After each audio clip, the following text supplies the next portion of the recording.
rising within me. We're flying higher than we've ever been. We're flying high.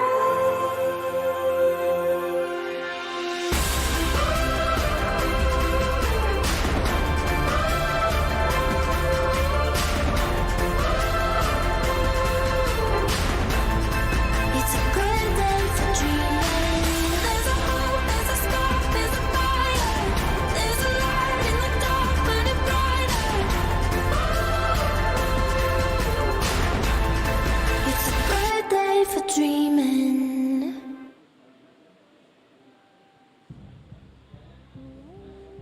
There you have it, ladies and gentlemen, some beautiful visuals of St. Joseph's College and St. Peter's College.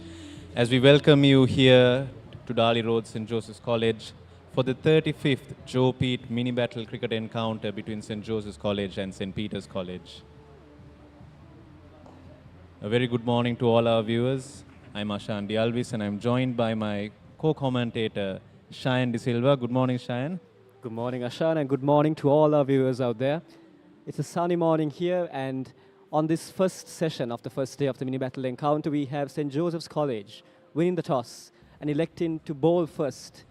The play is currently ongoing at the moment. We're bringing you live pictures there of the feed. And Ashan was out at the pitch early this morning and taking a look at it. And what were your thoughts, Ashan? Well, Cheyenne, I think our viewers can see as well. The groundsmen have dished out a very green wicket. We have just come to the end of the first over. 1 run has been scored in the first over.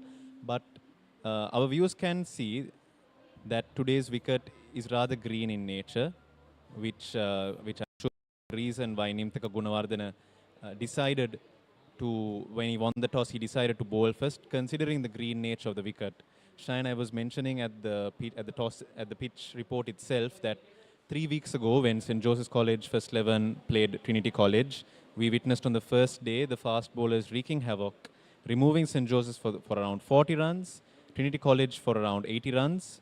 However, in the second innings, Hiran Jayasundara stood up and scored a magnificent 200, where only 1 wicket was lost in the day.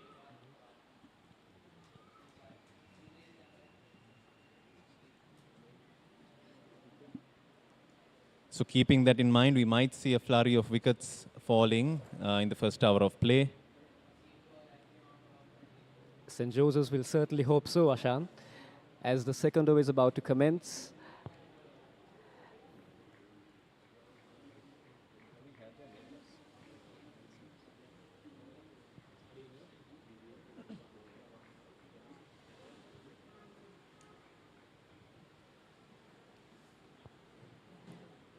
Going back to when Hiran Jayasundara scored that double 100, Ashan, I was actually at the grounds here when he scored it.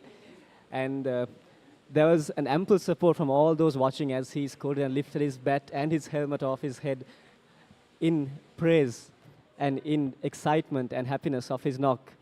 And I think the highest score by Josephian was 280 not out by Peter Harmer. Yes, Cheyenne, that's true. And while I've been retailing the account of Hiran's knock, we've had you as an eyewitness having exactly seen that innings. But yes, St. Joseph's College, the highest individual score has been 280, courtesy of Peter Harmer. And Hiran Jayasundara, when he scored his double century, became the first Josephian to score 2 double centuries ever. The previous one was scored last year against Royal College, if I'm not mistaken. So to be able to score a double 100 on such a wicket, which is somewhat similar to the wicket we are seeing today, that means that the inherent nature of St. Joseph's College as a batting track, it will emerge, my guess, after the first session of play, provided that the batsmen do not lose wickets at the forefront. St. Peter's College can look to take it deep and put up a very good total in this first day's play, Cheyenne. Given the green nature of the pitch, as we mentioned, Ashan, we've yet to see the bowlers trouble the Petrite openers so far. As a former opening bowler yourself, what would be your advice to these youngsters as they take on the ball? So the cardinal rule that we have been advised is when you are dished out a pitch like this, don't try and do too much. If you're running in every ball and you're trying to get a wicket on every single ball, you will be overexerting yourself. So what the Josephian fast bowlers should be doing is to keep things basic, keep things simple, keep to good lines and lengths, make the batsman play. That is the most important thing. Let the batsman play, target the stumps. Dot balls will develop, and wickets should proceed after that. First signs of discomfort there for the Petrite batsman. Hiruka Silva is on strike right now with his opening partner Savi Fernando. And they are facing the pace of Senesh Solangarachi. A little bit more bounce off the surface there, just wrapping him on the hip.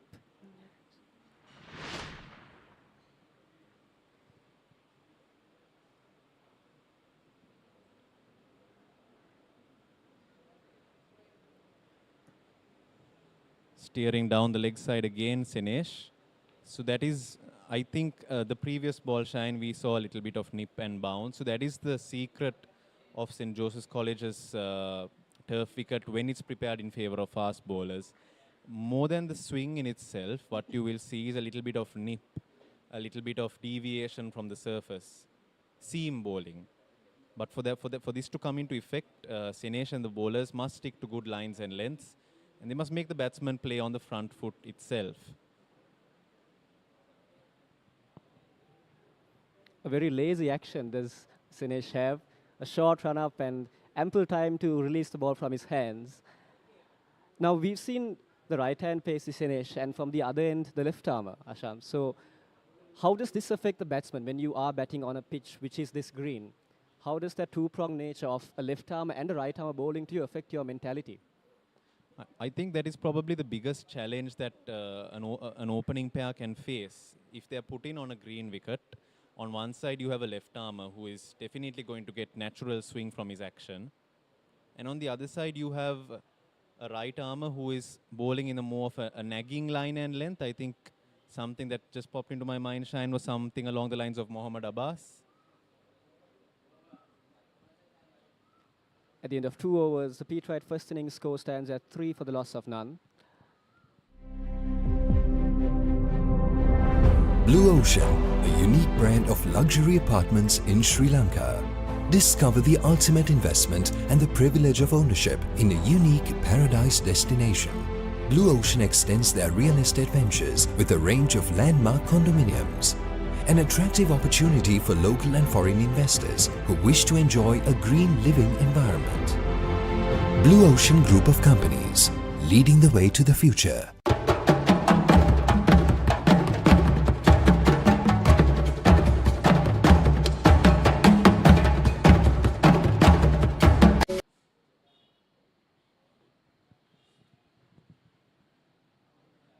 Subhashana Potsman gears up for his second over.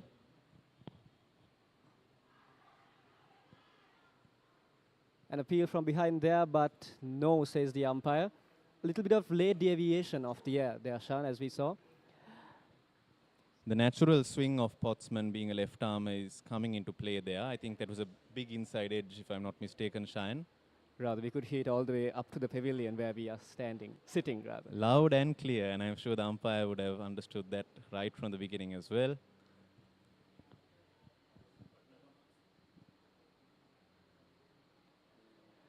Left by Fernando there.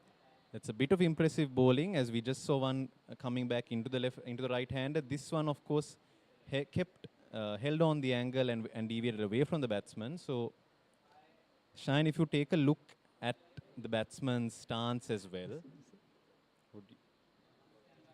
I believe we both had the same thought, Shine, but to counter that natural in-swinging action, the batsman has taken stance outside the line of the wickets. Quite far outside the leg stump is he standing, and he just shoulders arms again there, watches the ball fly through to the keeper. He's also a wicket keeper, if I am not mistaken, Ashan, the keeper of the Petrite team. So it's very rare that you see a keeper who is normally on his haunches all through the bowling innings, opening the batting for his team. In these conditions too, it's especially admirable that he is taking up the responsibility as he is.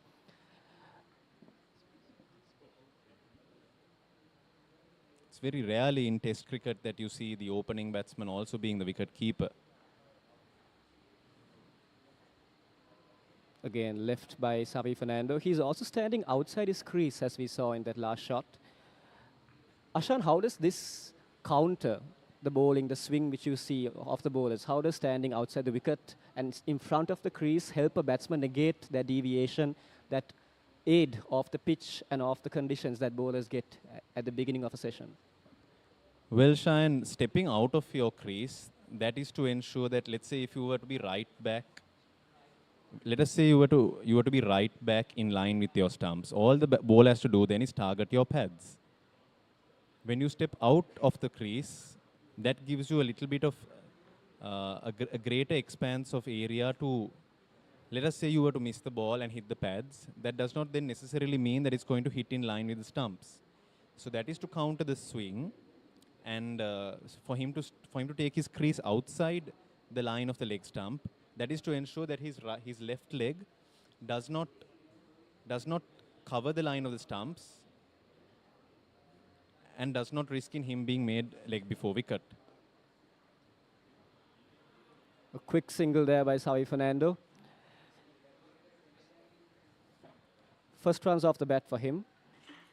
And the Petrite score moves on to 4. 4 runs at the end of 3 overs are St. Peter's College.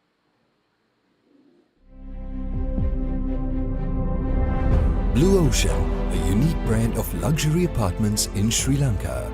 Discover the ultimate investment and the privilege of ownership in a unique paradise destination. Blue Ocean extends their real estate ventures with a range of landmark condominiums. An attractive opportunity for local and foreign investors who wish to enjoy a green living environment. Blue Ocean Group of Companies, leading the way to the future.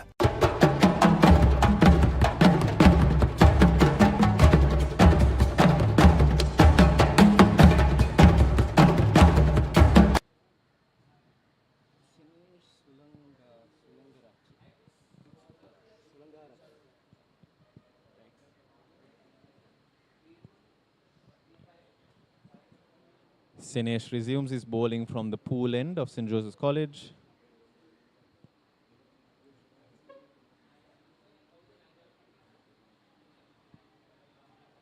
Squeezed away to the leg side boundary, and that brings the first 4 of the Petrite bat this innings. Xavi Fernando, I believe. And that ball just dipped on him, but he was quick enough to squeeze it away past square leg, past the rushing fielder towards the boundary line. Sinesh Sulangarachi is just pitching it further up, more so than the left arm at the other end, looking for that swing.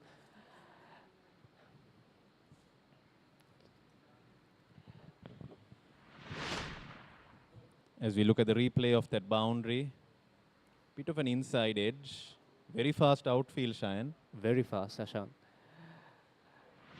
It was off the bottom of the bat, the toe end, but he just raced away to the boundary. We see a square leg field being brought in after that boundary now.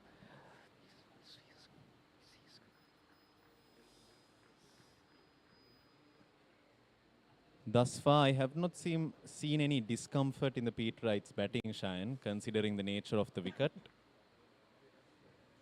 The sun will bake down for the rest of the day.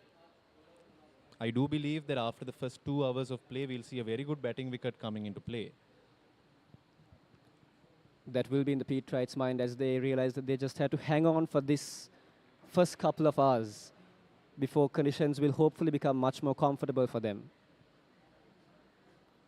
So far, as Ashan said, these two batsmen are looking quite comfortable at the crease. The odd inside edge here and there, but otherwise vastly untroubled are these two. Even though it's just been 13 deliveries, I've been very impressed with Xavi Fernando's technique. There's no sense of hesitancy or uncertainty in his defensive strokes. We have only seen defensive strokes from him so far, but they have been positive and confident strokes. As we speak, a very confident leave as well, which shows that he looks to be in control, Shayan. He does, Ashan. The fact that he's standing outside his crease so early in his innings also shows that he's of a very proactive mentality. He's looking to counter whatever the bowling throws at him. And the Petrites will hope that he can latch on and anchor himself and create a good innings, a good score for his team here.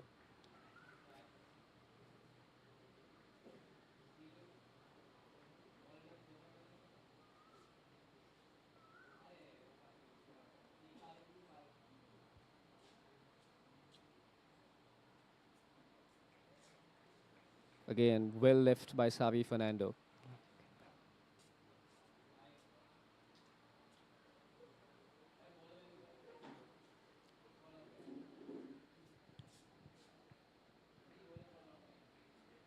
So Cheyenne, with the big match just around the corner, if I'm not mistaken, less than 7 days away for the big match. Any thoughts from your side as a spectator, a recent old boy from the college? What are your thoughts on the upcoming big match? I'll get onto that after this ball.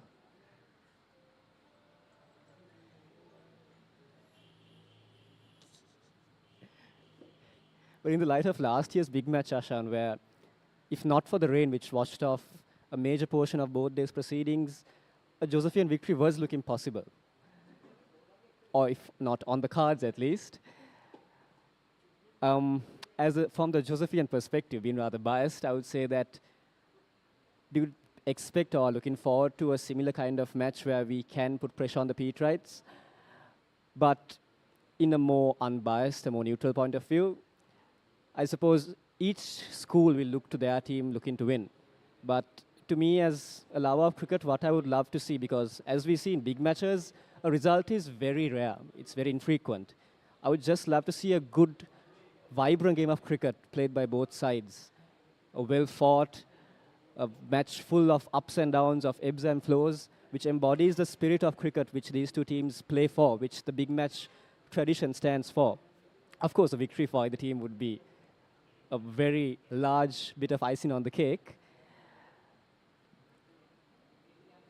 Straying down the leg side there, Pottsman, in his first ball of his third over. Speaking about the big match, Cheyenne, St. Peter's and St. Joseph's will be boasting some key players in both lineups. From St. Peter's College, we have under-19 national caps in the like of Vishen Halambage, the captain, as well as Rusinda Gamage, the vice-captain. St. Joseph's College, in turn, have Hiran Jayasundara, Hirun Kapuru Bandara, who have turned out for the national outfit. Lahiru Amrasekara has been amongst the wickets as well as the captain. There will be some key players moving in and out of this big match. However,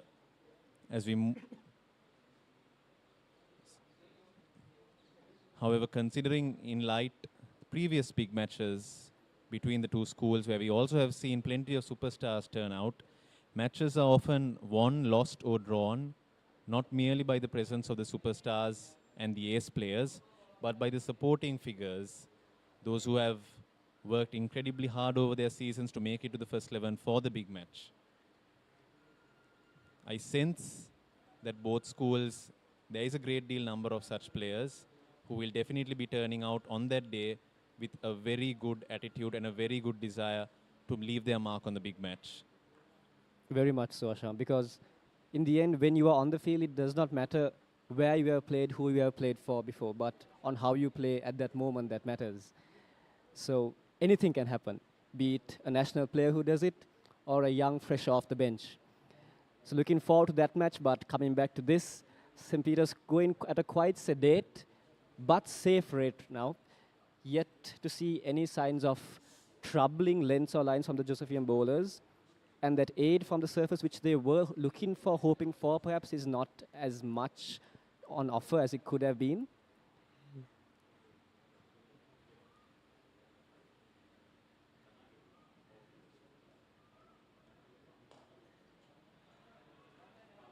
A lovely shot there by Silva. That's running way to the boundary, and he will get 4 runs to his name. Quick off the front foot, the bat just coursing through with the hands, and he gets his first boundary. St. Peter's College moves on to 13 runs with that 4. A very impressive shot there, Cheyenne. The left arm giving him length, giving him room outside the off stump, and the batsman cashed in on that opportunity, and a beautiful carpet drive, Cheyenne, along the ground. We'll just take a look at that here. Slightly opening the face of the bat, piercing the gap. First short pitch delivery of the morning, if I remember right, Ashan. I am very happy with that. Very happy to see that. And I did see a small exchange between the bowler and the batsman, if I'm not mistaken. It's very hot, Cheyenne. The heat is certainly beating down on this ground. So the fast bowlers, their endurance, their intensity will have to be kept at optimal levels. We may be able to see them operating in short bursts later on in the day. But I think that boundary has woken up not just the Petrite batsman, but the boundary has also woken up the Josephians a little bit as well. As we move into the end of that fourth over, St. Peter's College are 13 runs for the loss of no wickets.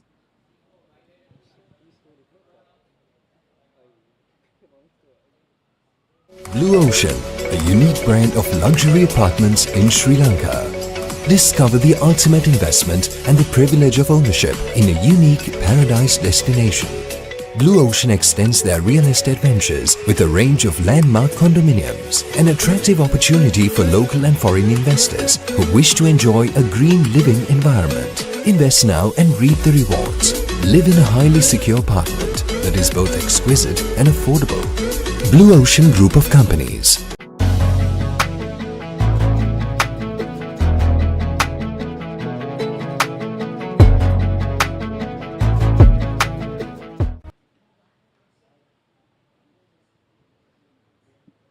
Solangarachi to continue from his end, moving into his third over now. Going round the wicket to the left-handed batsman, Hiruka Silva. He flashes at that and he will get 4 runs to his name, Hiruka Silva.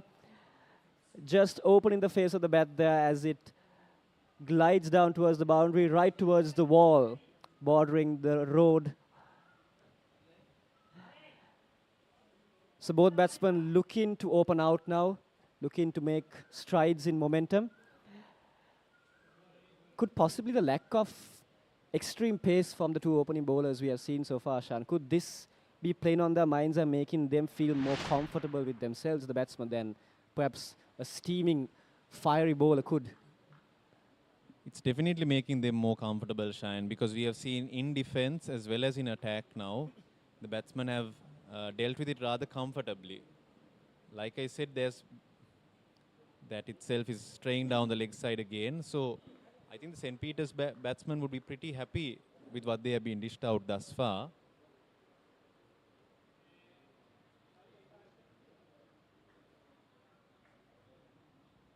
In the absence of pace, Shine, of course, what can be resorted to is keeping to a nagging line and length, using seam, swing, those options.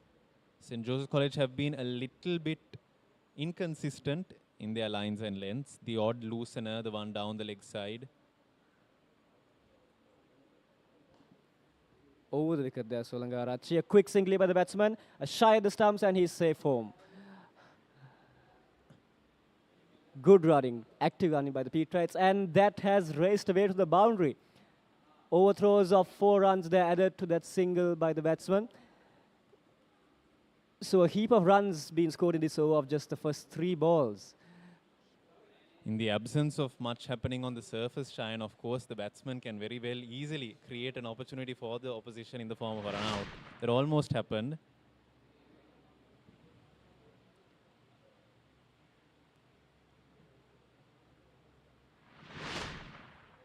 I believe he would have been out, Shine, if there had been a direct hit.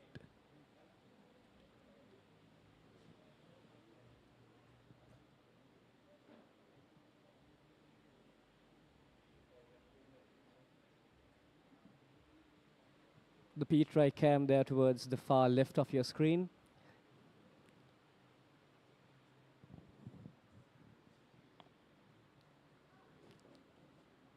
As Solangarachi runs in to the right-handed Fernando this time. Good length there, and solid in defense is Fernando. St. Peter's College does boast some impressive batting to follow, Cheyenne. We have Chamindu Pereira. Last year's Battle of the Saints, he scored a 50 for St. Peter's College, so he is turning out for the second 11 in this encounter. We also have the captain, Janit Kaushan. Ethan Ransilige has been amongst the runs as well.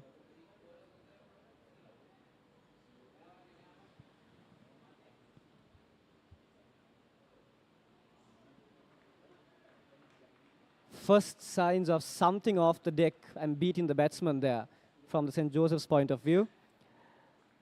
Just drawing the batsman forward and rushing past his outside edge, nearly getting the feather of an edge there.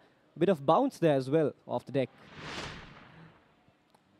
So the ball is clearly showing that they are not giving up without a fight here, that it's anyone's game at this point.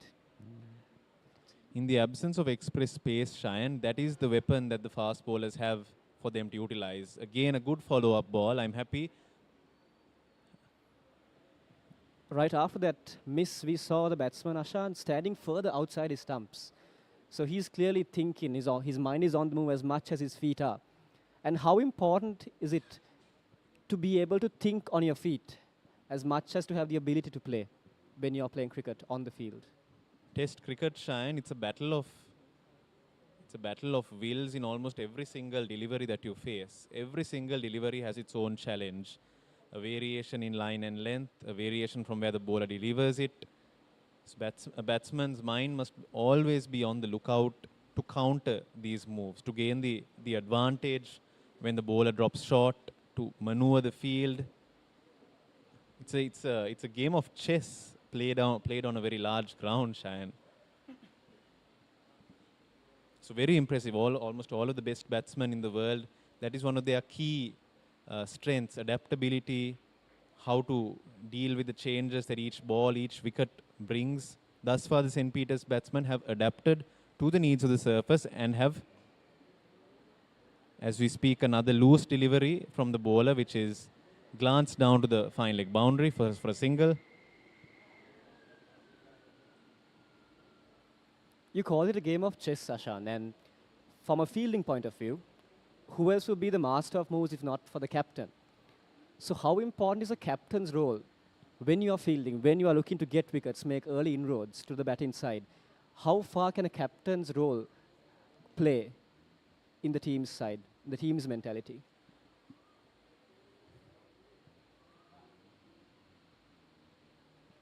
Left alone once again. Yes, Cheyenne. So in terms of the field placements and the field positions, both the captain as well as the wicket keeper have a huge role to play. Because sometimes more than the captain, who is often involved with the emotional aspect of the game in gearing his fast bowlers up, the wicket keeper sees all from behind the stump.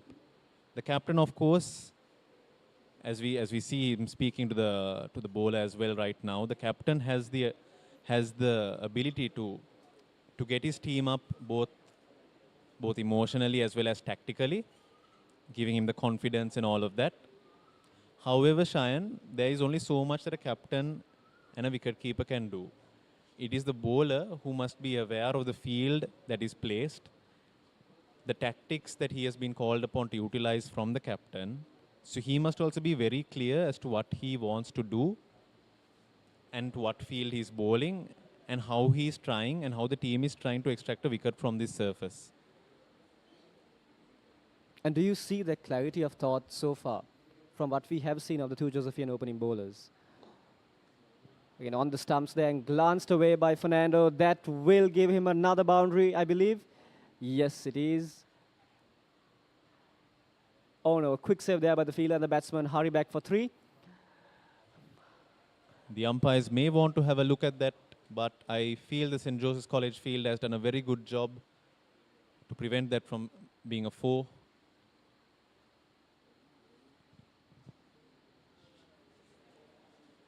Thus far, Cheyenne, we'll take a look at that stroke made. Beautiful wrists, flicking it along his pads to the leg side boundary. So in terms of the field placement and the tactics of the bowlers, Cheyenne, what I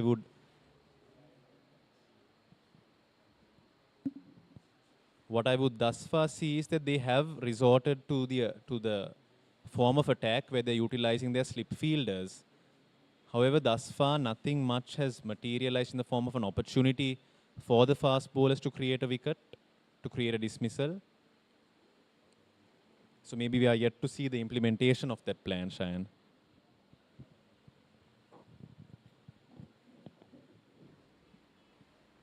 Final ball of the over coming up. And can Potsman deliver the first blow for St. Joseph's here? They are looking, they are searching, as the Petrites seem to settle in with each ball more and more.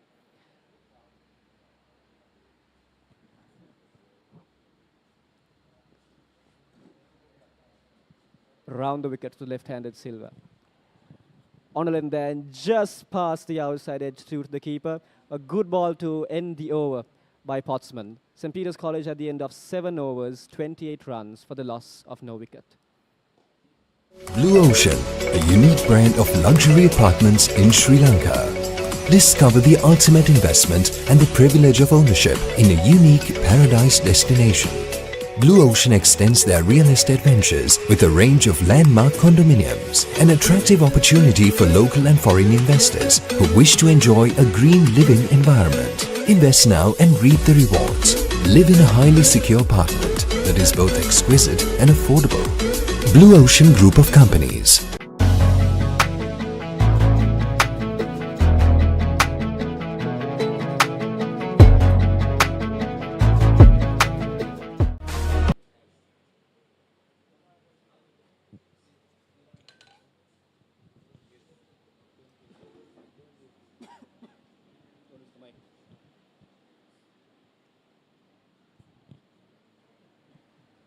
First changing bowling from St. Joseph's.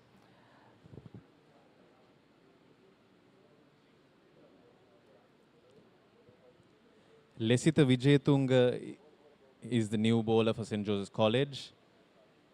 Spin being introduced Very right early. in the 8th over, Shayan. So, has the wicket been a deceptive prospect for both teams? Because I know that both captains wanted to bowl first. But we see spin being introduced right in the 8th over.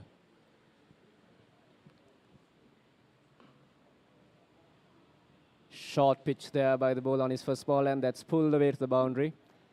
So not the best of deliveries to start with, and he will want to settle into a far better line and length as his over progresses. St. Peter's, on the other hand, will be very happy, we think, Ashan, with this change of bowling and pace so quickly in the innings, which also goes to show how effectively they've countered the two paces of the Josephian opening lineup. Far better ball there by the spinner. Tossed up outside the off stump, gets the batsman pressing forward, and that will be where he wants to land the ball to bring the outside edge and those slips just hovering by into play. Initial exchanges between the fast bowlers and the batsmen have been won by St. Peter's College. I'm pretty sure the captain and the coaching staff of St. Peter's will be very happy with the opening burst of play.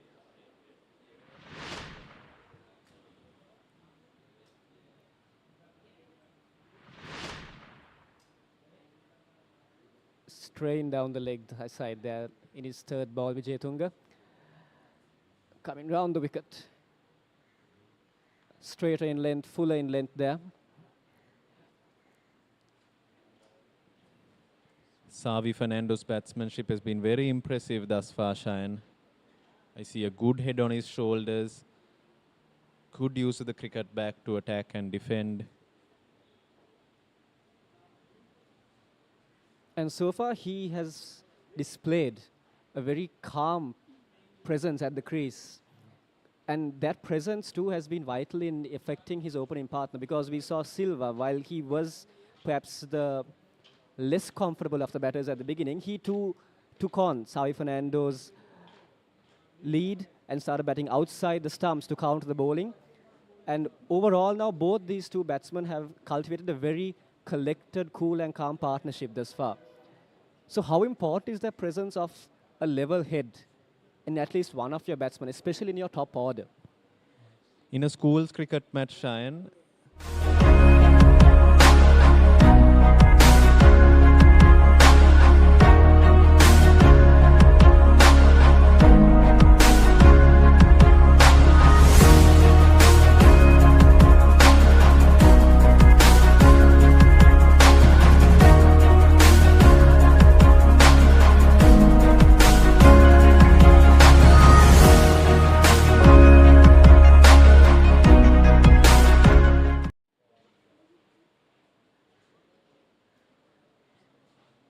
Pottsman to continue from the pavilion end. Into his fifth over, he has conceded 13 runs. But what his captain and everyone wearing the Josephian colours would have been expecting of him would be to get some number, some digital value in the wickets column of his figures, being continued by the captain here in the hopes of making a breakthrough somewhere. There's been a healthy strike rate from St. Peter's College, Cheyenne, 4 runs per over as well. Nevertheless, Cheyenne, I'm very happy to see a left-arm fast bowler turning out for one of the schools. From St. Joseph's College, I know for the last many years, we have not fielded a left-arm fast bowler in the first 11 ranks. In the second 11 ranks, I know that Joel Gunatilaka spearheaded the fast bowling for about 2 years, from 2019 to 2020. So I'm very happy to see a left-arm fast bowler turning out for St. Joseph's College. It does call to mind a certain prominent left-arm fast bowler, Cheyenne. I'm pretty sure you know whom I'm referring to as well. I think I do, Ashan. Correct me if I'm wrong, but were you or were you not referring to the legendary Chamin Devas? Varnakula Surya, Patavendige, Ushanta Joseph, Chamindavas, yes.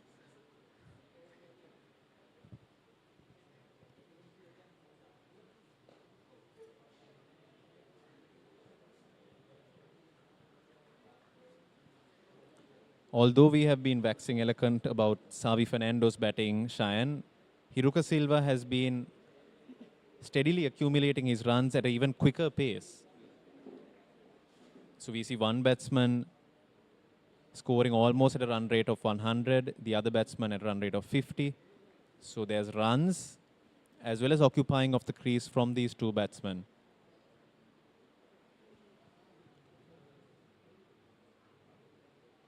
Oh, rushed through to the keeper's gloves there. A little bit of more purchase of the pitch there, this time from Pottsman. Luring the batsman into that shot outside the off stump.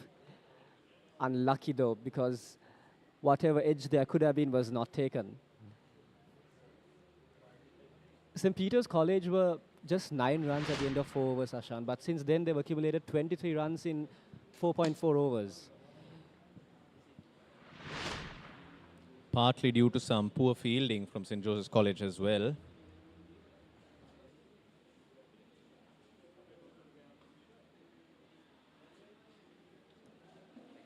Maneuvered down to the third man boundary, and that's another 4 to Hiruka Silva.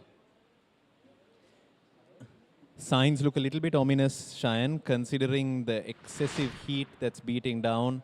St. Peter's College have done well to get out of the blocks, and as we say, beautiful use of the hands to guide it down to the third man boundary. Beautifully played there by Hiruka Silva. Just watched the ball right onto the face of his bat and guided it through the gap, through the diving fielders for another boundary to his name. He seems to be taking on the role of aggressor somewhat in his partnership now, while Savi Fernando looks to be settling into that anchor role. And they complement each other very well so far, as we have seen, Ashan. Good follow-up there by the bowler. Back of the length there, nipping into him. And with that, the end of the 9th over has taken place. St. Peter's College, 36 runs for the loss of none.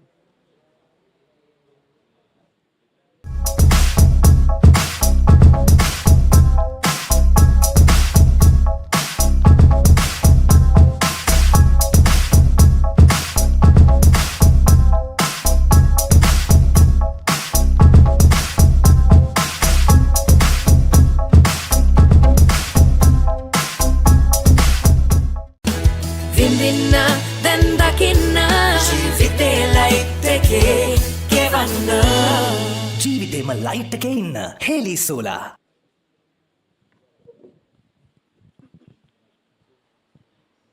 Vijay going to continue from the pool end.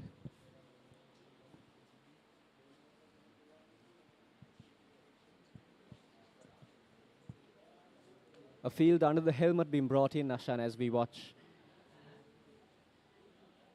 So this is what St. Joseph's will have to do. Changes in the field. I mean, they still have to attack, considering the fact that they won the toss and elected to bowl.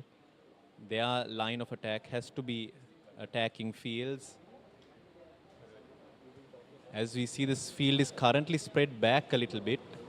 Oh, that one just rushing through with the arm, a little bit more bounce off the deck.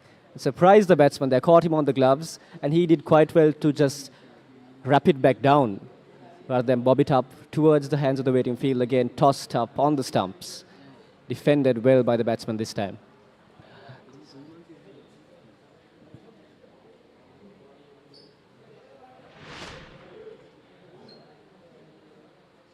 A replay of the first ball there.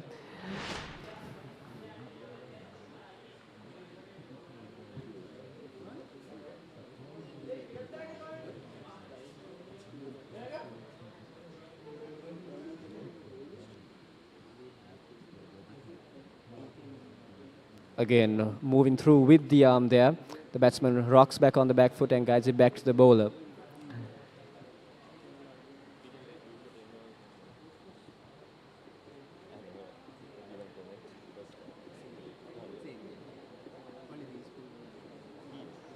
It's been a good over so far by Wijetunga. 4 balls, 4 dots, and he will want to continue this. That ball is dragged a little wider off the stump, guided towards the point field, no run there.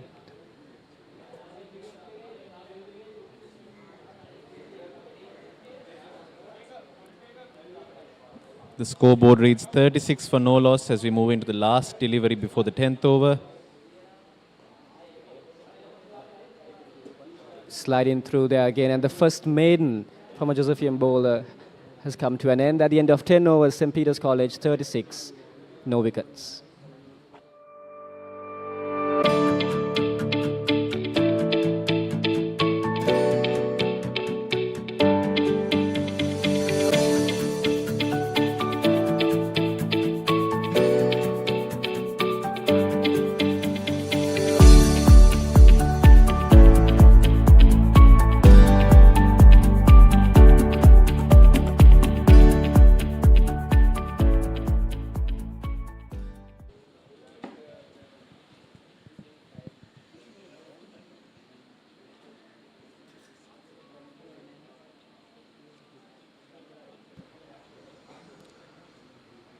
Pottsman to continue his extended opening spell here.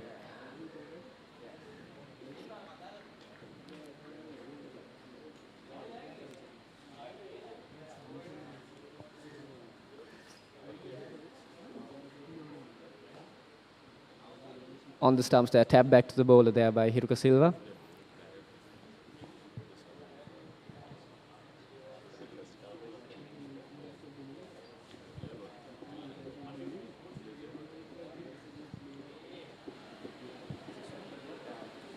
Could the employment of a good sharp-pitched bouncer perhaps rattle the batsman into a false stroke, Ashan? I think a little bit of variations in the bowling should be employed by the Josephians because the fast bowlers have been predictable. Straying down the leg side, just going past the wicket-keeper, that is another 4 for St. Peter's College. I believe, Shine, the word is predictable. The Josephian fast bowlers were very predictable in their approach. Just seeming to tire a bit now is the bowler left-armer Pottsman. He has been bowling since the get-go, into his 6th over now, but still bending his back in his endeavour to make a breakthrough for his team.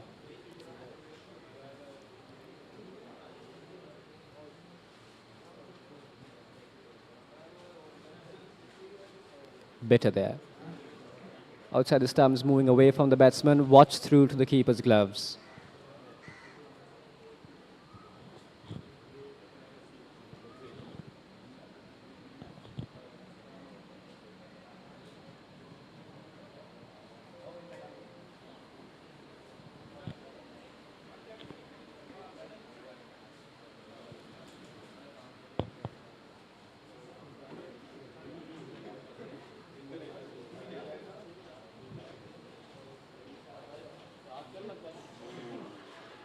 An appeal from behind there by the keeper and the slip cord. The ball turns back to, but the umpire stays steady in his reply. No, he says.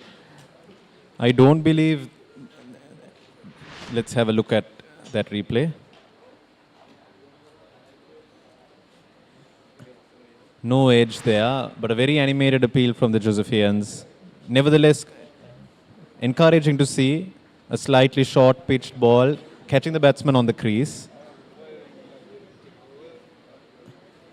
Pottsman will now be moving into the hard yards of his spell. Final ball of this over coming up. Again, wide outside the off.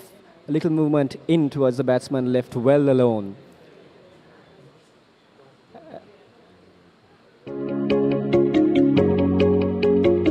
Blue Ocean, a unique brand of luxury apartments in Sri Lanka. Discover the ultimate investment and the privilege of ownership in a unique paradise destination. Blue Ocean extends their real estate ventures with a range of landmark condominiums and attractive opportunity for local and foreign investors who wish to enjoy a green living environment. And that concludes the 11th over. We'll now hand things over, Cheyenne, to Nirvana Abesekara and Minul Edirisinghe to take you all through the next overs.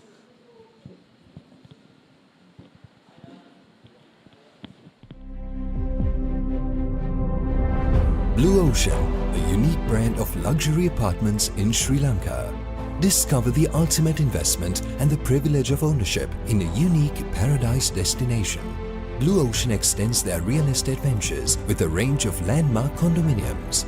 An attractive opportunity for local and foreign investors who wish to enjoy a green living environment. Blue Ocean Group of Companies, leading the way to the future.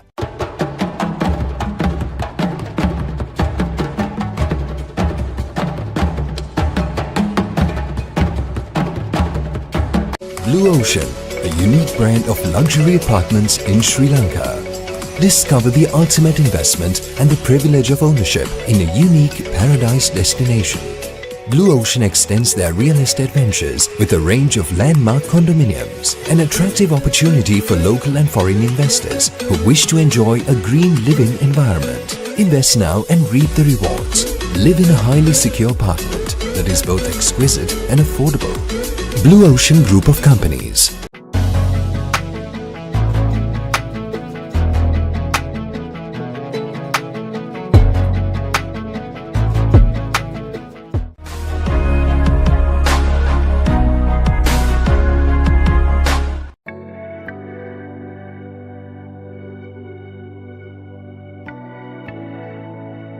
Introducing Blue Ocean's exquisite development at number 34 upon 2, Disaram Road, Mount Lavinia.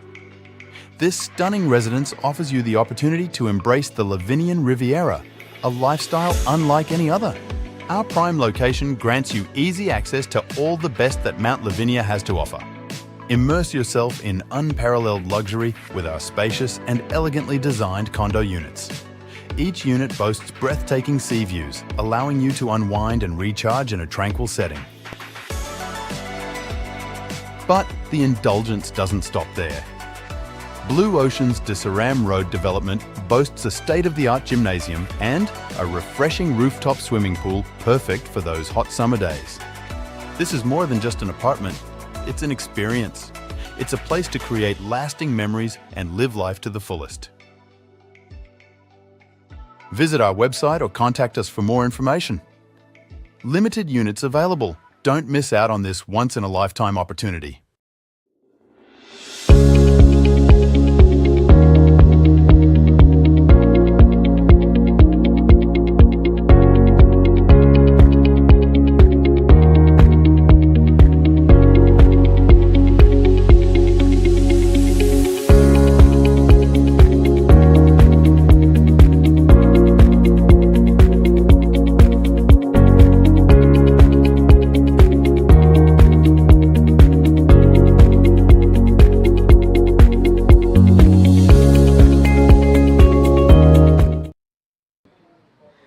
Thank you, Asanaya.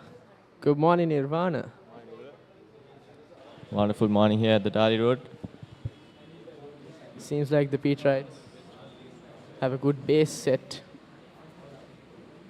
So far, so good for the Petrites. You can see a change in the bowling. Nushan Pereira has come into the attack. The main goal should be to build upon this 40 runs. Not lose any more early wickets.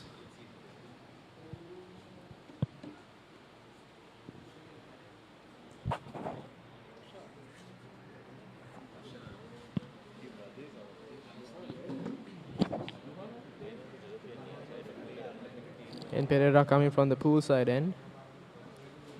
Good start by Nushan.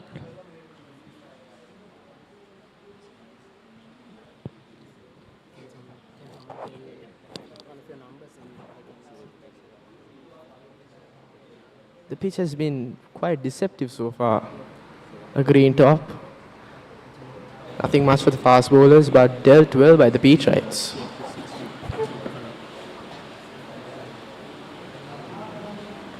With spin being introduced, Nirvana, do you think there might be any changes?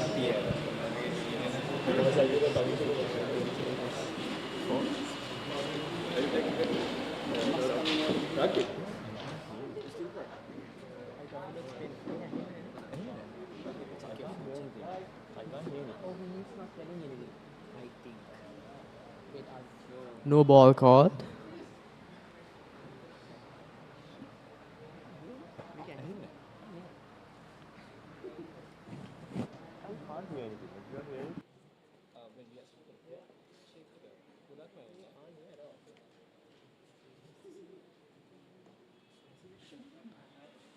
Beautiful. Solid bit of fielding by Josephians.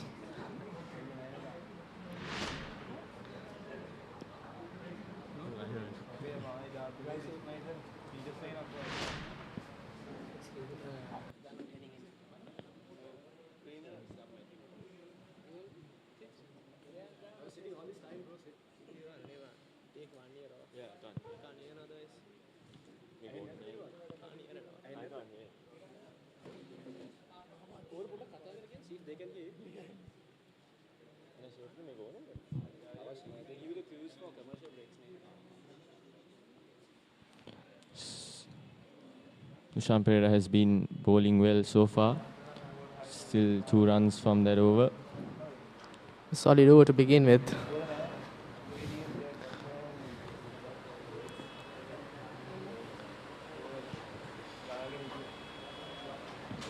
Beautifully bowled by Nushan.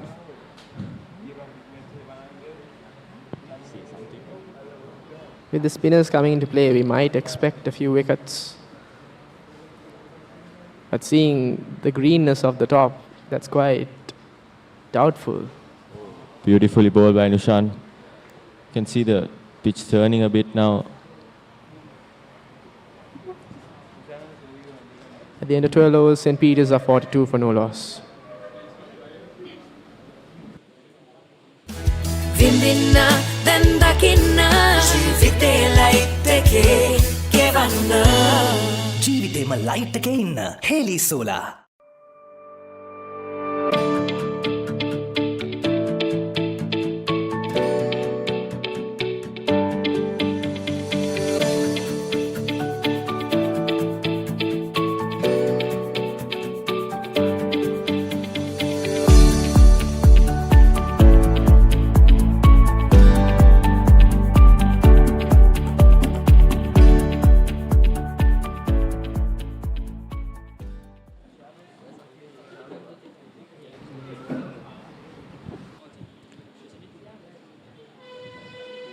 St. Peter's 42 for no loss at the end of 12 overs.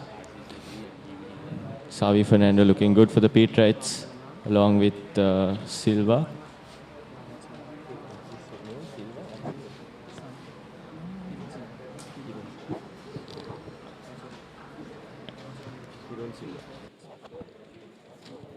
Changing. Josephians seem to be sticking with pace from one end. Sinesh Solangarachi brought into the attack on the pavilion end.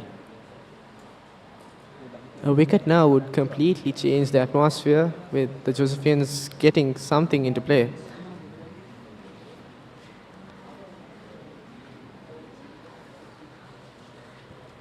But seems this opening partnership is a strong start for the Petrites.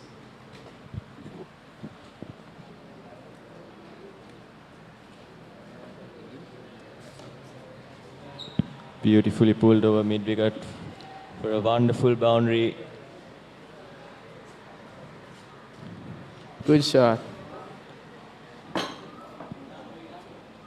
Runs piling up for the Petrites. 46 for no loss. At chest side, beautifully played.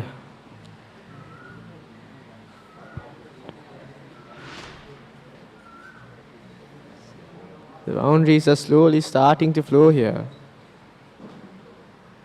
The Josephians yearning for a wicket.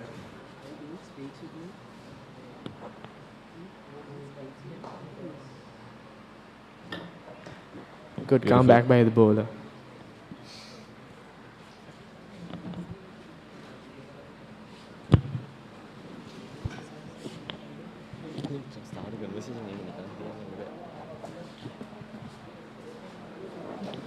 Irwan, I believe they should go spin from both ends. What do you think? I think this combination is good because the spin from the other side is a bit stable, but again a good comeback by Sene Solangarachi. This still seems to be a bit for the Pacers, but I believe completely going for the spinners would be a good change at the moment.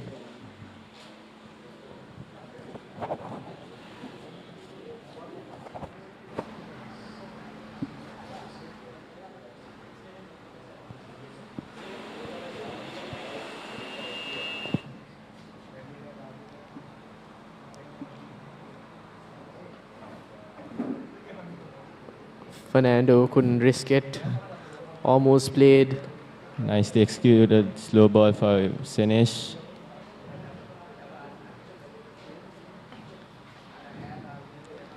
I think the heat is finally starting to get to them as Fernando is losing his grip a bit.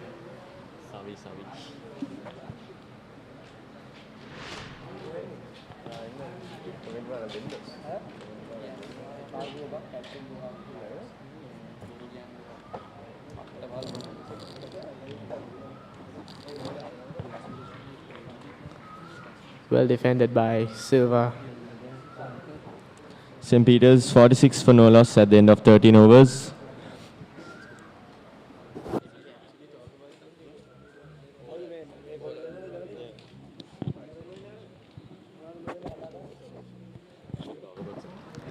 .46 for no loss at 13 overs.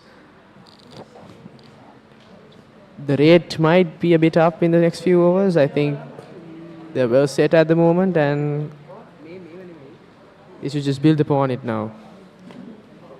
I think Hirun and Savi Fernandez set the base for the Petrites here. Pereira back for another over.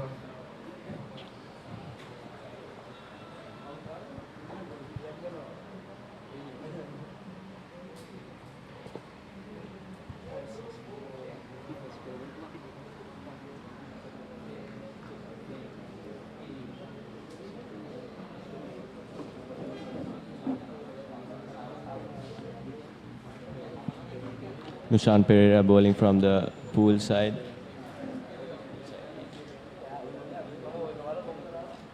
Beautifully bowled by Nushan.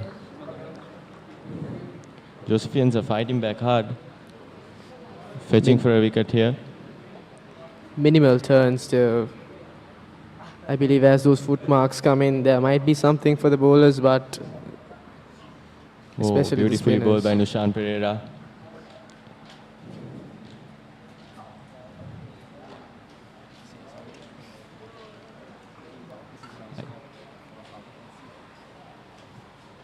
Nushan Pereira holding a tight line here.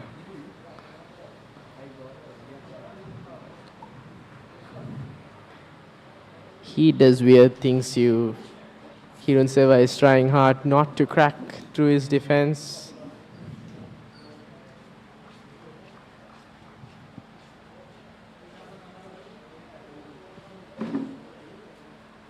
Oh, spilled by the keeper, but beautifully Almost. bowled by Nushan once again. He's been good so far.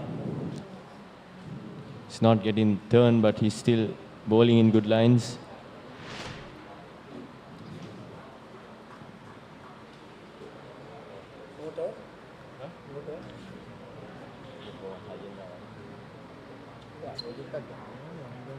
Silva seems to be dealing with Pereira properly at the moment.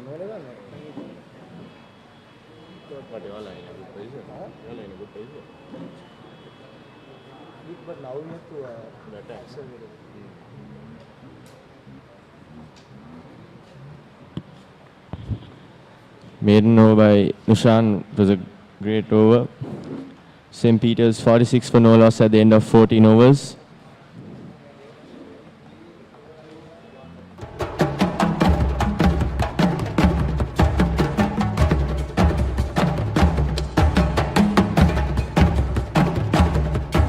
Blue Ocean, a unique brand of luxury apartments in Sri Lanka.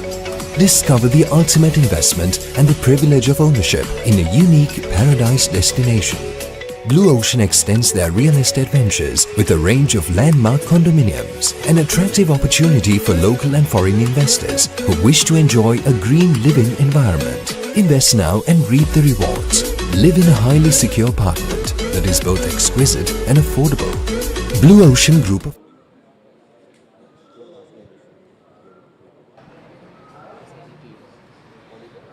46 for no loss at 14 overs. Solangarachi returns for another over. And that's the edge, it goes down. Races away for 4 to add salt to the wound. Great ball by Senesh.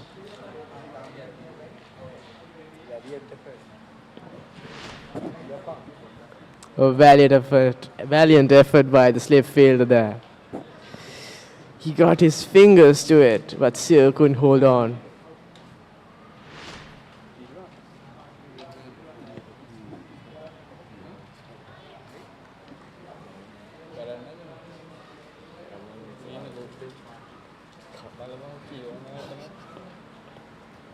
$50 up for the Petrites.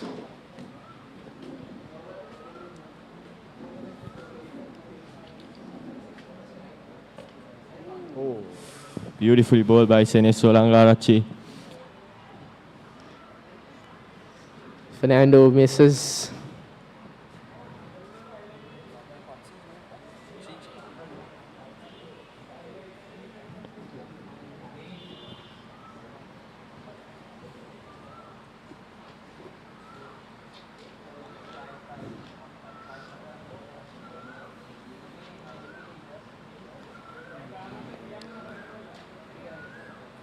Also another note, 50 partnership also up between the two opening batsmen.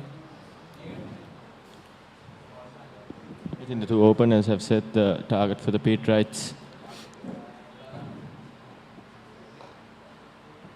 Beautifully executed slow ball by Solangarachi.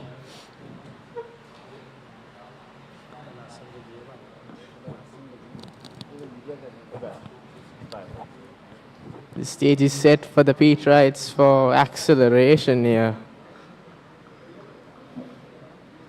They shouldn't get too ahead of themselves. Just find the proper bowler to attack. Just right as the change comes on.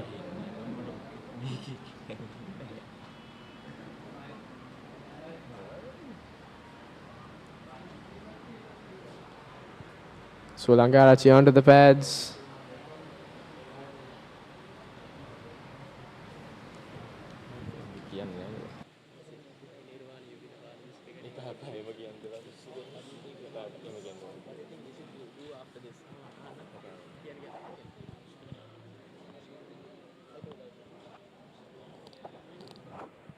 Josephian's fighting hard here to get a wicket of the Petrites. If they can break this partnership early on, I think Josephians will be in a good place here.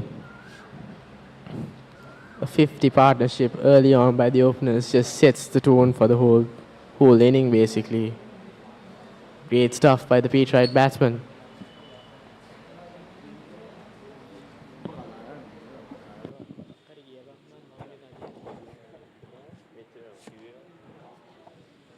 Beautifully bowled by Senesh Solangarachi. Follows the batsman.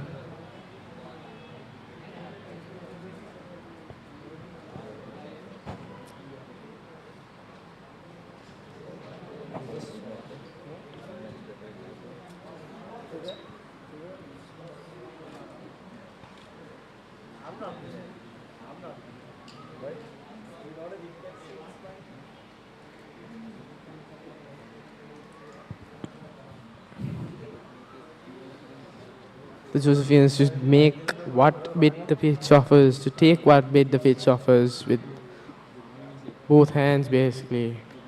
Well left by Savi Fernando. 15 overs completed. St. Peter's 52 for no loss. At the loss, no loss.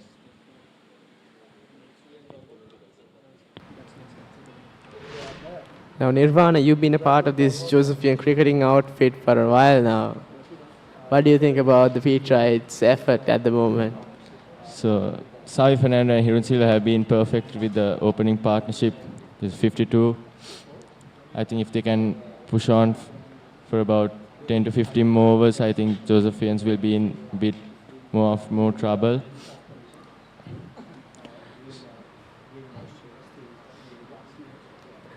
Solid partnership. Some beautiful here. shots by the opening batsmen. Really setting the tone here for a great inning. Shots all around the ground, boundaries flowing at one point.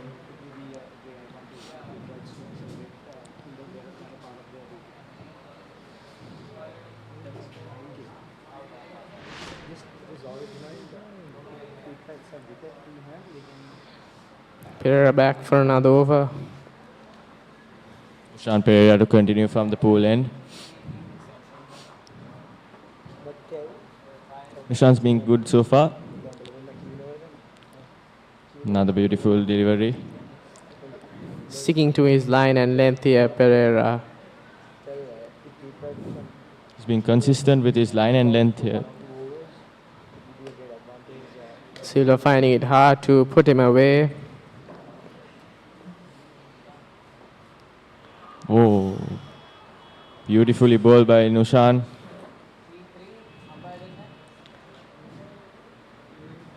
Almost breakthrough for the Josephians. It's been hard going for the first 15 overs as this partnership has just been blossoming here.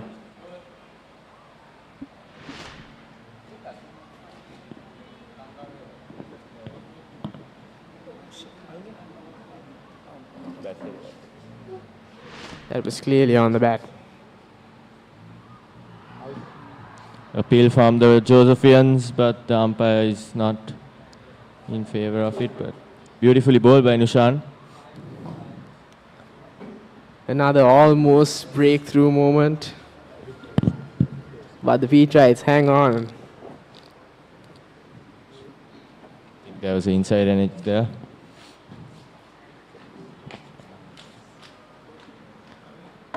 Nushan into his third over with one maiden. Flighted up by Nushan.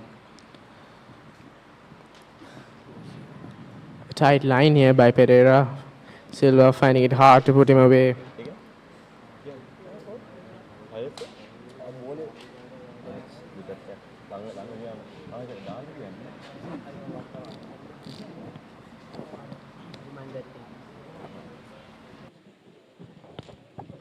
Oh, beautifully bowled by Nushan Pereira.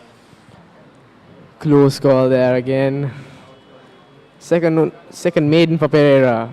The Petrites are 52 for no loss at 16.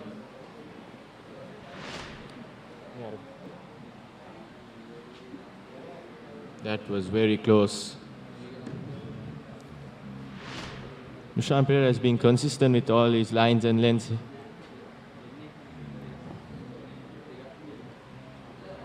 A special mention goes out to our merchandise partner, Blue Ocean Group of Companies, and printing partner, WatchGuard Security.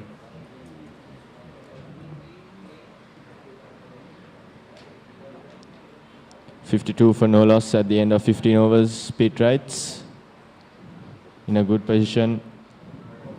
Both batsmen equally complementing each other.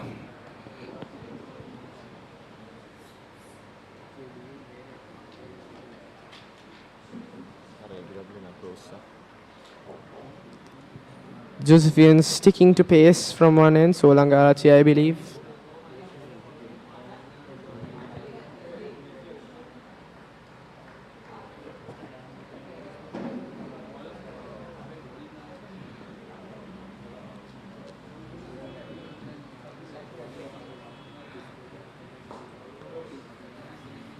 Quick swing.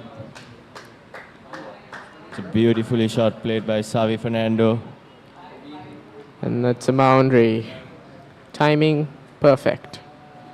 Elegant on drive played by Savi.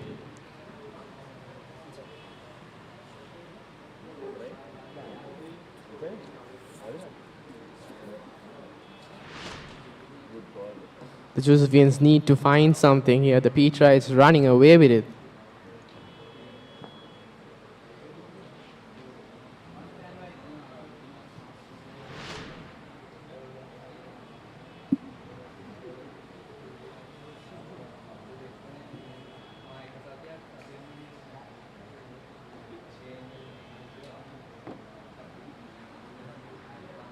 Here's Solangarachi.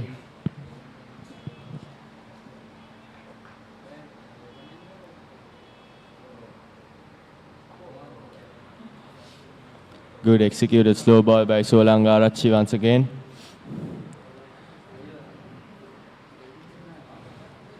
A floater, rather. Josephians fighting back hard.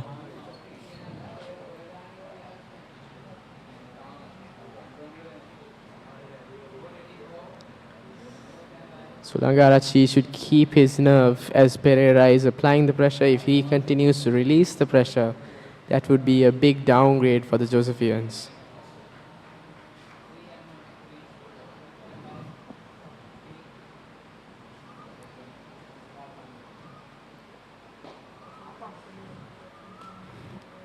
Goes full again.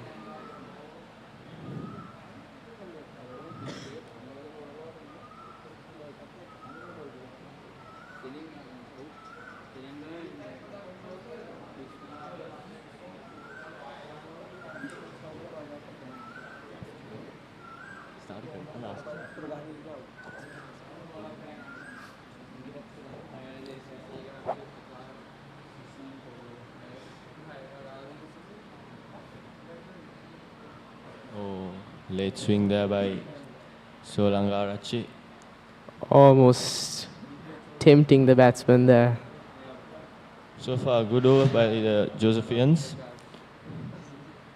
Except for that one on drive, everything else has been pretty good here.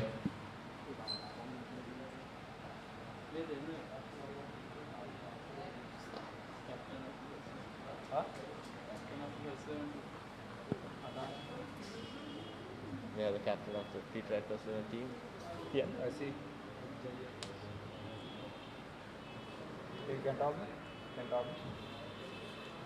Solangarachi putting in the hard yards for this spell. But no luck thus far. Beautifully bowled once again by Solangarachi.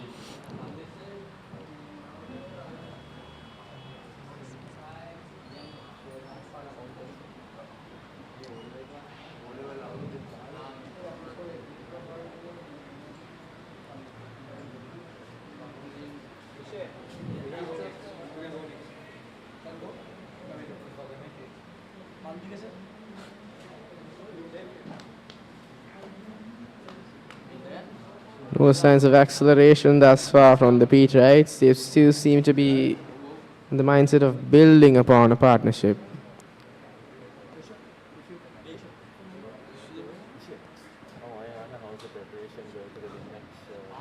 And that's the end of another over. The Petrites are 52 for no loss.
Noshan Pereira back again. 2 maidens on the trot for Noshan Pereira. And dealt away for Beautifully 4 capped on by the Hirun first Silva. ball. Runs leaking for the Petrites here. Short delivery by Nushan Pereira. 60 runs on the board for the Petrites.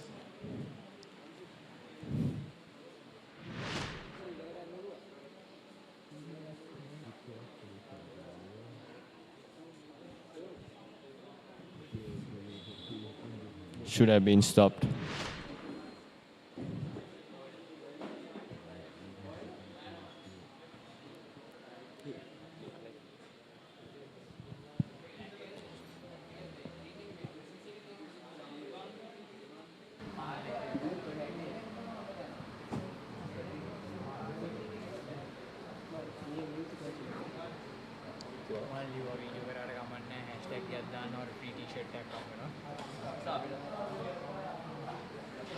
Take me now. What is it? Now we have captain of the first 11 cricket team, Master Vishen Halamage, will join us for some commentary here. The Petrite captain.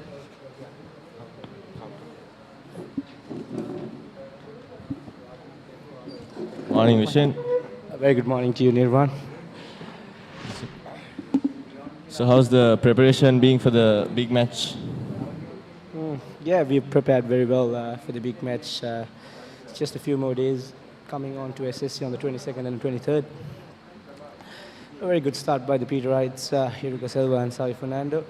They have played 30 each, 64 for the no lost and 17.3 overs bowled. What do you think about the wicket, Nirvan? I think it's batting surface now. I think from morning it had been swinging a bit, but now I think the wicket is set and the Petrites are making full use of it. As I saw, a bit of bounce in the first few overs from the pool side end, but now the wicket is settling for the Petrites to get on. What do you think about the score of the Petrites, Nirvan? I think 300 plus would be a good score, and we'll put pressure on the Josephians. Yes. For the end of the 18th over, Petrites are 64 for the loss of no wickets. Vindinna dan dakinna ජීවිතේ light එකේ ගෙවන්න ජීවිතේම light එකේ ඉන්න හේලි solar.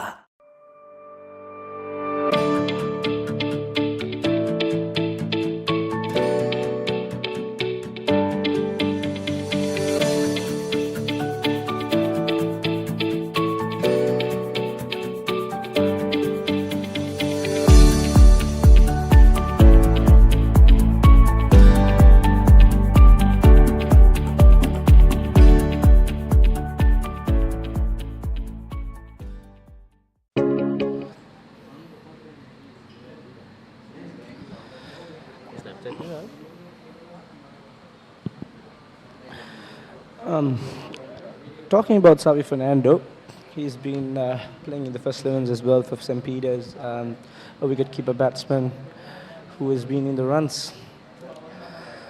Talking about Hiruka as well, he has played one first 11 game, as I remember, and he's also been in the runs in the second 11 coming into the middle battle. What do you think about this bowler, Sonalarachi, if I'm not wrong? So yeah, he has the height. I think he's bowling well. Bowled 6 overs for 29 runs. He's getting those hitting the deck. The combination, one spin and one pace from both sides, has been a good combination. But as I think now, if they can bring both spins from both sides, there will be a bit of pressure to the Petrites as well. Bringing a left armer from the other side would be a better option than bringing the paceman. As I see, these two batsmen have been batting really well for the fast bowlers in the green top of the moisture. This partnership is very crucial for the Petrites and the Josephians.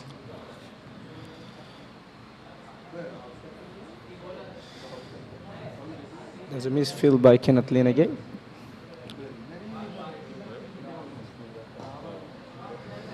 Beautifully played by Hirun.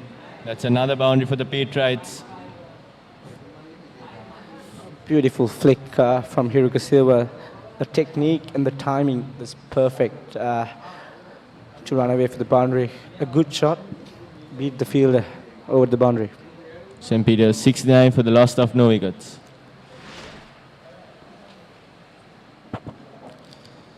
Very well placed by the young man.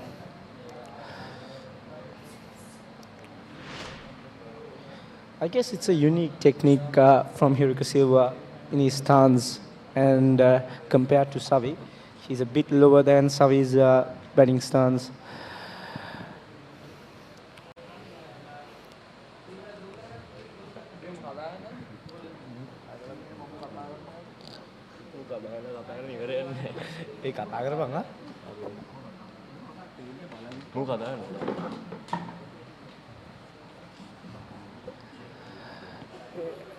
Another boundary for the Petrites. Hiruka Silva moves on to 41, and in the nervous 40s now for Hiruka Silva. Runs. Anyway, the Leading runs comes. here. Josephians will have to come with some plan here. A lot of runs leaking here for the Petrites now. Petrites move to 73 as well as Hiruka.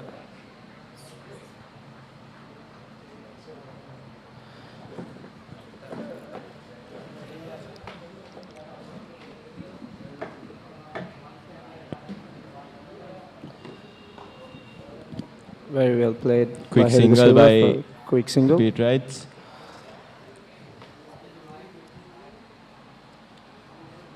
It's a nice thing that the Petrites are rotating the strike and not getting bogged down.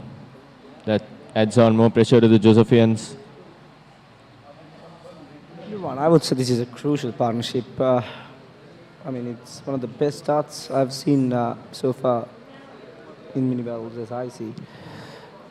Josephians should look for a breakthrough here. Let's see if you can do a commentator's curse here.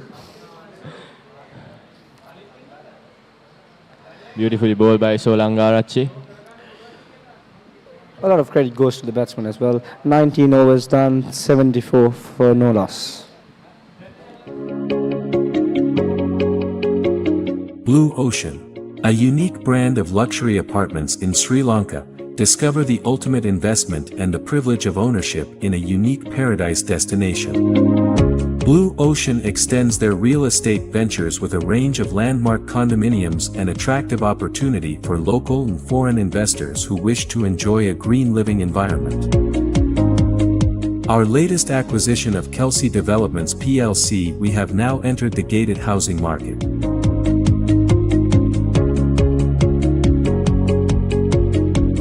Invest now and reap the rewards. Blue Ocean Group of Companies, leading the way to the future.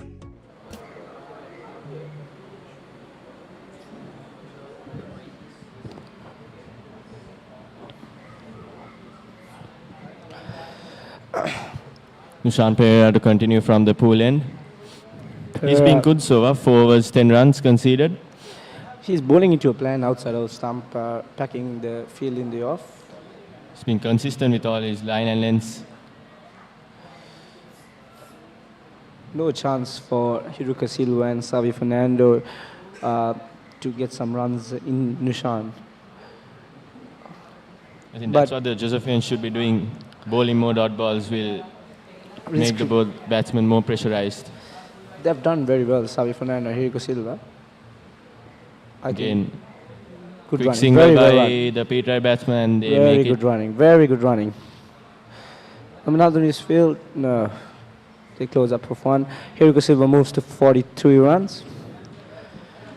St. Peter's 75 for no loss. If these two batters can hang up until lunch, latter part of the day, they can accelerate and give St. Joseph's to bat in the early session tomorrow, where it can bring some pressure as well, or later in the evening if they can decline after scoring about 350, 300 runs. On the other hand, Josephian should look for a breakthrough here to break the partnership of Savi and Hirun. It will bring them some kind of confidence.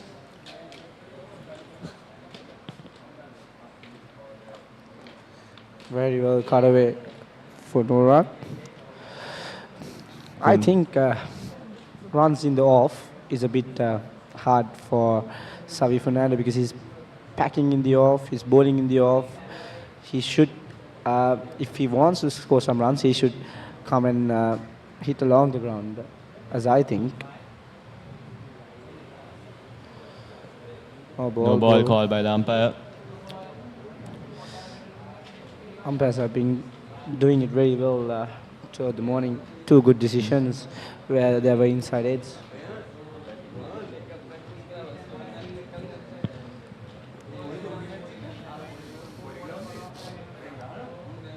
If the Petrites could rotate the strike for Nushan, I think they won't have pressure when another dot ball Nushan is Nushan. keeping it very tight, very tight, very Very good bowling. consistent with his line and length.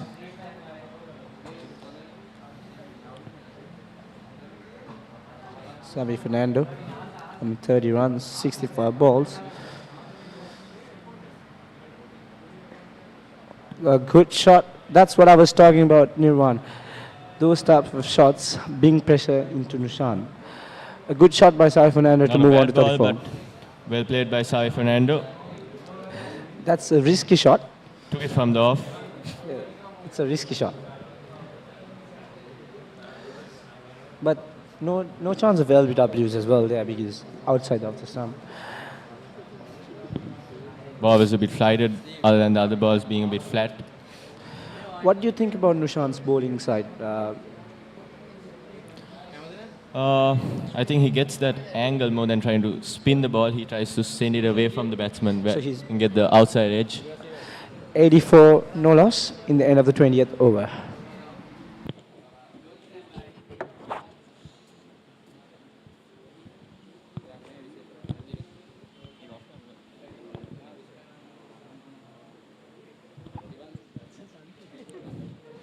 Hirun Silva 43, Sai Fernando 34. This partnership is getting crucial for the Josephians.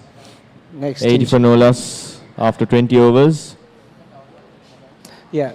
Next into bat is Ethan Ransilige, a youngster, and Chamadi Pereira, a great experienced player. Sanket, Janit Kaushan, Anupa Garamana, Pereira, Pushpa Kumara, Senvidu, and Javardhana for the St. Peter's batting lineup.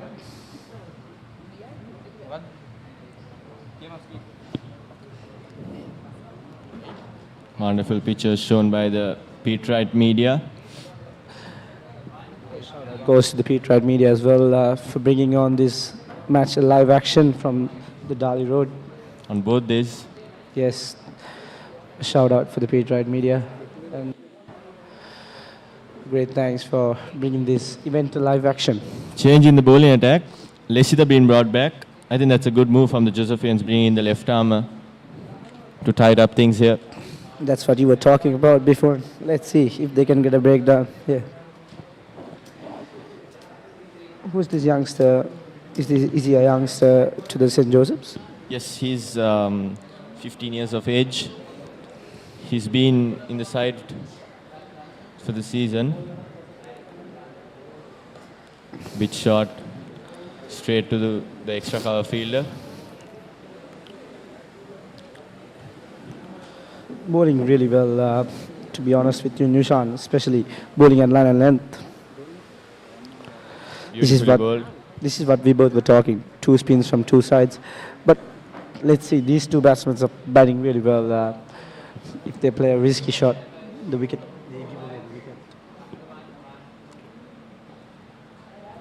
Very well Worked played. nicely by Hirun Silva.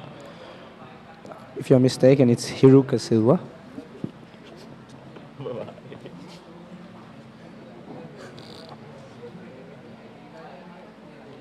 Let's see what the left armour has got to do with the right hand, Savi Fernando. Josephians are looking for a breakthrough here. If they can break this partnership, they will have it. Kenneth Leonage behind the stumps, an experienced campaigner as well from the St. Joseph's side.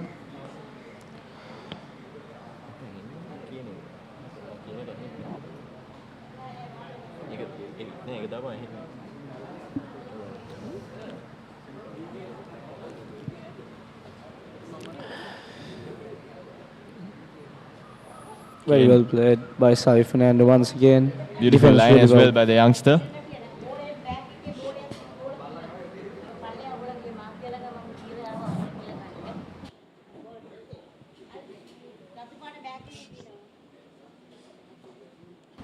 Very well played by Xavi Fernando once again. Good over by the youngster Lesita Vijayatunga. St. Peter's 81 for no loss at the end of 21 overs.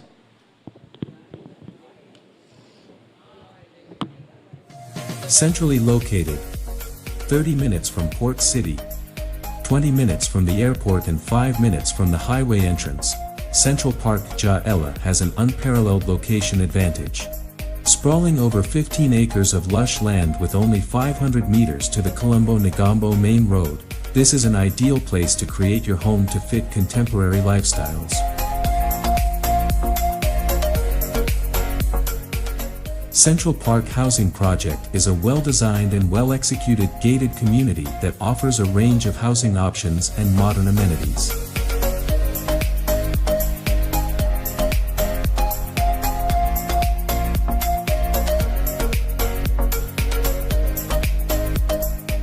To make your reservation today, call 0777.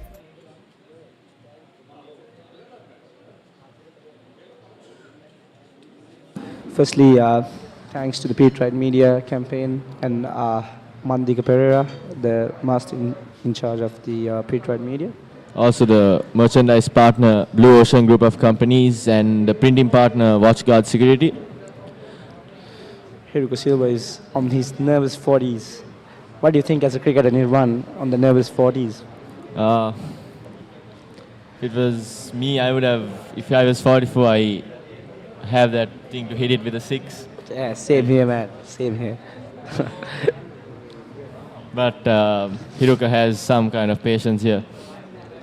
I think in this wicket, patience is the key to success.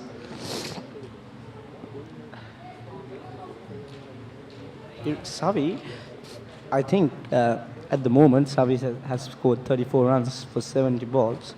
He's batting well. He's giving that support role very well to Hiruka Silva. If he can rotate the strike more, that's what I was talking. He's just a bit negative at the moment. He's just trying to support Hiruka from one end. That's what should happen. But I think if he could rotate the strike more, I think Hiruka, it will be easy for Hiruka as well. And better for Xavi as well.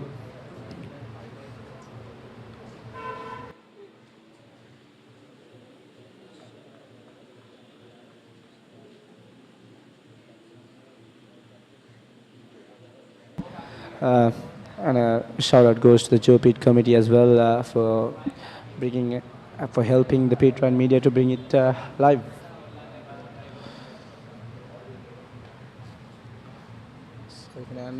Our brilliant shot. That's what I was talking. Very well played by Sai Fernando.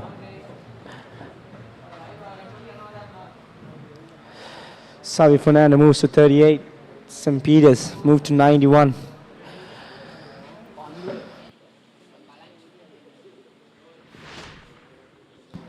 Look at that shot, Nirwan. A beautiful shot. Beautifully executed. He watched the ball closely. Played it well. Against that... Not easy to face Nushan because he's bowling flat, but I think Xavi was good enough to get it off for the boundary. That's what I was talking about, the angle he's coming to bowl. Xavi Fernando. Yeah, Xavi Fernando finds it easy just to pedal it away for 4 runs. They moved one slip for another fielding off. So, what do you think about that change, Nirwan? Very well played. worked well to the mid-wicket region. Only 1 run taken. Speaking about that, I think Nushan Pereira is not a big turner of the ball. He prefers beating the batsman outside off stump. So with that angle, I think he gets that natural angle which goes out from the right-hander. So I think he's bowling in the correct line. I think Xavi Fernando picked his flighted delivery and played it cheeky for a boundary in the previous ball.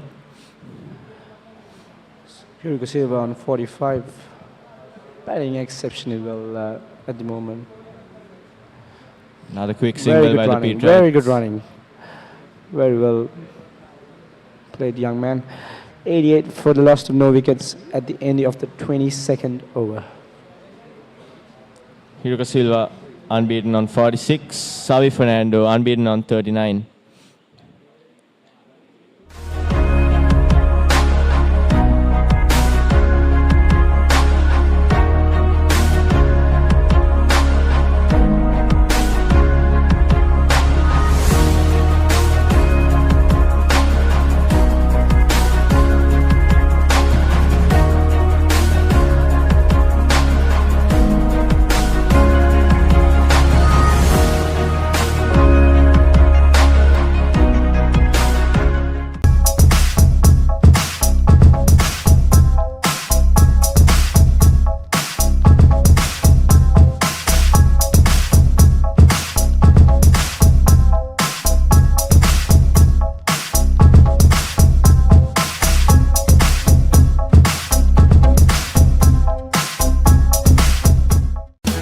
විඳින්න දැන් දකින්න ජීවිතේ light එකේ ගෙවන්න ජීවිතේම light එකේ ඉන්න හේලි solar.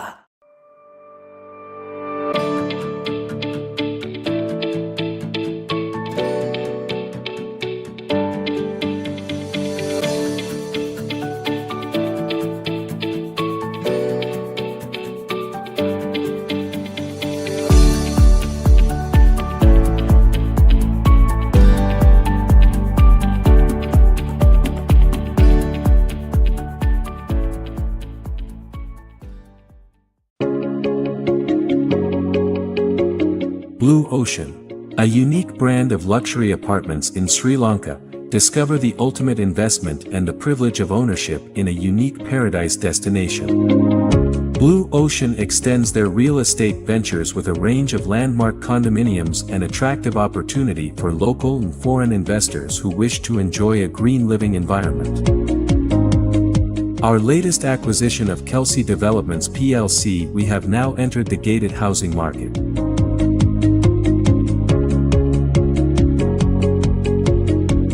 Invest now and reap the rewards. Blue Ocean Group of Companies, leading the way to the future.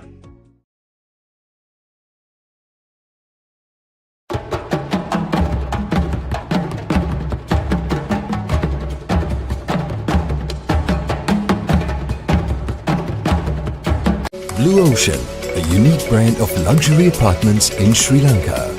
Discover the ultimate investment and the privilege of ownership in a unique paradise destination. Blue Ocean extends their real estate ventures with a range of landmark condominiums, an attractive opportunity for local and foreign investors who wish to enjoy a green living environment. Invest now and reap the rewards. Live in a highly secure apartment that is both exquisite and affordable. Blue Ocean Group of Company. Live in action from the Lali Load. Hugo Silva on 46, Xavi Fernando on 39. Vijay Tunga brought into the attack once again. He's bowled 3 overs, new run for 5 runs.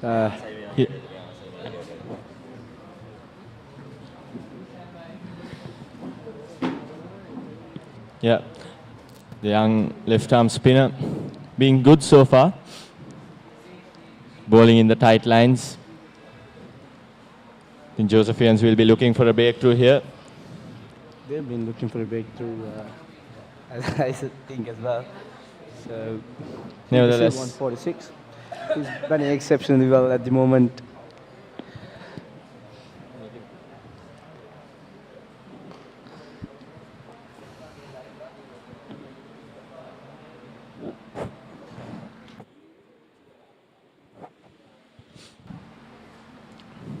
St. Peter's 89 for no loss. Hiroka Silva on 46.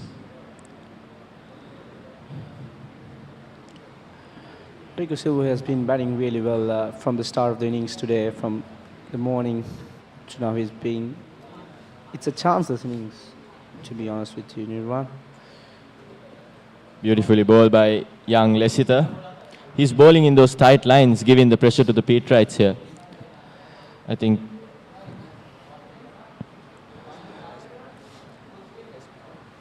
They have an experienced bowler, Kavin.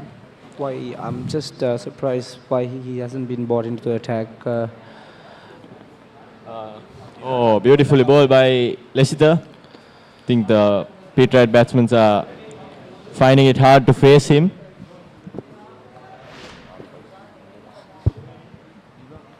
Very well bowled by Vijayatunga. Hiruka Silva is being surprised as well from that ball. A quick single. Yes, he's safe. Hiruka Silva on the 47 now. 3 more runs to his milestone. Can see the wicket turning a bit now. Yes, that's surprising as well. I guess there will be spin latter part in the evening today, where there might be pressure onto The Josephians. Yes, this is a crucial start. Crucial start, to be honest with you.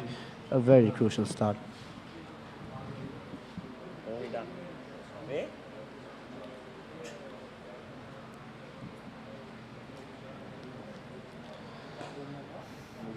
Well played by Sir Fernando once again. He's on 39 as well. Should have placed it for a single, but he's looking good on 39, supporting Hiroka Silva. Too short.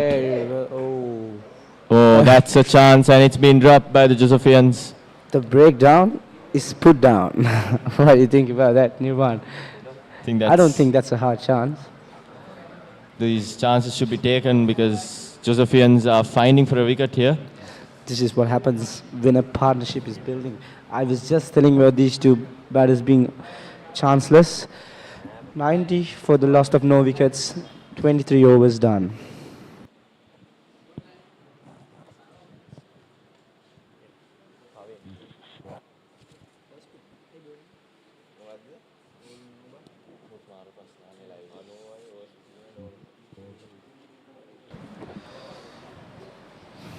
Can see beautiful Colombo. The Lotus Tower. Look at that. Look at those pictures. Is it from the drone? Yeah. Yeah, it's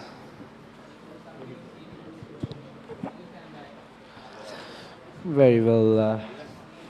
Thanks. Should nice thank pictures. Petrite Media for the coverage, showing these beautiful shots.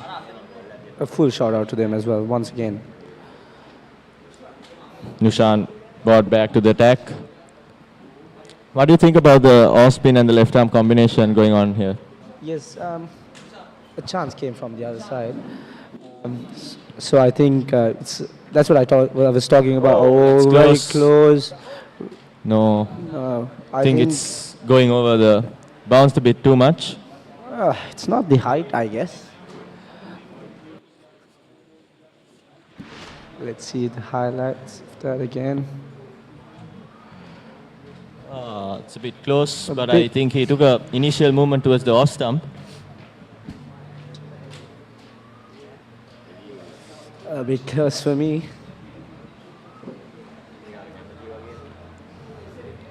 But what the umpires can see is what we can take as a good opinion, to be honest with you, Nirvan. Some close calls there for Hiroka Silva. Very well played there. That's what Nice. Hiroka Silva should do when he's on 48. Now he's on 48.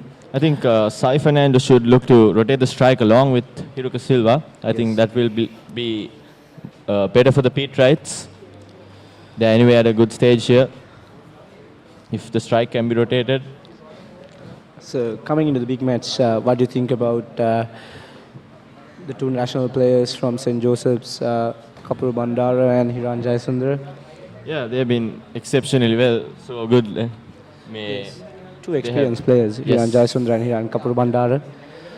Yeah, Hiran Jayasundara has scored over 650 runs for this season with a double century versus Trinity. Kapuru Bandara has been along the runs as well for St. Joseph's. We also can't forget Lahiru Amarsekara, who has taken 50 wickets, along with Yenula Devtusa, scored 500 runs along with 41 wickets. Let's talk about St. Peter's in the next over. So 91 for the loss to no wickets in the end of the 23rd over.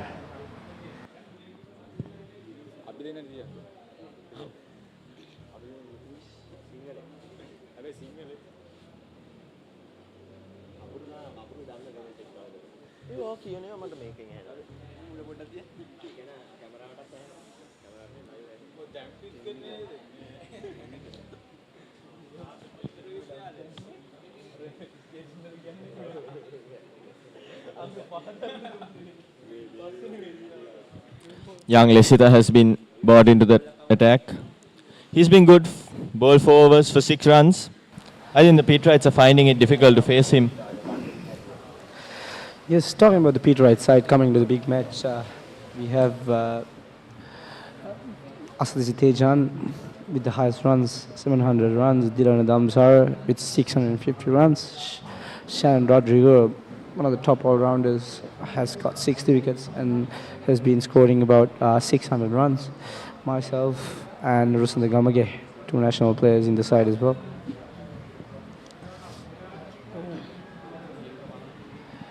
Hiriko Silva moves on to his 50. Very well played, young man. Very well played. Under pressure, early moisture in the wicket, batted really well. Chanceless innings to Hiriko Silva. A round of applause to the young man. Talking about his half century, what do you think about it, Nirwan? Yeah, I think along with Sai Fernando, he built his innings brilliantly, put pressure on the Josephians, rotated the strike whenever he wanted, didn't take any chance. That's what matters. I think if he can bat throughout, Petrites are home. I guess his strike rate is also not bad. 69 balls to his 50. Talking about the St. Peter's second 11 head coach, Tarak Wadugai, one of the most experienced first-class players in Sri Lanka, and his experience is a vital one for the Petrites to come and perform this well.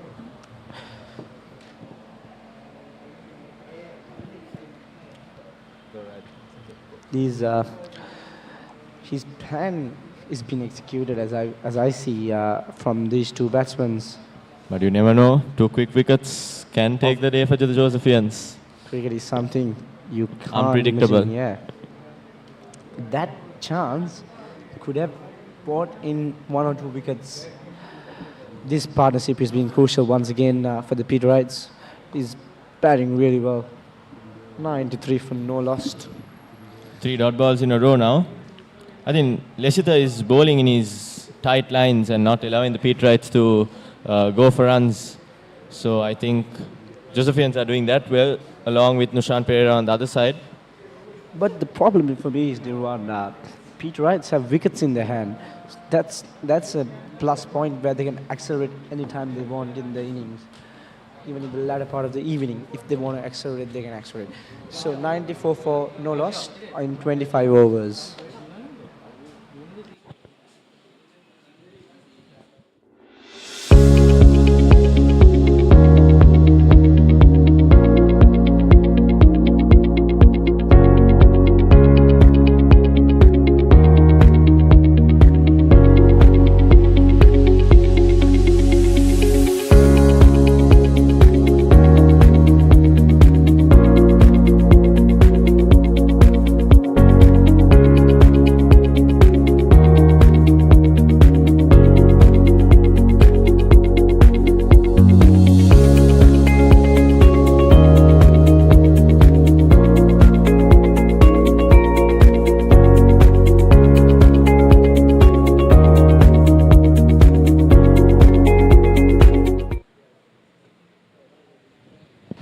Nushan Pereira to continue from the pool end.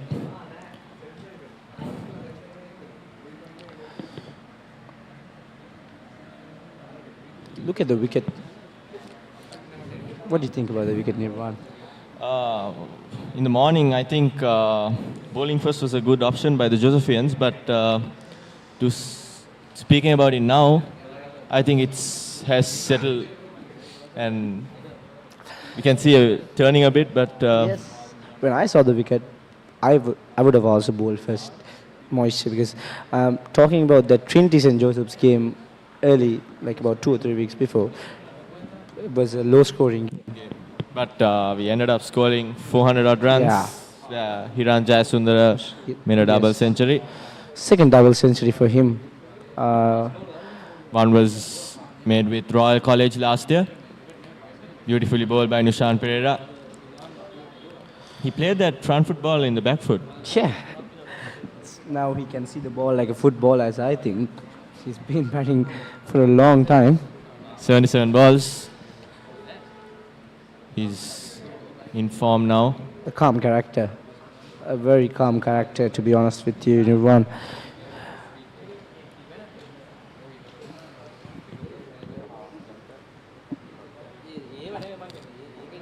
Very well played by Hirika once again.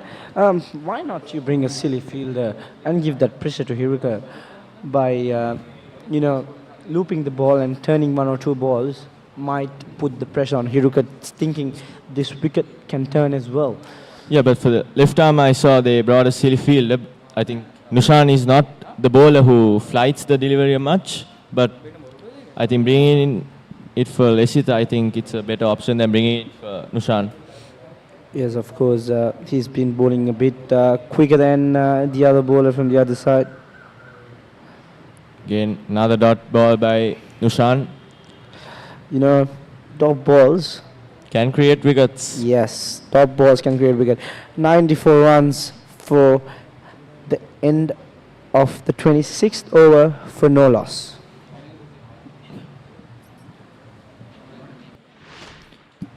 The partnership of Chiruka Silva and Savi Fernando. Some beautiful shots by Hiruka. Look at that shot. Look at that shot. Nice slash through the gap. Just the placement and the timing. Mind you, he hasn't given any chance since he's 50. 50 for Hiruka Silva.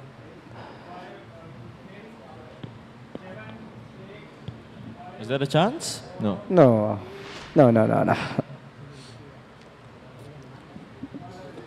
Left armour to continue from the pavilion end. Do you know the measurements of the boundary lines in today's match? So straight, I think it's 62 meters. Other side is also 65.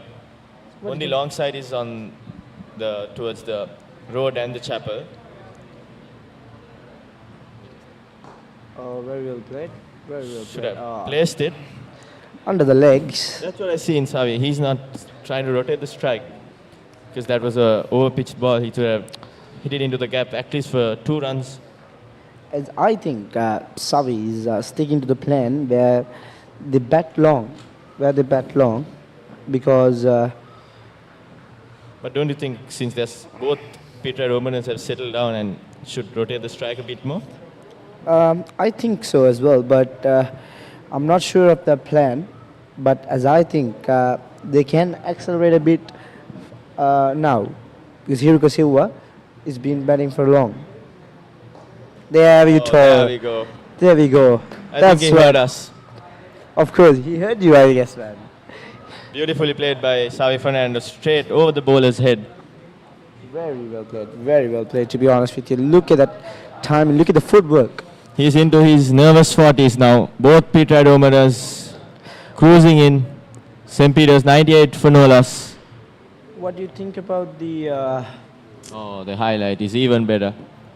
What do you think about the footwork there? I think he used his feet for the left arm well. He reached the ball. Oh, that's not a chance. Very well played, I would say. Anyways, runs are runs. No matter what way it comes. Not a Savi on chance. 47 now. Runs are runs for me. Any That was not a chance. Not a chance at all. No chance for coming there. 47 runs. Two quick boundaries brings up Savi's 3 more runs for his half century.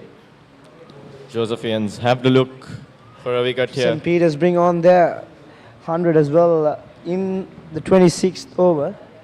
Very well played for the 2 youngsters there.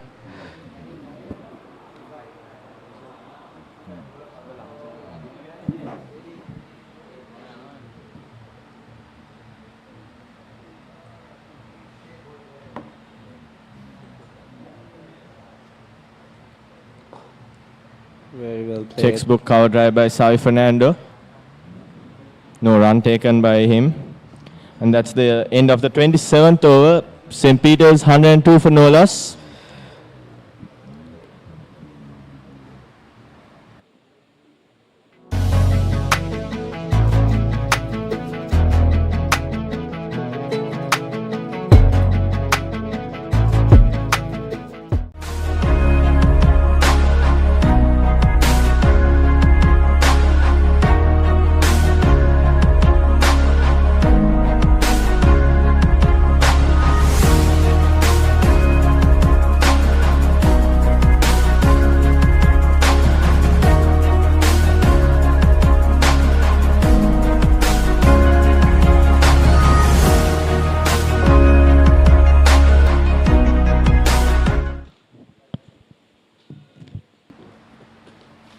Nishant Pereira to continue from the pool end.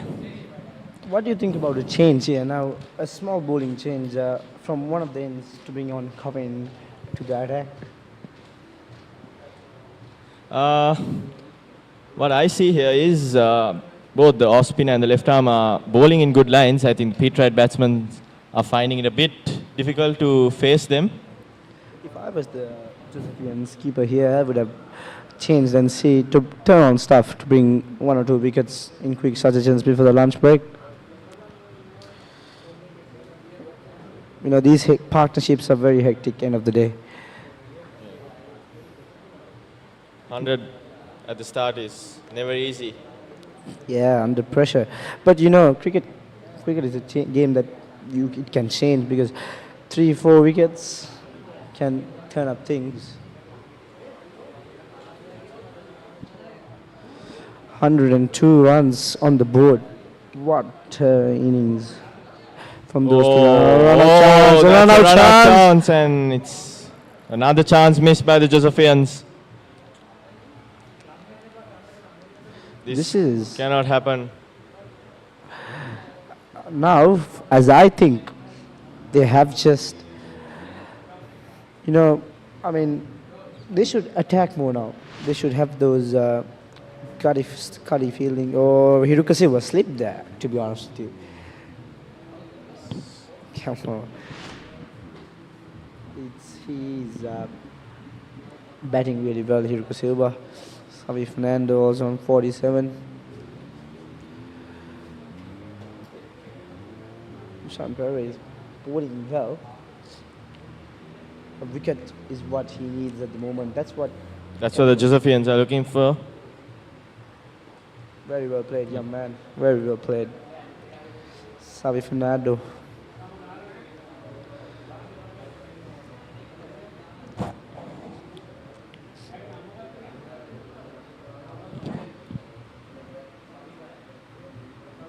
Well left. I don't. This is actually a one-day bowling field for me, to be honest with you. A one-day, you know, dot balls outside the off stump. You hit or I leave it. It's something like that. I think the Josephians should, since Petrite's 105 for no loss, Josephians should attack for some wickets by bowling wicket to wicket. For me, one, to be honest with you, the balls that came wicket to wicket has always created some pressure. You look at the LBWs, where they were inside edge, no matter what, they bowl line and length in the wickets. So I think change your plans now, wicket to wicket, and get some wickets. 105 for the loss of no wickets at the end of the 28th over. Blue Ocean, a unique brand of luxury apartments in Sri Lanka. Discover the ultimate investment and the privilege of ownership in a unique paradise destination. Blue Ocean extends their real estate ventures with a range of landmark condominiums. An attractive opportunity for local and foreign investors who wish to enjoy a green living environment. Blue Ocean Group of Companies, leading the way to the future.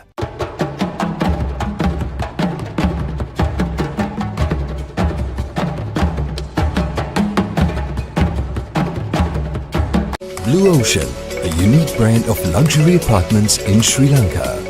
Discover the ultimate investment and the privilege of ownership in a unique paradise destination. Blue Ocean extends their real estate ventures with a range of landmark condominiums, an attractive opportunity for local and foreign investors who wish to enjoy a green living environment. Invest now and reap the rewards. Live in a highly secure apartment that is both exquisite and affordable. Blue Ocean Group of Companies. Is it a bowling change, Nirvana? Did Yes. they hear me? Dinesh Jayakodi has been brought into the attack. I think you were right. Yes, that's what I was talking about. A change would, for me, a change can bring down a breakdown. What do you think about that? A part-time bowler is always a crucial bowler for me. What do you think about that, Nirvan? Yeah. But I think the Josephians are looking for a breakthrough here, though. 28 overs has gone.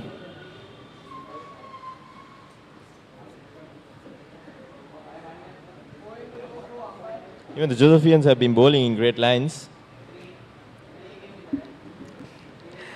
Not Dinesh deadly. Jayakodi born into the attack.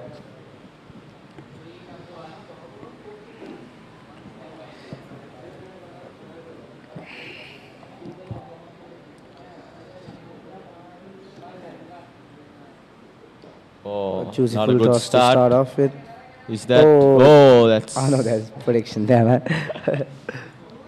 But not a good start by Dinet. You could see if we could have slapped that. But Yeah, you never know. Full toss can be a wicket. of course, man. Full toss, easy balls might turn into wickets. Especially for leg spinners. Yeah, leg spinners, especially. Being yourself a leg spinner, what do you think, Nirvan? I think, yeah, short balls almost bounce twice. Wickets. Yes. Leg spinners bring on wickets. What do you think about that? That is true. But the days you get hammered, you get hammered. The days you get wickets, you get wickets. Typical talk by a leg spinner.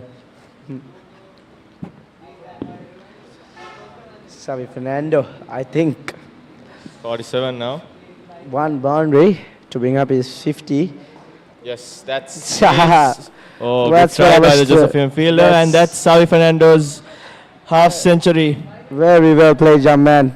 Beautiful knock. He deserves it. He deserves it. He deserves it. Very well played. Very well played. Look at that shot. Petrite's off to a flyer now. 110 for no loss. Xavi Fernando. Played Well some played, young nice man. strokes. Well played, young man. Look at that shot. Wow. Didn't get Wow. to the pitch of the ball, but he managed to get it for a boundary.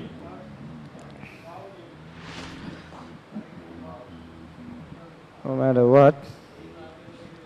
Xavi Fernando. Well played, young man, to be honest with you. Nirvan, talking about his innings. Flash his innings for me very soon. What do you think about... In the 40s, he came to 50s with 3 boundaries. As you mentioned, when you said he needs a boundary, he came and hit a boundary. When I said he needs a boundary, he came and hit a boundary. He hears us. Yes, that's the main part of that. He hears us. I think Hiruka and Xavi have been perfect. They put the pressure on the Josephians, and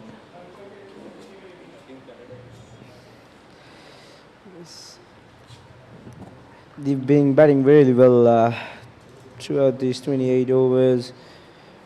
Just one chance. You won. And that's gone. Good shot. Is That's- that a? Is that a? Yes, that is. That's a maximum. That's a boundary. Beg your pardon, it's a 4. Juicy full toss. Not a good start by Dinesh Jayakodi. Juicy full toss, to be honest. 2 fours in the over. I think that slipped away from Dinesh Jayakodi's hand.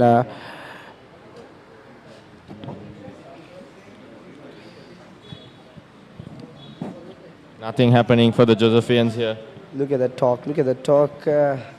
Under pressure, to be honest with you guys. I mean, 2 wickets can change the game. Of course. You never know, cricket is unpredictable. Of course, I agree with you. 2 wickets, 1 wicket can change the game because it's just we are ahead of 10 minutes for lunch. 1 or 2 wickets in these 10 minutes can put the Petrites under pressure. But to be honest with you, I don't see a wicket coming from these 2 batsmen.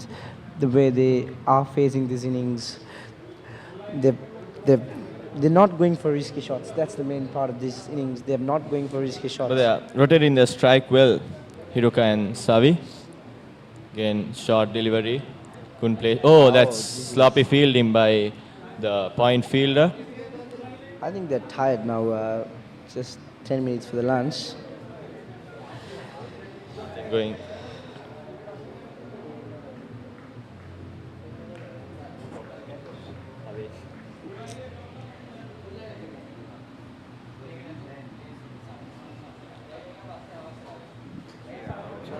Left with ease.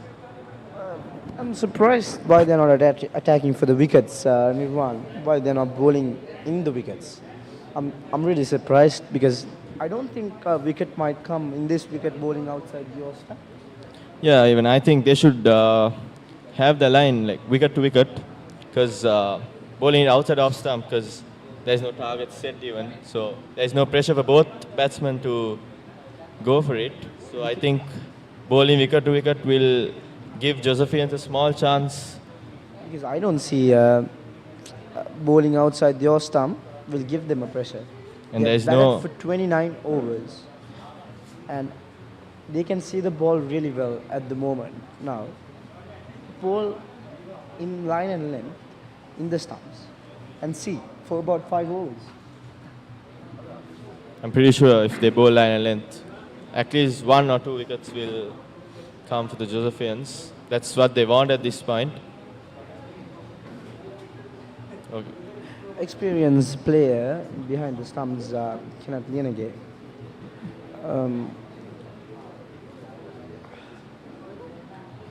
What do you think about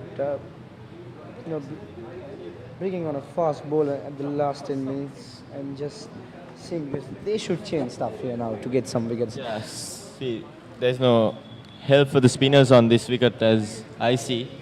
So But- I think bringing in the pace and tightening things up.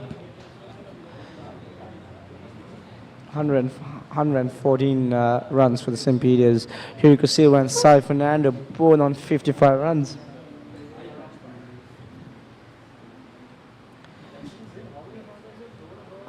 Oh, No another ball. no ball. I think this is the third no ball bowled by Nushan today.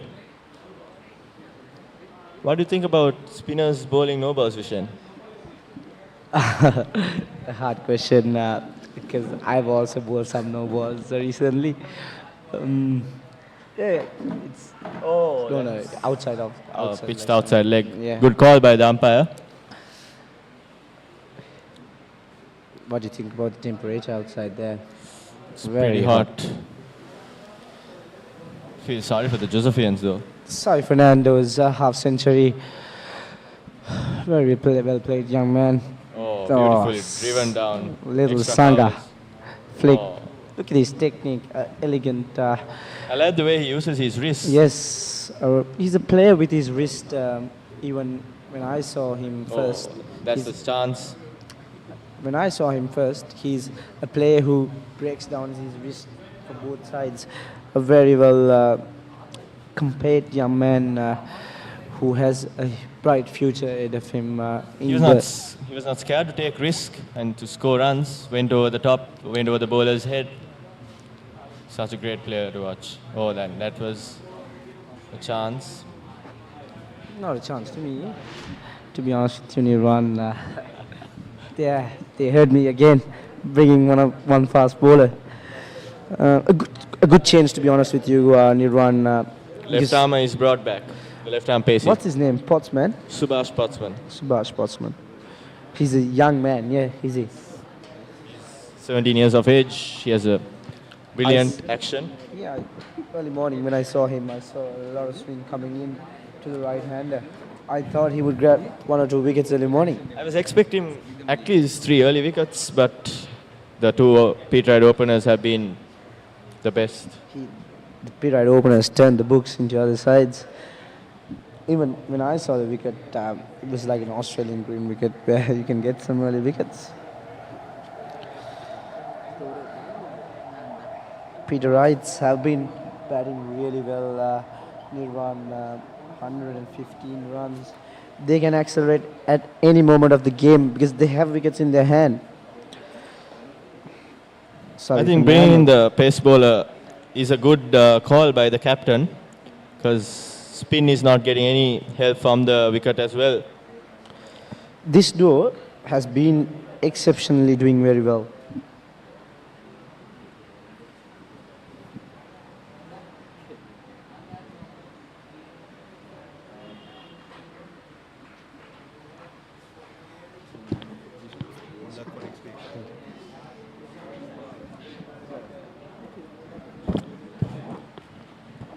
Oh, late bounce.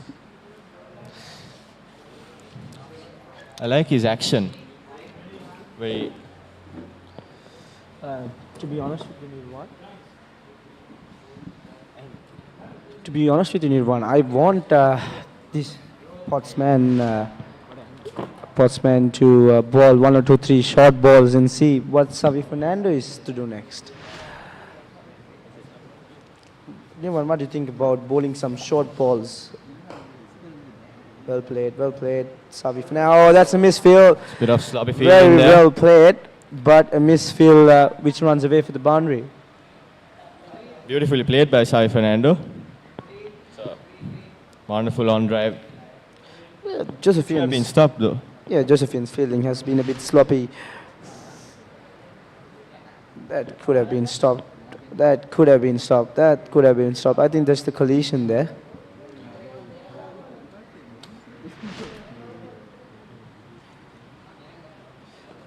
A huge credit goes to Xavi Fernando for that elegant on drive. Talking about his drives, what do you think about that, Nirwan? Good technique. He uses his wrist well. Oh, another no ball by the Josephians. Fast bowlers can be given a chance, Nirwan. For the no balls, fast bowlers can be given a chance. I want them to bowl some short balls, Nirwan. Because Xavi Fernando he wants to hit the ball now. So 1 or 2 short balls can end up in square leg or in fine leg. I need the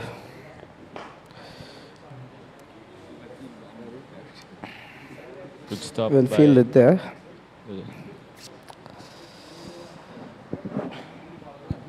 Talking about these 2 young men, Hugo Fernando and Xavi Fernando. They've been Hugo excellent Silva, since sorry. morning. Batting for 30 overs straight in this heat is not the easiest.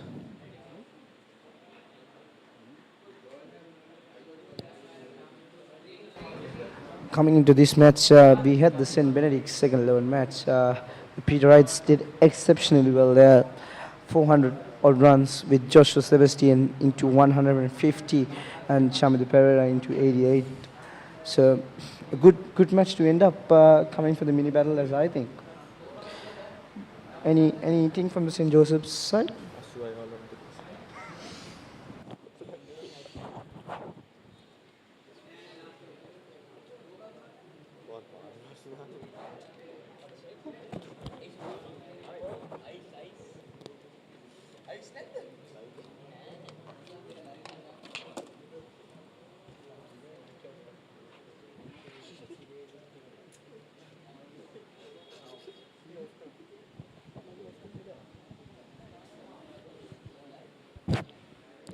St. Peter's 120 for no loss at the end of 31 overs. Nushan Pereira to continue from the poolside end.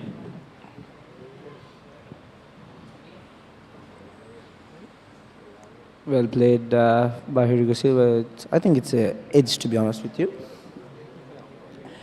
Savi Fernando on 59, Hugo Silva on 55. Savi Fernando has played 100 balls to his 59 runs. I guess this might be the last over before lunch, Nirwan.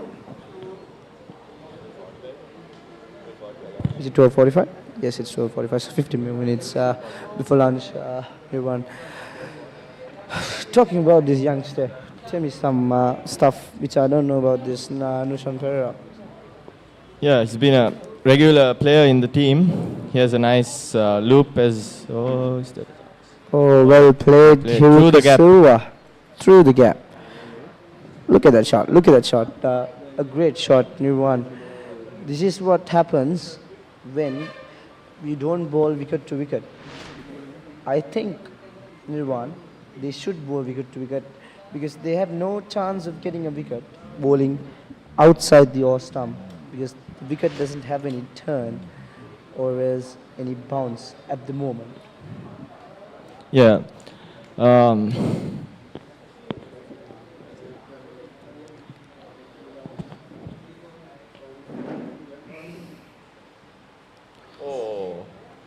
Again, Well once bowled. good comeback by Nushan. Nushan Pereira. I think he looped that ball a bit. He pushed it through. Yeah, he just looped that ball. Look at the ball again. I told you, he looped that ball.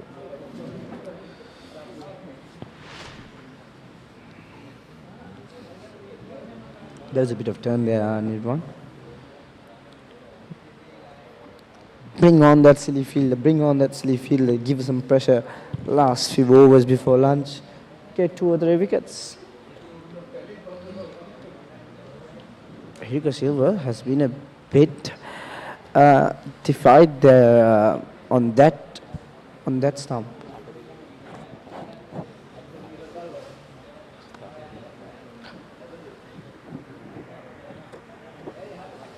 $124 runs.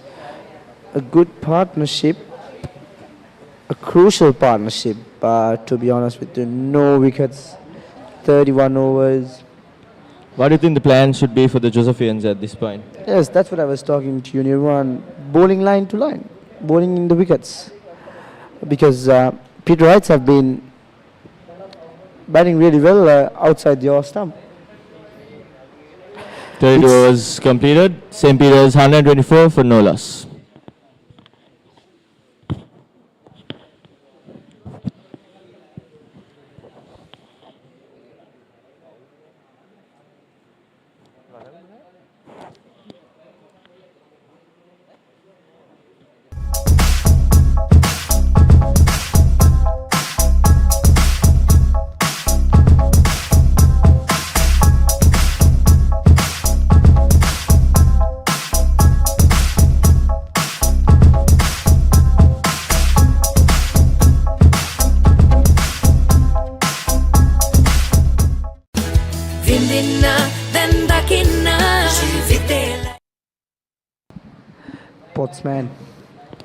Pottsman born to the attack again. Savi Fernando, I think these two batsmen might see the ball like a football now. One mistake can cost the wicket for the Petrites. Looking for that mistake from a long time, Nirvan. Cricket is Did a unpredictable. mistake, missed the opportunity. Easy chance there, to be honest with you, Nirvan. One mistake can cost the wicket, and 2 quick wickets there can make a huge difference for the Josephians. You're always looking for Oh, wickets. that was a good ball by Pottsman. Ball reaching in towards the batsman. Sai Fernando was good enough to face it well. Nirvan is always looking for wickets to the Josephian side. But as I see, I don't think there might be, in the later part of the evening, I think that session will be a crucial session for whoever Do you think plays. wicket will spin at the latter part? Yes, but from tomorrow morning it will get set again. Just the evening session, just the last 15 to 20 overs might turn a bit, to be honest with anyone. It will be a bit difficult for the Josephians to when they come on to bat during the latter part. From my side, I like turning wickets because it's easy for you to bat. You can hit from both sides. But this wicket has a bit of drift as well. So if it turns, it might be a plus point for the bowling side. Oh, very close. That's given out. Given. That's the breakthrough St. Joe was looking for. That's what I was talking about, bringing a fast bowler into the attack. That was bowled brilliantly. Plumb in front. That's what I was talking about. One mistake can bring a wicket. Yes. Shane. I don't think anything wrong with Savi Fernando there. Just a very, very good ball. Brilliantly bowled by Pottsman. Savi Fernando batted really well. The end of the partnership, 124 That for part one wicket. was crucial for the Josephians. That brings on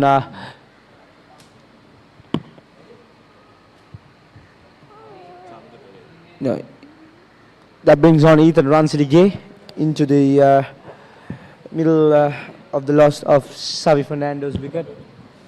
Now Josephians should change their mentality and start attacking here. Very well played, young man, Savi Fernando. Very well played. Wonderful knock. partnership with Hiruka. The opening partnership was 124. Ransidige brought Very into the easy. attack. Mind you, he batted for 32 overs. Yes, 32 overs, but It's not easy with this 4 heat. more minutes to lunch. 4 more minutes to lunch. That's a plus point for the Josephians. They can enjoy their lunch. Petrite might enjoy it more. 124 for one wicket. 2 quick wickets can change it.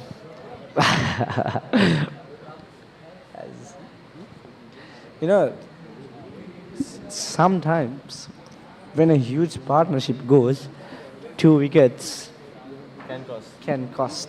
can cost. Ethan Ransilige is being replaced to Joshua Sebastian for the number 3 position from the last match, because Joshua Sebastian has been promoted into the first 11 side after that 150 for St. Benedict's. A great young player as well, Joshua Sebastian, one of the young men who can do it for St. Peter's in the future.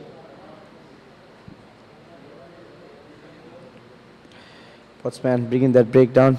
The only wicket in. Not a good ball to start off to the new batsman. You know, you and me were talking about that wickets. If they bowl on line and length straight into the wickets, that's the chance of getting an LBW or a bowl. They should attack the stumps because it's the new batsman as well. Look, talking about Savi Fernando's wicket there. Oh, that's plumb in front. Plumb in front. Look at that footwork there. He hasn't put that leg. Oh, is there a bit of bat there? No, that's the plum. No bad at all. Oh, is that 4 runs? 4 runs from either Ransidige. End of the 33rd over, 124 runs for the loss of 1 wicket. Finally a wicket for the Josephians. Yes. Here you go, Silva. Still in the crease. I think Credit should go to Hiruka Silva though. He batted for 33 overs. Not easy in this hot sun and facing those hard balls. Josephians also bowl well. I mean, they should have attacked the stumps more. the problem is near 1. Just 1 wicket for the 33rd over. If they can get about 2 or 3 more wickets, then Petrites are totally under pressure. Because if you have wickets, as you know as well, you can hit the ball latter part of the evening as well. So the wickets is the main case when we are batting. Because we have some hard hitters. Petrites have some hard hitters under Sachin Pereira, some Dimal Shajawardana. They all can hit the ball very hard. Very well played by Hiru Silva. Look, he has no chance of getting out, to be honest, like the way he's batting. But his wicket can be the costly one. His wicket can be the better wicket. I think Josephians are finding his wicket before lunch. If his wicket is taken, Josephians are on top. I think last over before lunch, I guess. Why not come and attack? Bring 1 or 2 silly fielders. Give the pressure. Bowl line. Bowl in the wickets. Get a LBW. I think is this the last over? Not sure about that. Nirwan? Again, beautifully bowled by Nushan. It's not. Nushan is been bowling 11 overs really well. He has not been giving any half volleys for the Petrite batsmen. Petrite batsmen have been attacking the other side when Nushan Pereira is bowling dot balls from this side. I don't like the way the Josephian bowlers are going Yes. at this. I saw Kenneth's having some words with Nushan as well. I think he's telling him to bowl it wicket to wicket. Yes, wicket to wicket is the only way of getting a wicket. I mean, if he wants to bowl the dot balls, his line is perfect. But at this point, you need wickets in hand. This is the question where you need wickets. And that's And lunch. Is it the time for lunch? Yes. Oh, one more over going. I guess. Yeah, will be an over ball. Is it?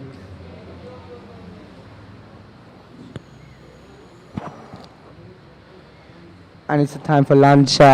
Peterites have dominated this session with 125 runs for 1 wicket.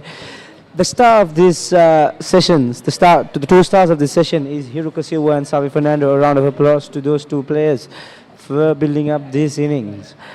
Very well played by the 2 youngsters who have a bright future ahead of them. I think Josephians, on the other hand, would want more wickets on their. Yes, of course. They might have to take some wickets if they need to give some pressure to the Peterites. But I think after the lunch, the Peterites will change their mindset and their plan as well, because they have some wickets in the hand. So we bring you the session highlights. Sai Fernando's elegant cover Of the drive. day. Hiruka Silva. Some top shots by the Petrite openers. Look at that roll of the wrist. Beautiful placement. These 2 batsmen have created the Josephian bowlers under pressure. Half volleys always have been scored into 4 runs and stuff. This is an opportunity, a hard opportunity, a valiant effort by the fielder there, a valiant effort.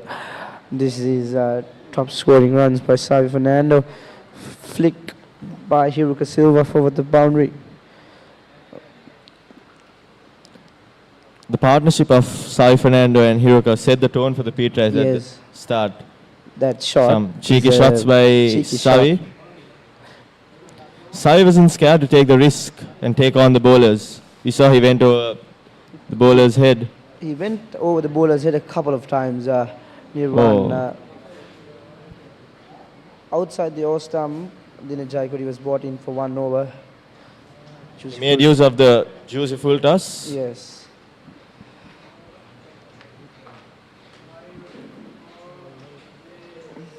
Oh, That's, I think Hiruka Silva 59, Sai Fernando 59, Ransili Gay 4 for 2 balls. Looking at the batting lineup of the St. Peterites, Chamadu Pereira, Sanket, Shan, Garumana, Pereira, Pushpa Kumara, Senvidu and Javardhana in the batting lineup of the Peterites. A good batting lineup, common in the latter part of the day.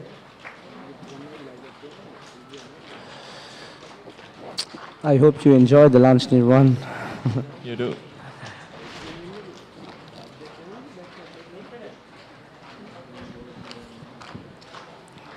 Thank you very much for the Petrite media bringing it live. Pottsman, 8 overs, 30 runs and 1 wicket. He got the breakthrough for the Josephians. The only wicket in the session. He gave his 100% for that. Senesh Solangarachchi, 7 overs, 38 runs. Nushan Young Pereira Lesita keeping it Wijayatunga. tight for the Josephians, bowling 12 overs for 33 runs with the economy of 2.8. Bowled really well, to be honest with you, Nushan Pereira. Also, Lesita Wijayatunga, 6 overs. He So- bowled in some tight lines for the Josephians. Solangarachchi had a bit of bounce in his bowling. He hit the deck very good. Nice St. Joseph's runs there. Thank you very much for you. the Petrite Media for bringing it live. Thank you, Nirvan. Thank you, Enjoy the rest of the day. Thank you. Thank you.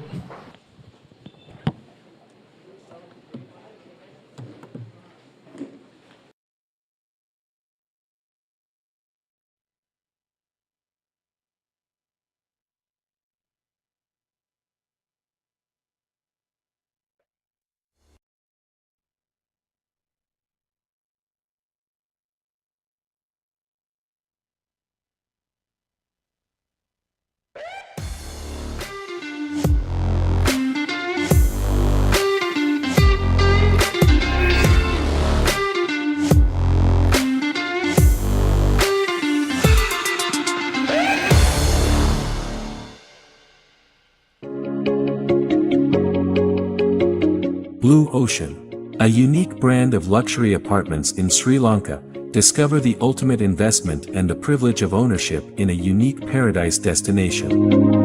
Blue Ocean extends their real estate ventures with a range of landmark condominiums and attractive opportunity for local and foreign investors who wish to enjoy a green living environment. Our latest acquisition of Kelsey Developments PLC, we have now entered the gated housing market.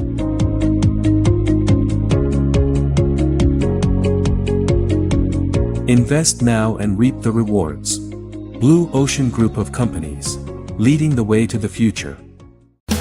Vindinna dan dakinna ජීවිතේ light එකේ ගෙවන්න ජීවිතේම light එකේ ඉන්න හේලි solar. Blue Ocean, a unique brand of luxury apartments in Sri Lanka. Discover the ultimate investment and the privilege of ownership in a unique paradise destination. Blue Ocean extends their real estate ventures with a range of landmark condominiums. An attractive opportunity for local and foreign investors who wish to enjoy a green living environment. Blue Ocean Group of Companies, leading the way to the future. Centrally located, 30 minutes from Port City, 20 minutes from the airport and 5 minutes from the highway entrance, Central Park Ja Ella has an unparalleled location advantage. Sprawling over 15 acres of lush land with only 500 meters to the Colombo-Negombo main road, this is an ideal place to create your home to fit contemporary lifestyles. Central Park Housing Project is a well-designed and well-executed gated community that offers a range of housing options and modern amenities.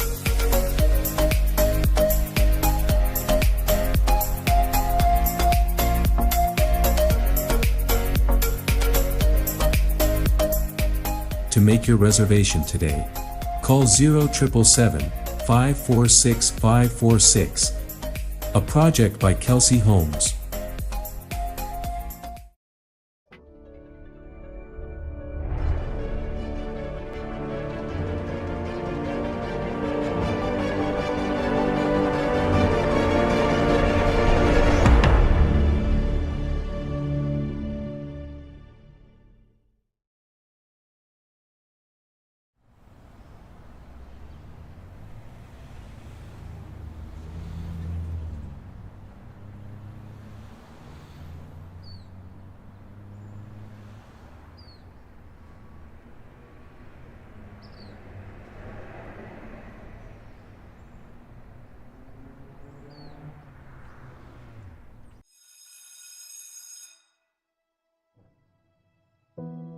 We'll honor yet the school we knew, the best school of all.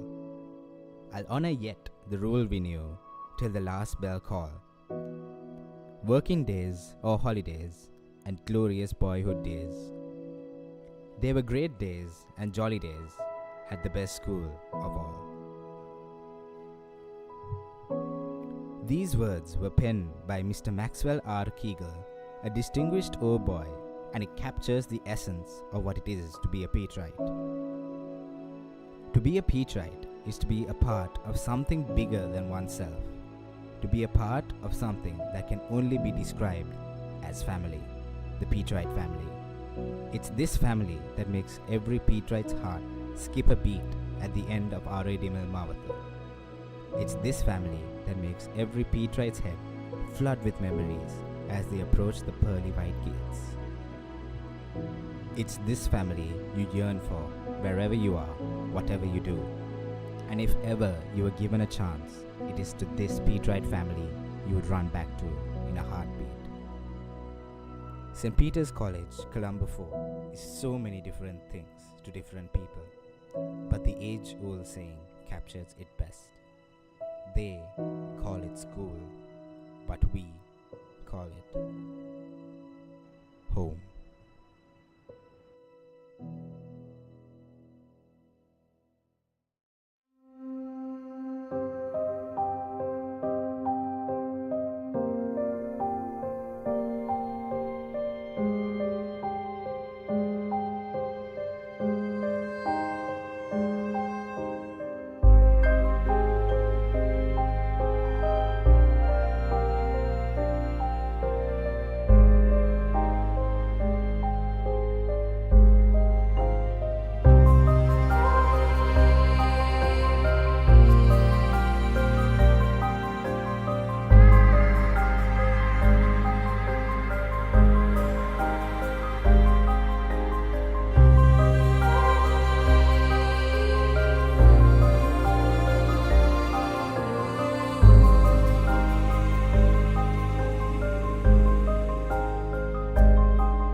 Over the years, our home has grown from being a humble branch school of St. Joseph's College, Maradana, to St. Peter's College we all know and love today. Reverend Father Legoc, while riding his motorcycle, discovered a piece of land, which he then transformed into a prestigious institution that would withstand the test of time. On January 18, 1922, the historic moment arrived as students, teachers, and priests, wearing the college colours, gathered at the Maradana railway station to board a special train bound for Vallavatta. That day, 204 students were enrolled in classes ranging from grade 1 to 7. A significant date in the history of St. Peter's College was April 8, 1927, when our alma mater stands on her own right as St. Peter's College, Vallavatta. The construction of the impressive Assembly Hall, with a seating capacity of 1,500, commenced on March 6, 1930, and was formally opened on November 19, 1931. What we now call the Nicholas Pereira Hall boasted of being Colombo's largest hall at the time. The first ever big match, a cricket encounter between St. Peter's and St. Joseph's, was played in February 1933. Following the retirement of Reverend Father Nicholas Pereira in 1943, Reverend Father Basil A. Veeratunga took over as the new rector. Under his leadership, St. Peter's College saw notable developments, including the conversion of several buildings into 2 stories. In 1956, Reverend Father Arthur Nicholas Fernando assumed the role as the 3rd rector of college. During his tenure, he emphasized the importance of aesthetics and introduced the drum band, which was the first of any school in Sri Lanka. During the tenure of Reverend Father Mervyn Veerakkodi, St. Peter's College witnessed the emergence of talented musicians, including Sunil Pereira and the Gypsies. The highlight of Father Theodore Pires' era as rector was the Golden Jubilee celebration in 1972, which included a reenactment of the arrival of Josephian staff and students who had come to St. Peter's in 1922. Reverend Father Clever Pereira commenced his rectorship on 6 January 1975, and for the first time, St. Peter's College had a fully fledged Petrite as rector. Father Joe E. Vikramsinghe became rector in 1978. He was known as the master builder for his efforts in raising funds and expanding the college infrastructure. He initiated the construction of a 3-story science laboratory block, and a new building was constructed for the primary section alongside a swimming pool. Father Felician Ranjit Pereira succeeded Father Vikram Singha in 1994. September 1995 saw St. Peter's lose land on account of the extension of the R.A. Dimel Mawata. But all wasn't lost, as the underpass was provided at state cost for the use of the boys to access the college grounds. The Petrite Indoor Sports Complex and Gymnasium was another initiative of Reverend Father Felician Ranjit Pereira and was opened on the 24th of August 2002. Reverend Father Travis R. Gabriel took over as rector in 2005. On 12th May 2010, Father Travis had laid the foundation for a 4-storied block for the A-level section. Father Trevor Gerard Martin took over on 12th February 2014. During his tenure, a state-of-the-art science laboratory was established and a pavilion complex was completed. The college also organized the Petrite Walk in 2017.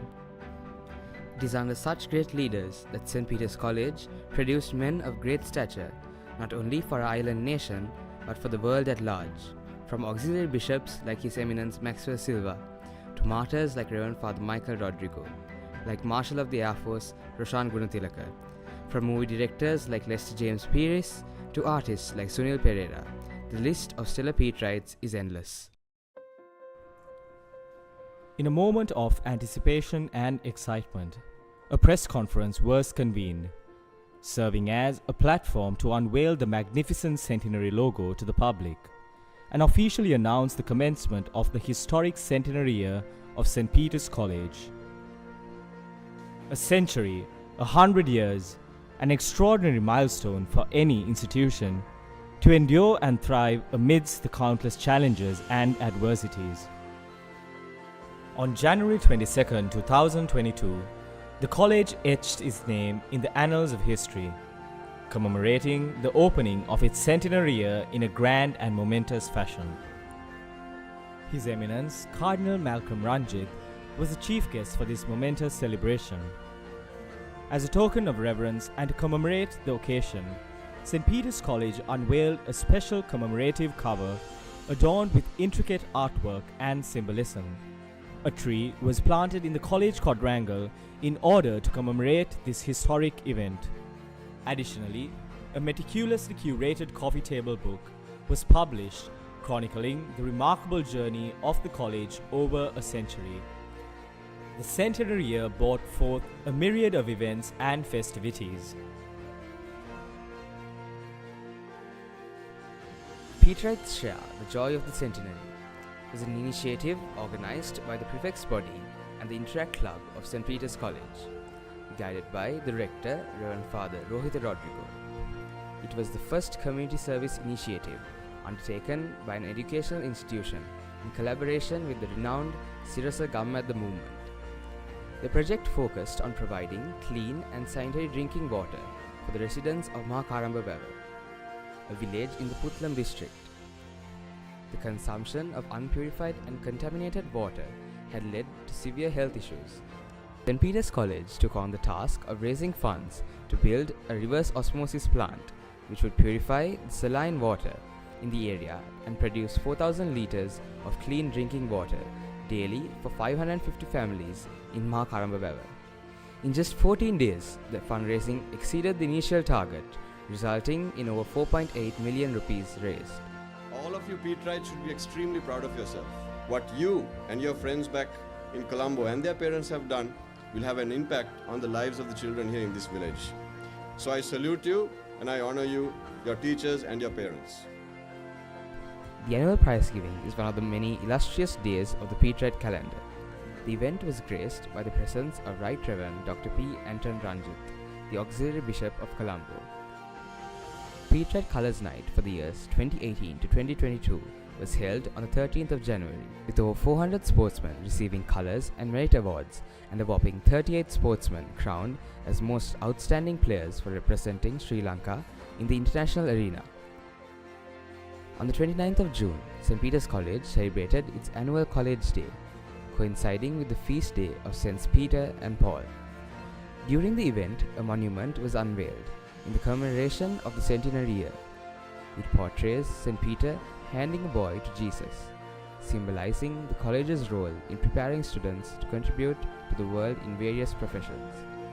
During the momentous centenary year of St. Peter's College, several initiatives were taken to elevate the standard of education and enhance the overall college experience. One of the significant endeavors undertaken was the extensive renovation of the college premises. Every classroom received a remarkable facelift with the installation of brand new desks and chairs, ensuring students' comfort and promoting an optimal learning atmosphere. The college pool, a venue that had witnessed remarkable achievements by the college swimmers, underwent a complete revamp. The result was a state-of-the-art brand new pool. This upgrade provided a suitable setting for the talented swimmers to continue their exceptional performances. The college also refurbished its basketball court. The newly revamped court, unveiled by Reverend Father Rohit Rodrigo, provided a pristine space for basketball enthusiasts. Under the guidance of the rector, the college underwent a remarkable transformation with the installation of solar panels. Another notable improvement took place in the iconic college quadrangle. Lush grass was meticulously planted, transforming the quadrangle into a serene and inviting area. Further, the college washrooms were also refurbished to higher standards to ensure better facilities for our students. Another first was the Centenary Festival of Culture and Technology, a momentous occasion that held significance on multiple levels. It marked the first ever collaboration of the Sinhala, English and Tamil literary associations, as well as the IT and technology departments. This day was truly exceptional because it provided students with a platform to showcase their talents on stage. One of the day's highlights was the recognition and awards bestowed upon numerous students for their exceptional artistic and technological expertise. 53rd Saints Quadrangular Tournament was held on the 26th and 27th November 2022 at St. Peter's College Sports Complex after a lapse of 2 years. This year's event was hosted by Old Petrite Sports Club in celebrating the centenary year of St. Peter's College. St. Peter's College lifted the overall Saints Quadrangular Championship by securing the basketball title and finishing as runners-up in both cricket and rugby. 100 years of education cannot be upheld if not for the hard work and dedication of our dear teachers and sirs. And in order to commemorate the yeoman service of our dear teachers in moulding the lives of our young Petrites, the old boys of college organized a special dinner dance for the teachers at the Hilton Hotel. The Marian devotion at St. Peter's College is an important day for all Petrites, as it has been a long-standing tradition to thank our dear Mother Mary. The event was held in a grand scale with the participation of the entire Petrite family. The spiritual aspect of life is considered of immense importance at St. Peter's College, with the teachers as well as our priest community who incorporate spiritual activities into our daily routine. In order to preserve the timeless history of St. Peter's College, Reverend Father Felician Ranjit Pereira opened the archives in 2005. Later, under the leadership and guidance of Reverend Father Rohit Rodrigo, the archives were refurbished and opened on the 22nd of January 2022 as a centenary project. As we come to the end of the centenary celebrations, I would like to thank God our Heavenly Father for all the blessings that we have received throughout the year. But it's not just this year. Over the past 100 years, we were blessed immensely. Mother Mary and St. Peter, our patron saint, for all the mediation, for all the blessings that we have received as a college. Let me also take this opportunity to thank all the past rectors, all the priests who served in the college, all the teachers, the office staff, the support staff who have labored so much, all the parents for their cooperation. I'm very, very grateful to all of them. I also would like to thank all the all boys, and I also wish all the present boys that they make use of all the available facilities that are provided in school so that they would go out into the world and make sure that whatever they have gained from college, they will use it to glorify God when they are out in the world. Wish every one of you God's blessings as we close the centenary year. Thank you and God bless you. From humble beginnings to glorious days, a century of excellence, reverberating with history that runs so deep that mere words cannot describe her enough. Every single grain of sand, every single stone, rock, brick and tree that stand upon this holy ground is etched with memories of countless numbers of boys who call these grounds home.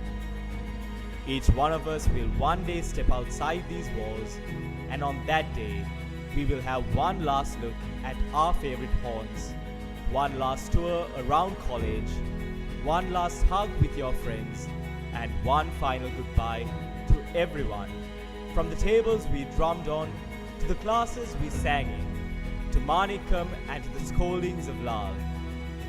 Your days at St. Peter's College are numbered. Those little moments are so precious. Embrace every second you have left. Hold on so tight and never let go.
St. Peter's College has permanently etched its name in the history of sport in Sri Lanka, producing international level sportsmen as well as clinching championship after championship in every single one of our sports.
This is Sports at St. Peter's College.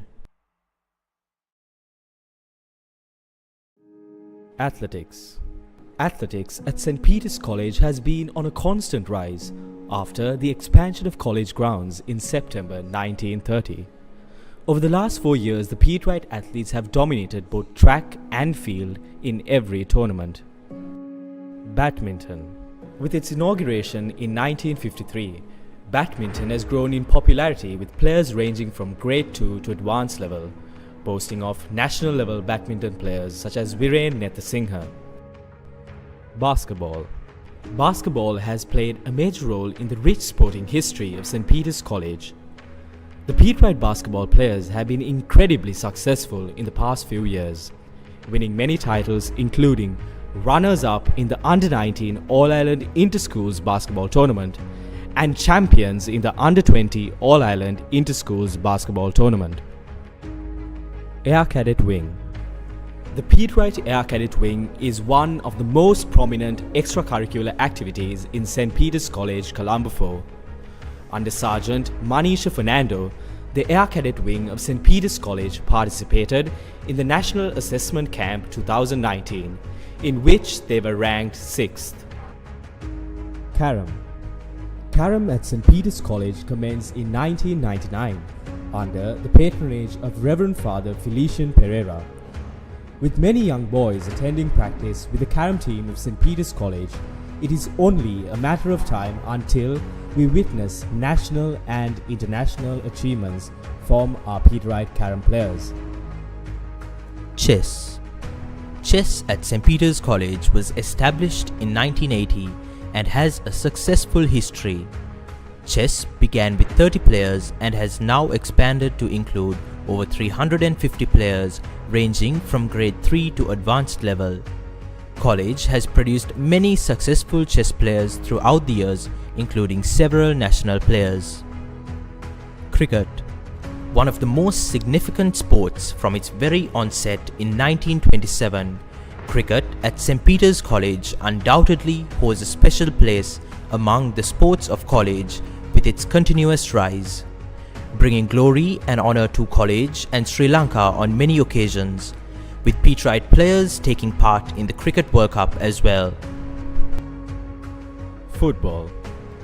The first sport introduced at St. Peter's College in June of 1925.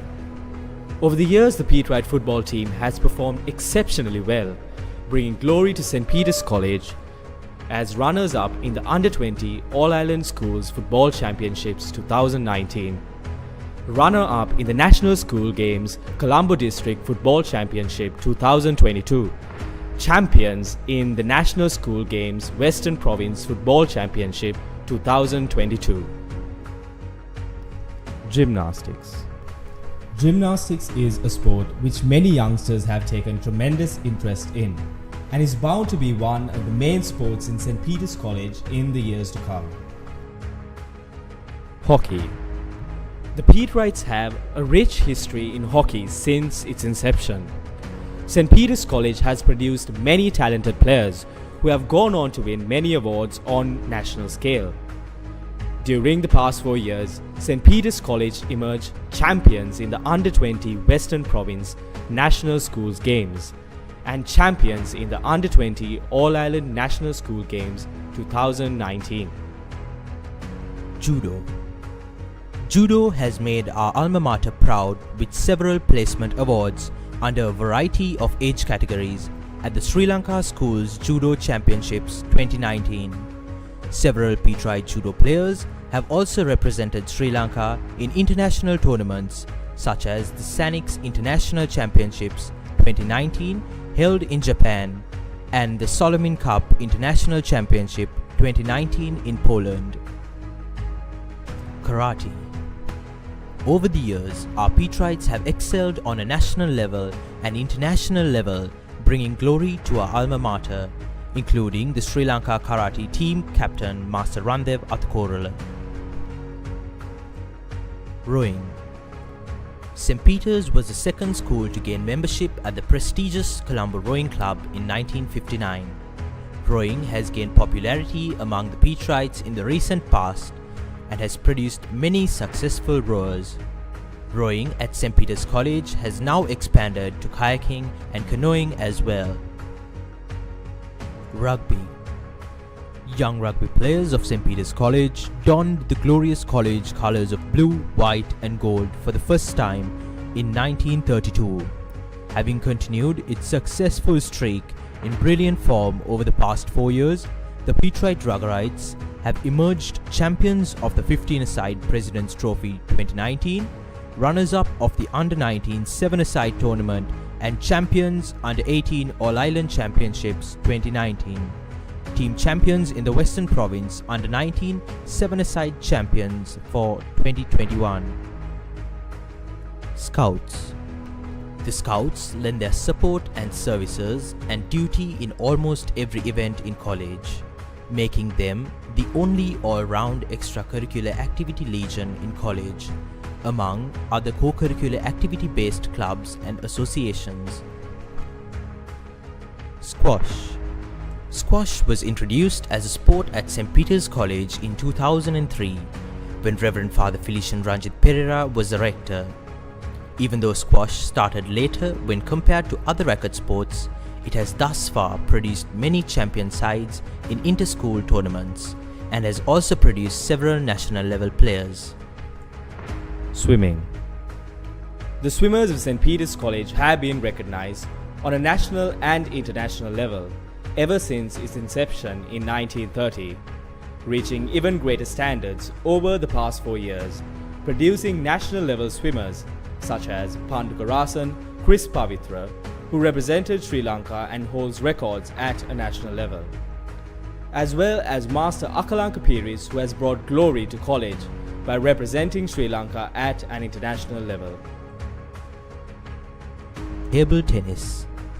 The table tennis players at St. Peter's College have always created exceptional teams that have gone on to become champions in inter-school tournaments. Table tennis at college has been consistent throughout the years and has also produced national level players in the past. Taekwondo. Over the years, Taekwondo has become a well-known sport at St. Peter's College. Though introduced late, Taekwondo at St. Peter's College has excelled to become a sport producing several skilled national players in the past years. Tennis. Young Petrites playing the game of tennis have strived to achieve their maximum potential, bringing glory to college through the sport since February of 1929. There are several noteworthy performances in the last 4 years, including players representing Sri Lanka World Junior Tennis Championships. And that is just a glimpse of the Petrites in action, bringing glory to their alma mater through their excellence in sporting events across the country and beyond.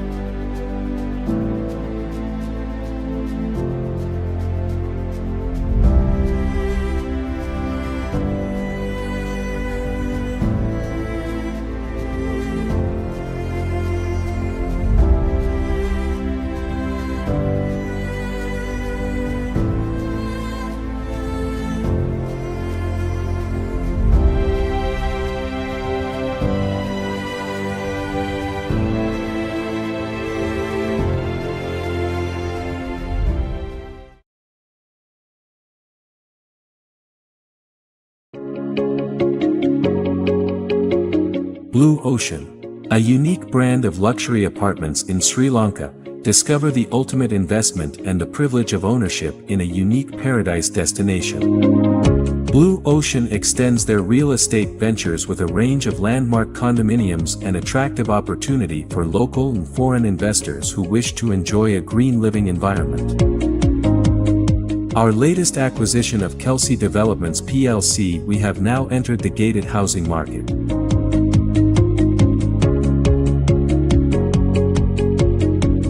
Invest now and reap the rewards. Blue Ocean Group of Companies, leading the way to the future. Vindinna dan dakinna ජීවිතේ light එකේ ගෙවන්න ජීවිතේම light එකේ ඉන්න හේලි solar.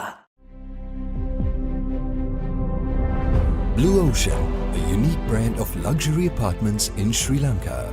Discover the ultimate investment and the privilege of ownership in a unique paradise destination. Blue Ocean extends their real estate ventures with a range of landmark condominiums, an attractive opportunity for local and foreign investors who wish to enjoy a green living environment. Blue Ocean Group of Companies, leading the way to the future. Centrally located, 30 minutes from Port City, 20 minutes from the airport and 5 minutes from the highway entrance, Central Park Jaela has an unparalleled location advantage. Sprawling over 15 acres of lush land with only 500 meters to the Colombo-Negombo main road, this is an ideal place to create your home to fit contemporary lifestyles. Central Park Housing Project is a well-designed and well-executed gated community that offers a range of housing options and modern amenities.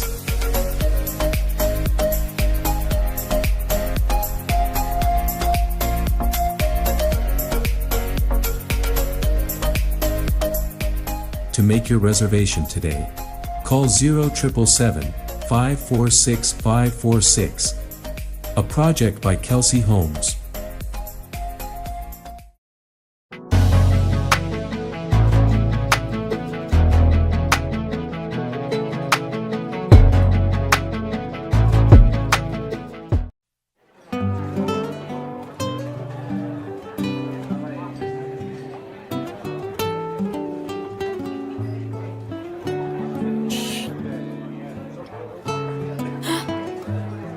My meeting ran late. I'm sorry. Well, we were here on time, weren't we, Dua? Happy anniversary, darling. Oh, wow. Thank you.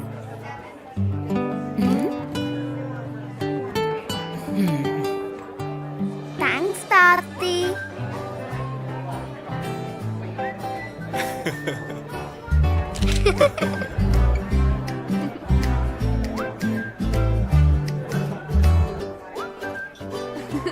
Tarthi, did you get Ammi anything?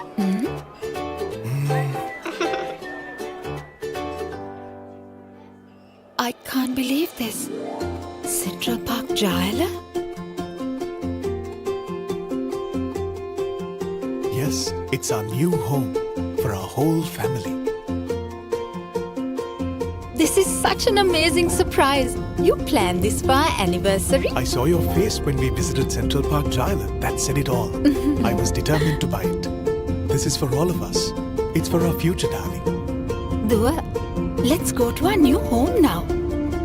You are 30 minutes to Central Park Jaela from Port City. We are 30 minutes away from our new home. You are now entering the highway, 20 minutes to Central Park Jaela. That means Tarthi can come home from office in 20 minutes. You are now exiting the highway.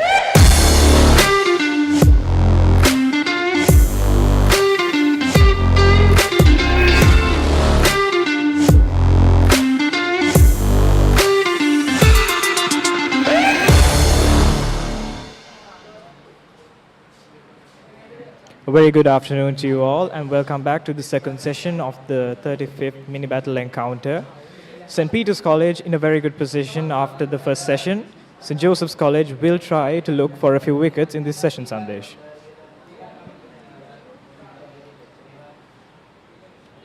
As you can see, the players are being ready to begin the second session for the day. The first session thoroughly dominated by the Petrites. Josephians managed to get one wicket few minutes before the lunch break. Hopefully they can make some inroads in the second session. The Petrites haven't been troubled a lot, but hopefully they'll continue to do so.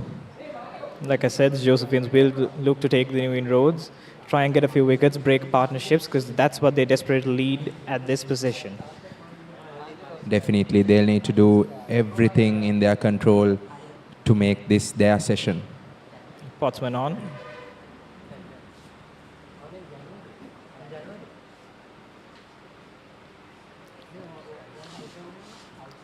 Close delivery there. Going on the up.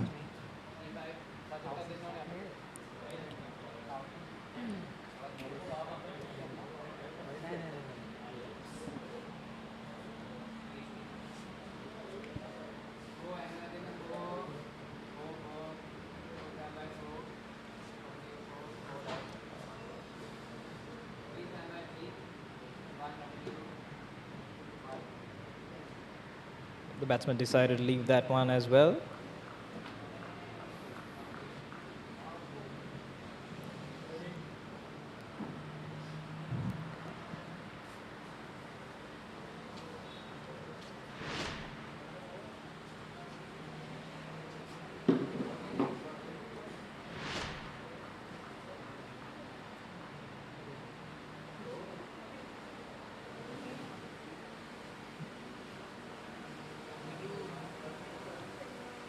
Ooh, that one came back into the batsman.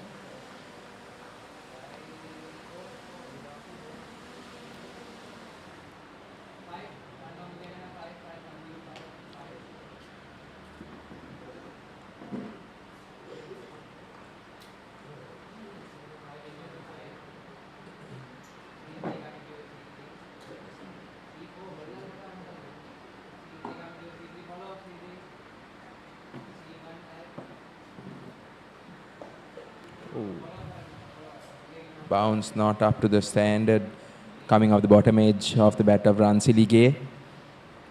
First signs of aggression of the Petrite second innings. The Josephians won the toss and chose to bowl first, and they had some plans in mind, but it didn't seem to work. Hopefully they can get their plans on time and then get the wickets they need, because as we see, Ethan Ransilige nicely drives it down the ground. Brilliant drive. Brilliant drive. To be honest, were not too much bad. It wasn't a very bad delivery, but the batsman, it was a really good shot from the batsman. The Josephians won the toss and they selected to bowl, but the pitch has been changing throughout the first session. Initially did offer quite a bit of bounce and movement for the pacies, but now it's not adequate bounce for the pacies to go about their business, which is proving fruitful for the Petrite batsmen. Almost a flat pitch at the moment. Clearly. It's all for the Petrites to lose wickets at the moment. And quite a fight. Sloppy fielding once again. We saw it quite for some time in the first session as well, the Josephians and their sloppy fielding. Missed a few runouts as well.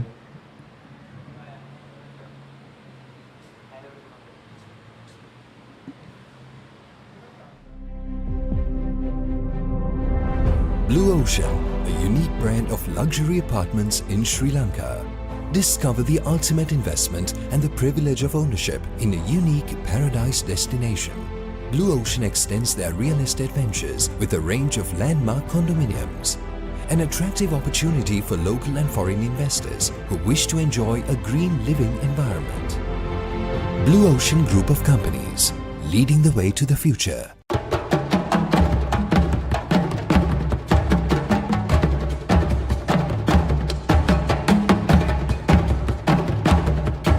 Blue Ocean.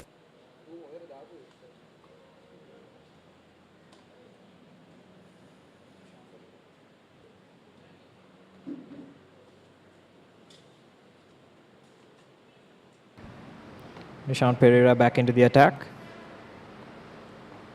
Ooh, that went out with the arm.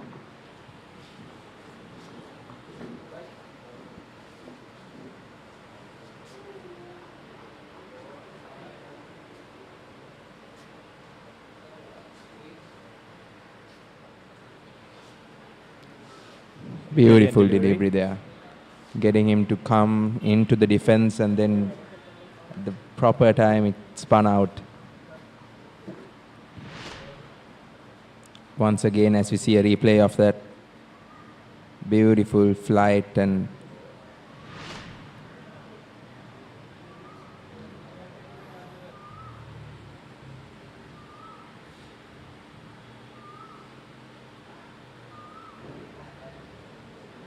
Just shows the pitch has some turn to it.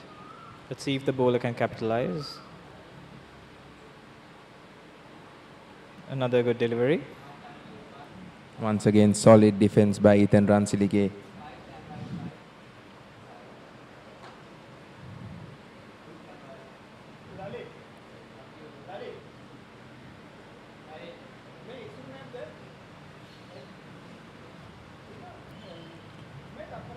Ball keeping a tad bit low. It's a hot and humid day today.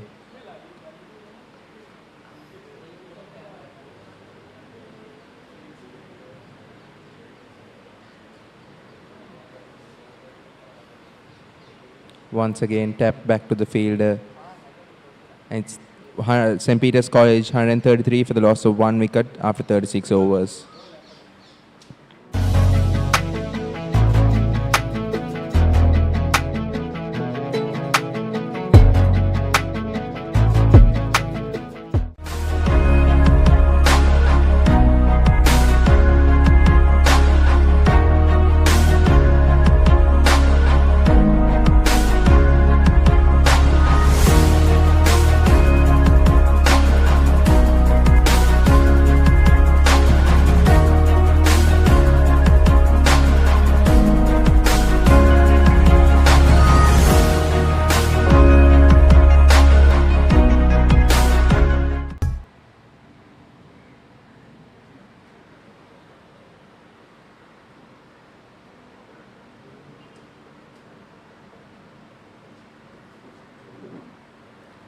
Potsman, the left armer, back into the attack.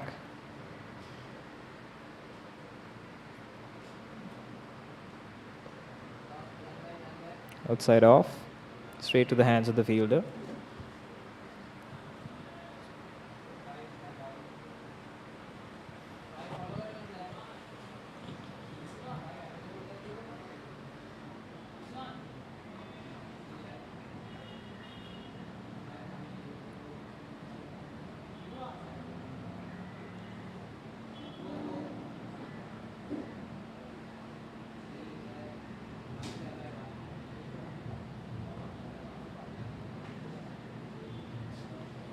Once again, tap back to the fielder. The Josephians' fielding and their morale seems to be a tad bit low. Might be because they weren't able to capitalize on the opportunities they were given by the Petrites to get the few wickets. But hopefully they will continue. They need to bowl in the proper places and field, get their fielders up and running. The heat isn't helping either. The heat isn't helping either. Definitely.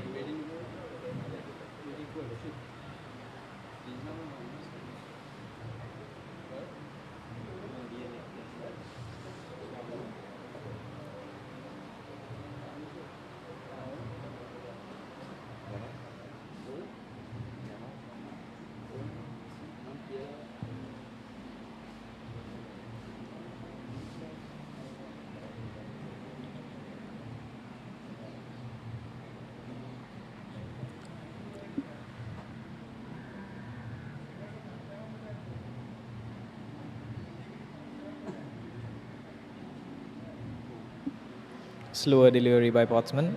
The batsman seemed to have misread it, but did not get any bat on it.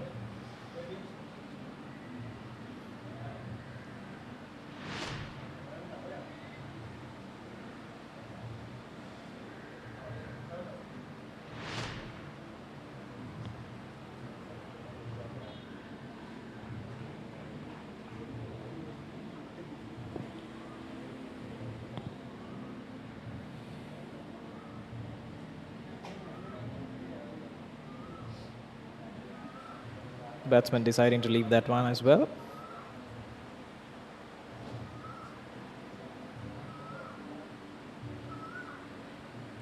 The Josephians, in my opinion, need to come up with a certain plan.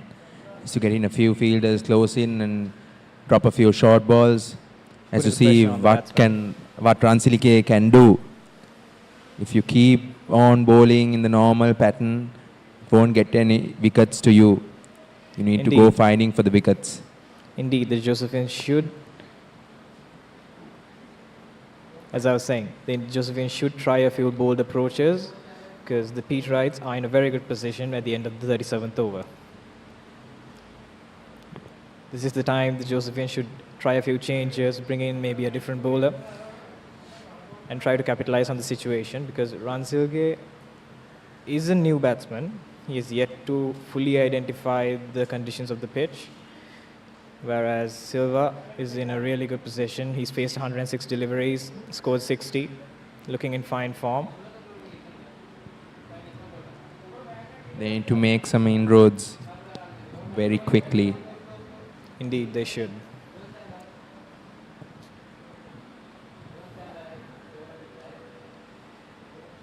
Who knows, one wicket can bring 2 or 3. Yes, we've seen what hat-tricks can do to a team. As per the final T20 International, Sri Lanka versus Bangladesh, we all saw what happened. Definitely. Huge appeal from the teammates, but it seemed to be going away from leg. Came on straight with the arm. Batsman didn't expect that to come on with the arm. Indeed, now this is what the Josephians should try to do. Keep beyond building pressure, adding a dots. Now, they've been able to restrict St. Peter's so far.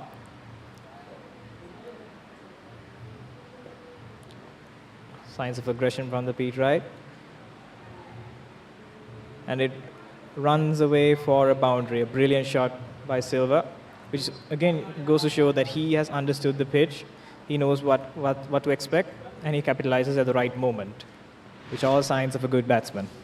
Definitely, as we see a replay of this.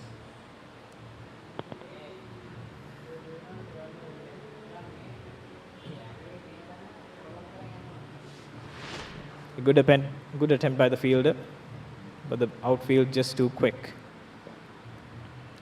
A good delivery.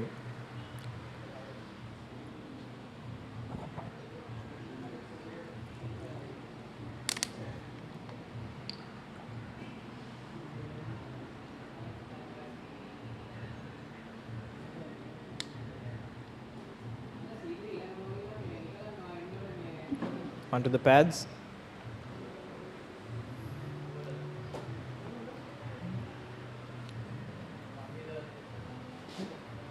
The Josephian should avoid boundaries as much as possible. They need to keep on building the pressure with dot deliveries, if not wickets.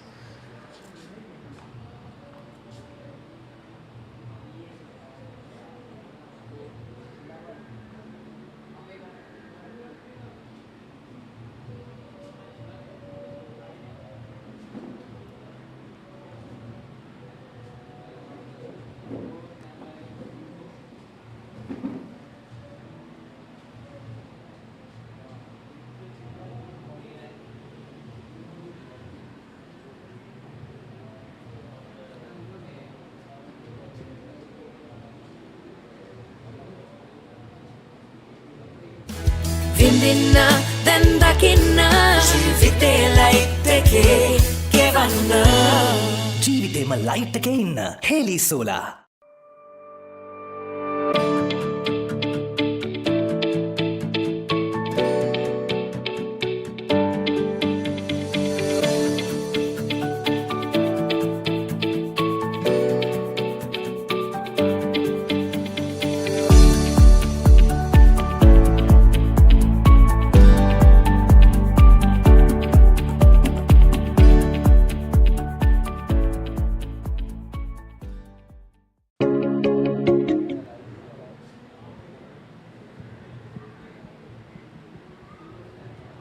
Once again, we see Potsman coming into the attack.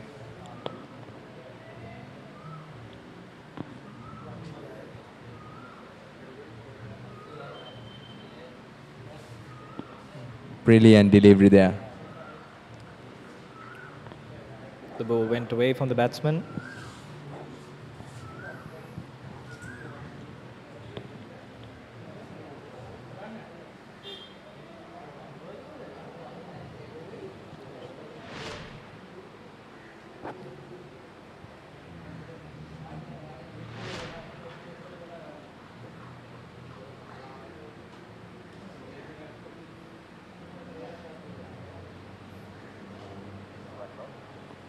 Oh, an outside edge leads to a boundary.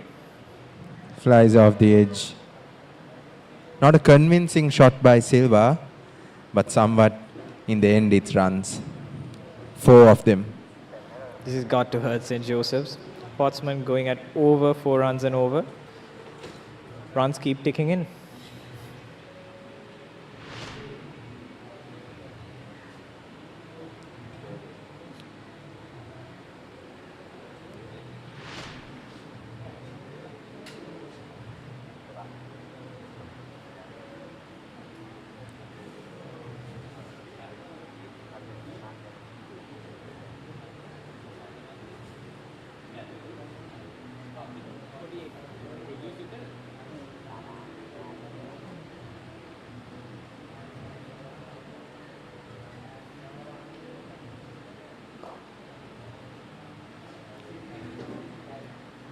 Better delivery by Potsman.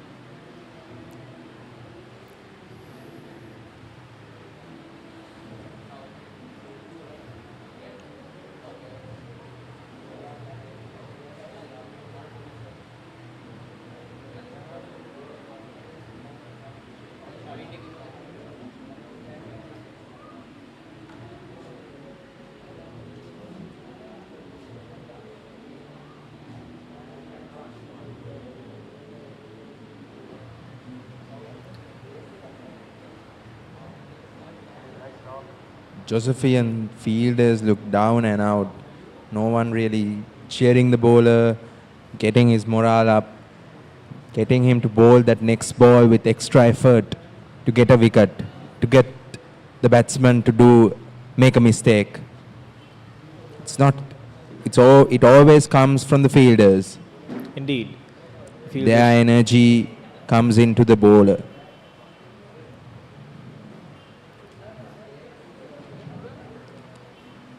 The fielders should energize the bowler, give a bit of morale, disorientate the batsman a bit.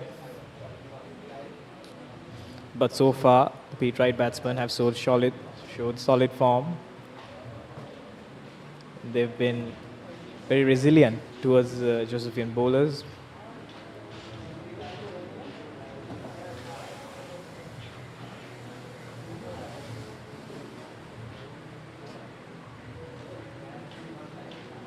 Ooh, a brilliant delivery.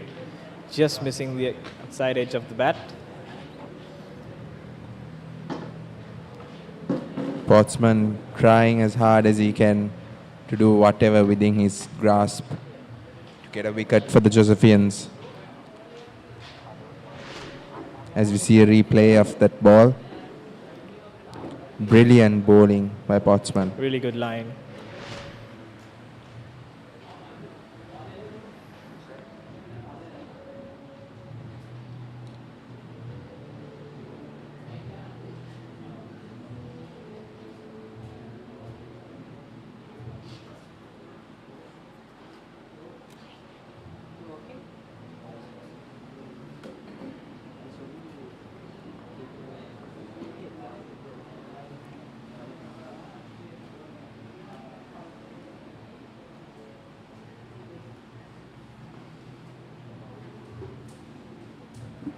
Josephian's trying the same combination, maybe to build up the pressure.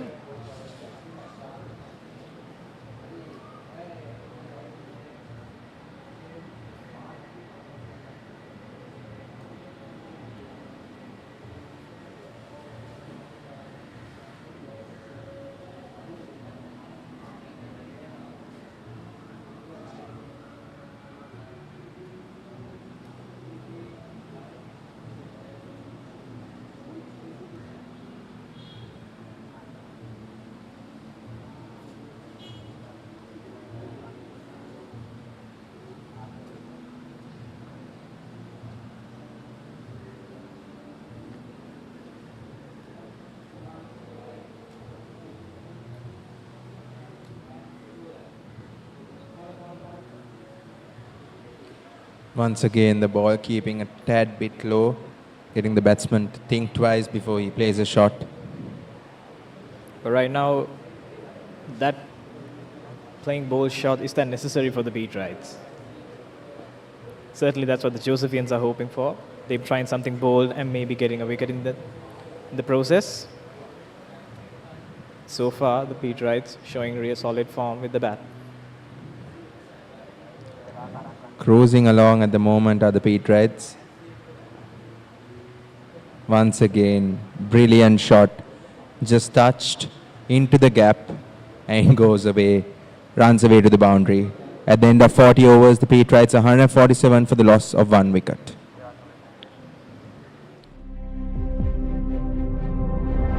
Blue Ocean, a unique brand of luxury apartments in Sri Lanka. Discover the ultimate investment and the privilege of ownership in a unique paradise destination. Blue Ocean extends their real estate ventures with a range of landmark condominiums.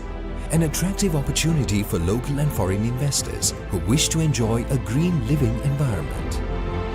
Blue Ocean Group of Companies, leading the way to the future.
As you see a replay of Potsman.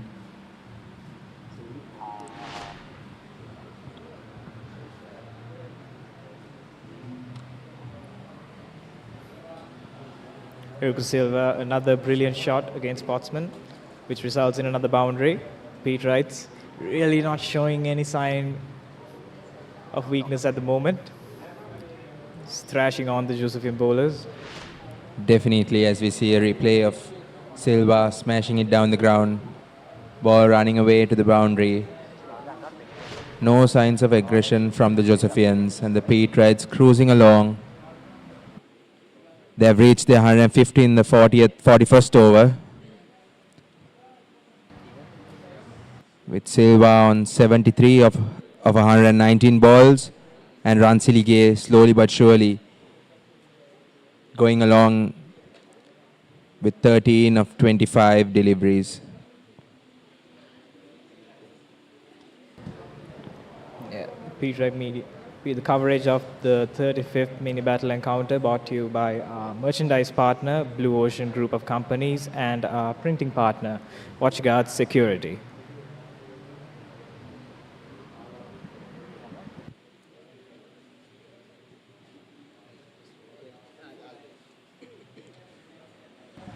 Potsman once again into his run-up. Oh! Brilliant attempt by Potsman with the ball. Brilliant effort. A tad too far away from his reach, but nonetheless a brilliant attempt. Could have been a superb catch had he held on to that. Definitely would have been part of the highlight reel. As we see a replay, just went through his hands. Didn't have any chance in his follow-through. A dive of desperation, maybe.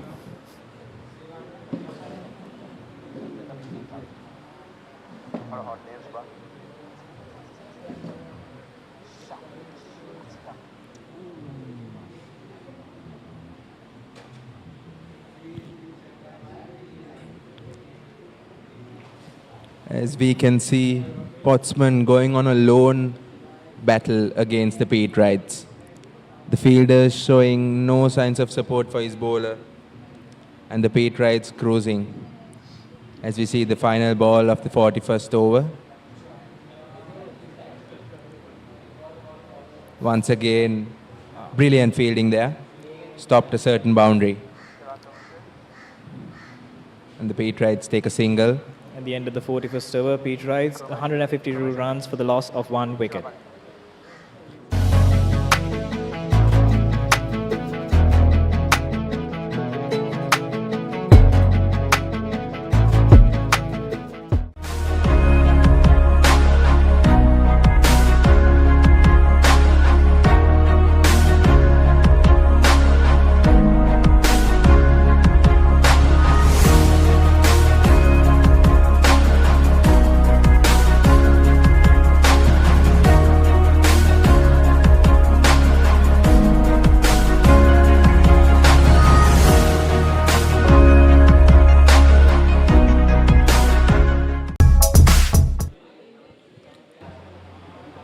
As we see Nishan Pereira into his 16th over. Could he make a difference? Going down the line there. But nonetheless, that is what is required to put pressure on the Petrite batsman. Definitely. Pressure brings you wickets. And also catches win matches. Definitely. Josephian seems to have dropped a few. They certainly are regretting it right now.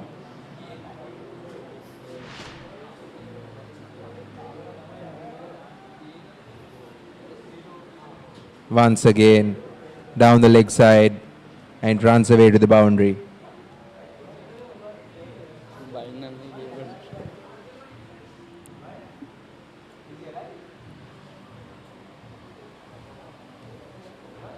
Petrite's not showing any signs of taking a steady. They seem to take the attack to the bowlers as a saying, offense is the best defense. Petrite certainly showing that to the Josephian bowlers.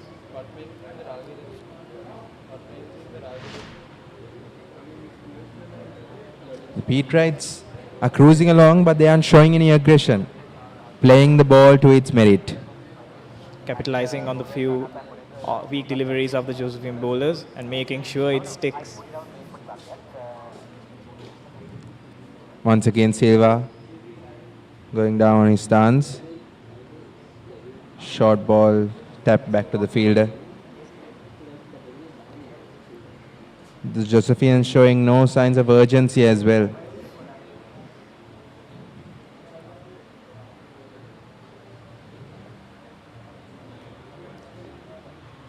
Good delivery Much once better again. delivery by Nishant Pereira.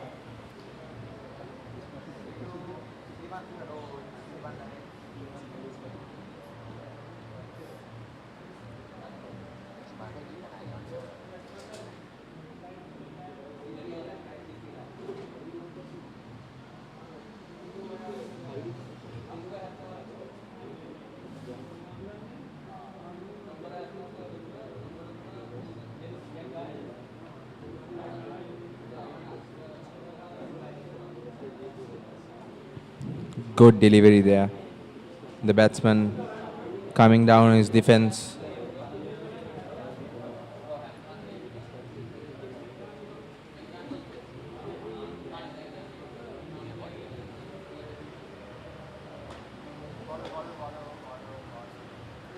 Through the gap, but there's a fielder to cover it off. Petrites 157 for the loss of 1 wicket after 42 overs.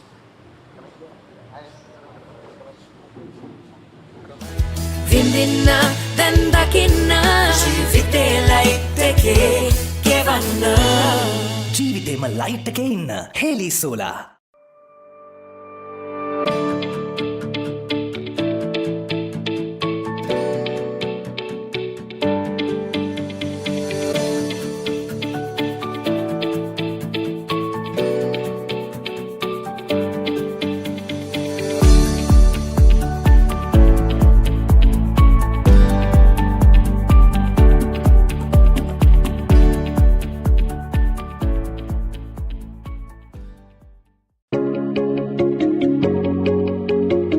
Blue Ocean, a unique brand of luxury apartments in Sri Lanka. Discover the ultimate investment and the privilege of ownership in a unique paradise destination. Blue Ocean extends their real estate ventures with a range of landmark condominiums and attractive opportunity for local and foreign investors who wish to enjoy a green living environment. Our latest acquisition of Kelsey Developments PLC, we have now entered the gated housing market.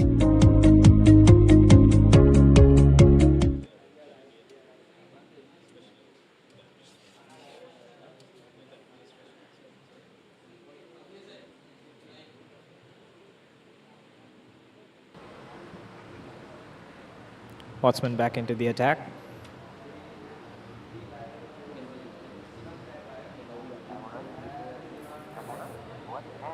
Whoa, straight through the defense.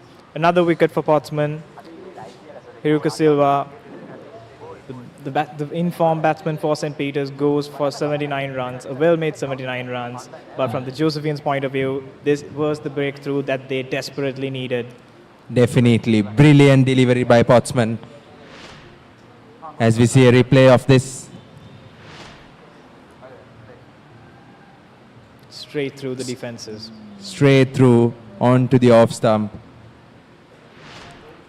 This is what the Josephians desperately needed. This can be the start of a domination of the ball for the Josephians. Definitely. Who knows, one can bring two. Indeed. As we see Silva making a well-made 79 of 129 balls.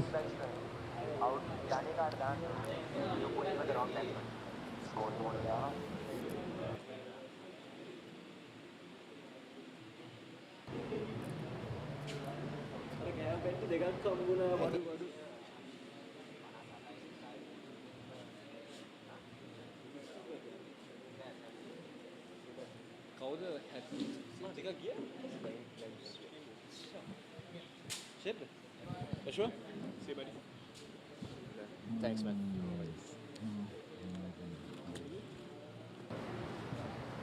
Thank you, Sandesh. And now joining with me in commentary, Cheyenne De Silva. Cheyenne, good afternoon. Good afternoon, Dinuda. I had to take a rather hasty lunch break and went out of the college premises, but coming back, it's a slightly better picture for the Josephians. 2 down are the Peets, 157 on the board, albeit, but 2 considerably new batsmen at the crease for now. Another left-hander. It's going down the leg side. Seems you bring luck to the Josephians, Cheyenne. Maybe you should go back out and come back again. Not on your life, Dinuda. It's just too hot out there. In fact, a lot has to be said for the players on the field right now. Credit goes to the players. They have been showing resilience in the demanding heat. But nonetheless, as we can see in the replay, a brilliant delivery by batsman. The only wicket taker for St. Joseph's. Which just shows in the right line, there is a bit of movement for the bowlers. Yes, some great movement that dismissed the batsman this time. Back of a length, defended solidly by the batsman.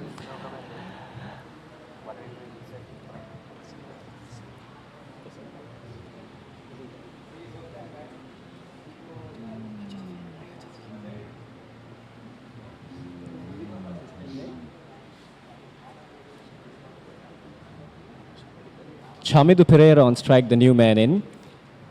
He was a scorer of 50 runs at last year's big match, if I am not mistaken. In fact, I was reminded of this by our colleague Ashan, who was in the comm box in the morning. A little bit more bounce there, the batsman fending at it. Elude in the edge, though unlucky there, the bowler Pottsman.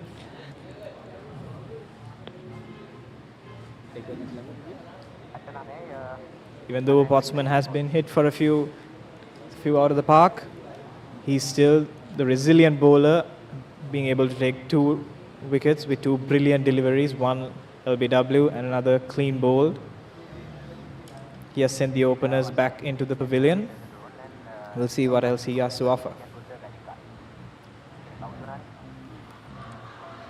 An appeal for caught behind now. The bowler's down on his haunches appealing, but the umpire stays defiant in his response. A wide ball sprayed down the leg side, and the keeper taking a wonderful take, dive into his right, claim the catch. The umpire remained unmoved, however. There appears to have a sudden increase in morale, but with the wicket being gone, Josephians' spirits being lifted up. This is exactly what the Josephians needed at the moment. We'll see whether they can capitalize on this. Yes, as the saying goes, 1 brings 2, brings 3. So the Joes will be hoping that this one, which fell quite recently, will bring more to come, and in the near future as well. That ball clearly moving away from the bat. A vociferous appeal from behind, though. Appeal of desperation, Cheyenne. Could be. With that, Pottsman ends a brilliant over. At the end of the 43rd over, St. Peter's College 158 for the loss of 2.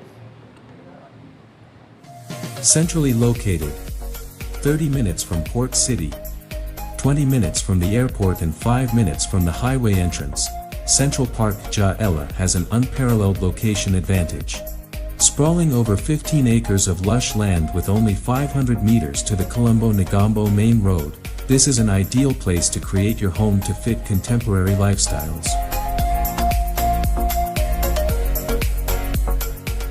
Central Park Housing Project is a well-designed and well-executed gated community that offers a range of housing options and modern amenities.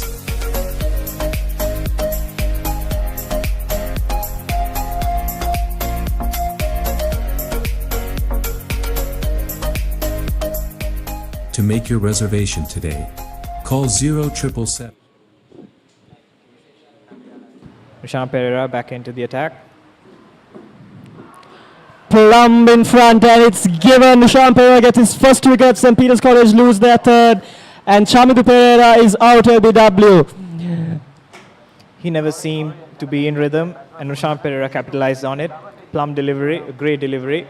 This will indeed lift the Josephian spirits and maybe make this a much more interesting encounter, I believe, because it's been pretty one-sided so far. We hope so, Dinda, we hope so. St. Peter's dominant in the first session, but the Joes slowly pulling it back now, getting a claw into the Petrite batting lineup.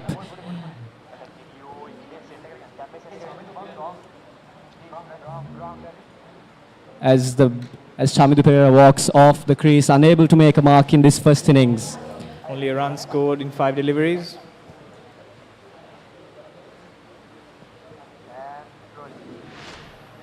A replay of the wicket there, ladies and gentlemen.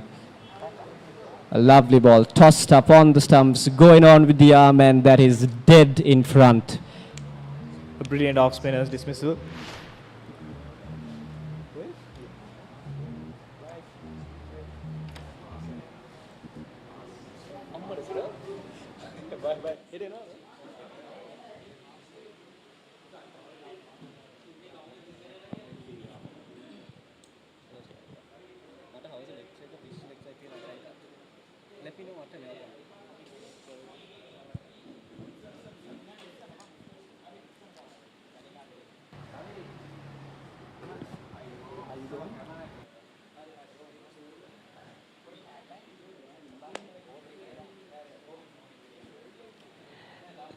St. Peter's 158 for the loss of 3 wickets. The third wicket falling just a few minutes back, with Chamidu Pereira, the new man in, being trapped in front by the right arm off spinner Nushan Pereira.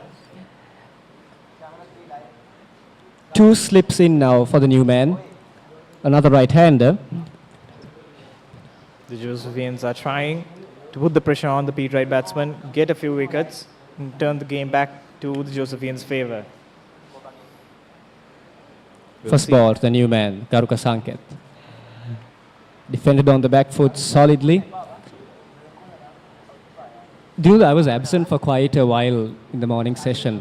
So, in your opinion, how has the pitch, has it changed any more since the first ball of the morning? Is it flattening a bit? Is it getting better for batsmen? Is it taking some turn? That's a lofted shot down the ground by the new man. And that is indeed... Oh, it's a 4 runs. It's a boundary. But attack in aggression, clear in the new man's intent. 2 deliveries Sanket. in, 2 is in, and he has taken it to the bowler. This will be a swipe at the bowler's confidence, a wicket, a dot, and then a boundary. A literal swipe there, Divya, as we saw Sanket swipe at the Brilliant ball. swipe nonetheless. Nishan coming round the wicket now. And back to your question, Cheyenne, regarding the pitch, I think it has, well, in the morning it showed good signs for the paces, which is why St. Joseph opted to bowl. But right now it's showing a very good batting pitch nonetheless.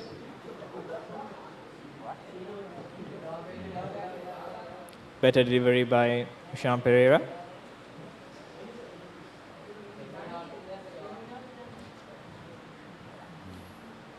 Final ball of the over coming up. Shyam Pereira over the wicket. Tossed up on the off. That is pummeled down the ground past the bowler for another boundary for Sanket. He has come out with a clear plan in mind, and that is to attack as much as he can. And so far it is working. With that, St. Peter's at the end of 44 overs, 166 for the loss of 3. Sheer power in that shot. There's nothing the bowler could have done.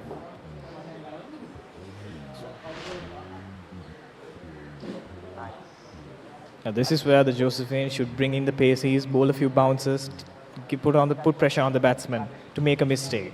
Because so far the batsmen who preceded Sanket have been quite resilient. They're technically correct, whereas Sanket has come out with a clear intention in mind to take it to the bowlers. This is what the Josephian should capitalize on. We'll see. The batting card of St. Peter's up on screen there for you all. The openers with a wonderful opening stand. Hiruka Silva 79 and Savin Fernando 59, both departing the crease after long stays where the Josephians were despairing for quite a while. At the crease, Ransilige and Sanket on 13 and 8 not out respectively. The last man to fall, Chamidu Pereira, 1 of 6 balls. St. Peter's scoring at quite a good clip, Dinuda. 44 overs, 160. The better part of 3 runs and over. But they have been quite... Potsman back into the attack. Good ball there, on a length, getting the batsman pushing forward. 13 overs, 2 wickets for 46 runs. Potsman has been bending his back this morning. It's a hot day, the sun's beating down. He has been gone for a few runs, but that has been fruitful since he has dispatched both the openers back to the pavilion.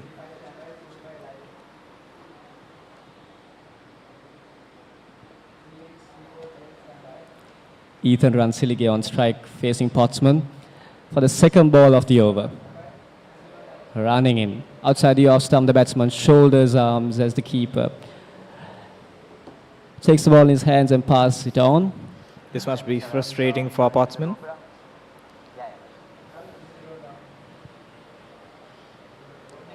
I'm glad to see the Josephian fielding has been quite improved in the second session. It was quite lacking in the first, but in this they have shown quite a better improvement.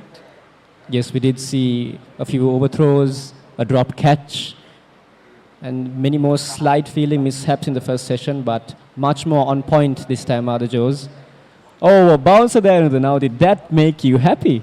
Actually, it did. Was waiting for it. A big smile on Dinuda's face as we saw that ball bounce past the batsman over his head to the keeper's gloves, studding into them. And that's what we want to see from the Josephian bowlers. Some element of unpredictability, some element of surprise.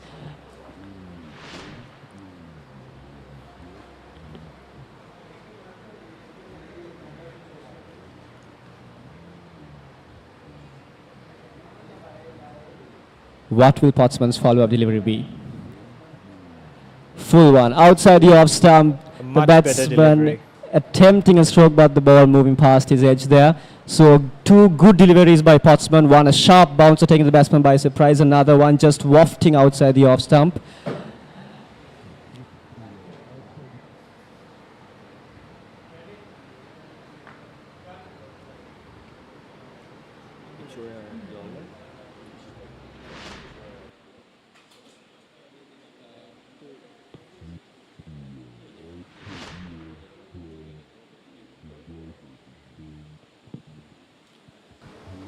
Again, full on the stumps, glanced away by Ransilige, and the field at fine leg makes sure it's down to 1 run. I think Ethan is a bit glad to give out the strike. Potsman bringing in his variations, confusing the batsman. I'm interested to see how Sanket will face the left arm Dinuda. The last over he faced just 5 balls, but he's already on 8 with 2 boundaries to his name. Will he continue that aggression into this 1 ball of this over? Smart choice would be to wait out this ball since it's the last ball of the delivery. Potsman already with 2 wickets in the bag. Sanket would not like to add another wicket to that tally. Potsman on his last delivery. And he plays it safe. Just tap to the field at cover. A safe end to the over. St. Peter's 167 for the loss of 3 at the end of 45 overs.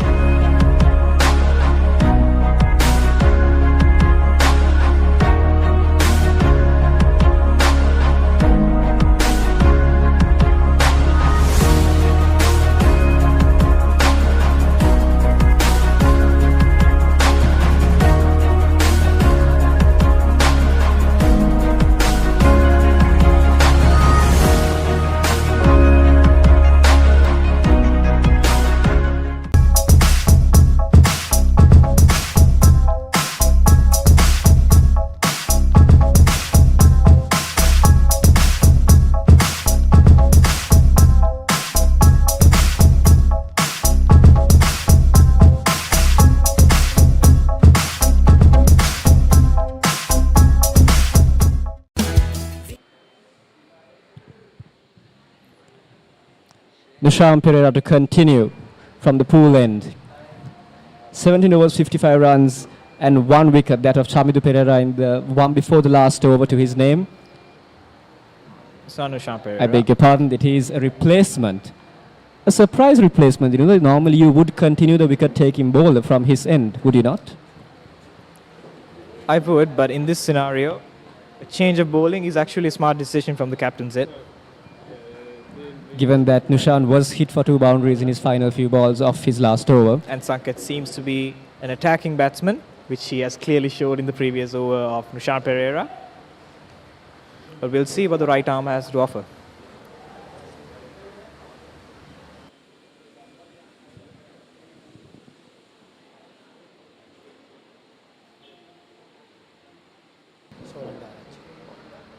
Senesh Sulangarachi back into the attack for his second spell.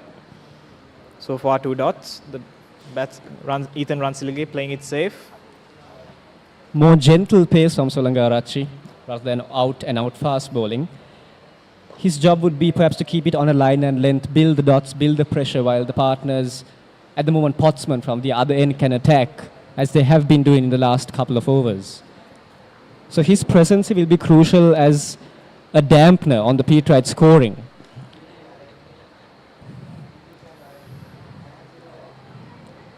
Oh, the batsman did not expect a slower delivery. Quite a bit of shows that bounce this is- there as well.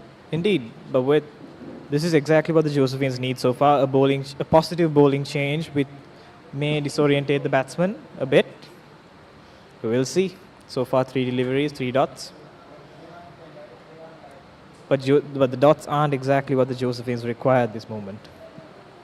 Yes, Solangarachi quite expensive in his first spell, 38 runs in 7 overs, so he will be looked upon to take more responsibility. Ooh. That one too was slower ball, the batsman miscuing it off the bottom edge into the pitch.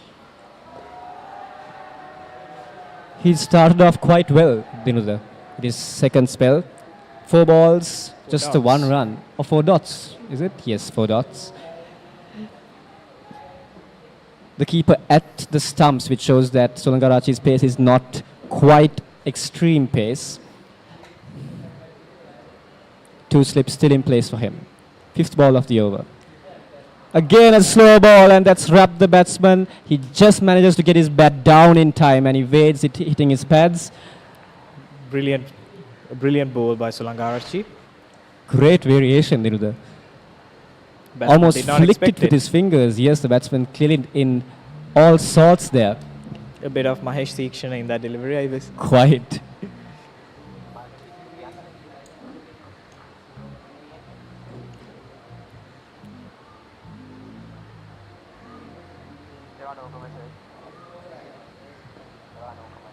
Back Safe of a to length say, there. a brilliant second spell, the start of the second spell by Solangarachi. Ethan Ransilige, quite a resilient batsman. We'll see what he has to offer.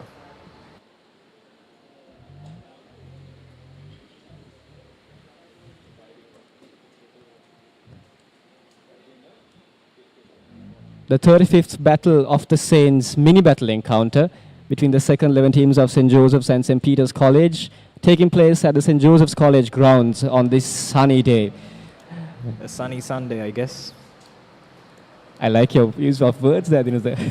A sunny Sunday it is, and respect to all the players and the umpires out there who have been toiling in this tiresome heat from the very get-go. A short drinks break been taken now. The Josephians taking a different approach than the first session, which is turning out to be quite positive. The Petrites have been on the back foot after the dispatch. We'll see what the Josephians can capitalize on this. Sanket, even though had an explosive start, seems to be back in a more neutral state, whereas Ethan Ransilige has taken the slower approach, being watchful of the new bowlers. Yes, more an anchor role, while Sanket, in what we have seen of him, has been the aggressor. But aggression is not everything, you have to temper it, and that will be what is expected of Sanket in the next few overs at least, as he looks to build a partnership with Ransilige. And that aggression is exactly what the Josephians are looking for, because aggressive shots lead to mistakes, which leads to wickets. That is exactly what the Josephians are hoping that would happen in the next few deliveries, which is what they need, desperately need to stay back in this game, because at the end of 46 overs, the Petrites have scored 168 for the loss of 3. They should have at least 4 more set batsmen in their lineup until the bowlers come into play. So the Petrites are in a very good position at the end, at this point of the game.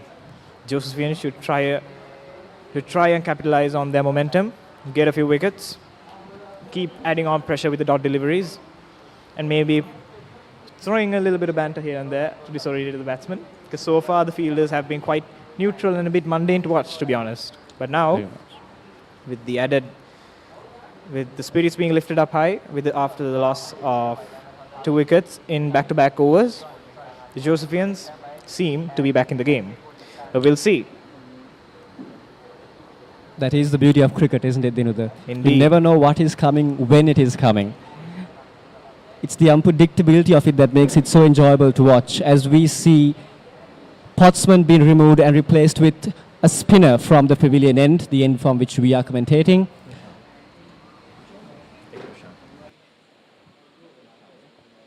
Another left armer to take over the left arm pace of Potsman. Left arm spin this time, however, he will be bowling to the right hander with 2 slips in place. A positive bowling change by the Josephians, giving Potsman a bit of a break. I don't know about you, but if it was me, I would be tired after that stint in this heat. Bit of an unorthodox action.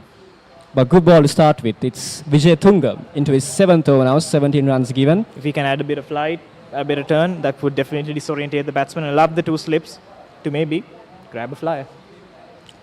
That is what all Josephians will be expecting. That ball tucked away by the batsman for a quick single.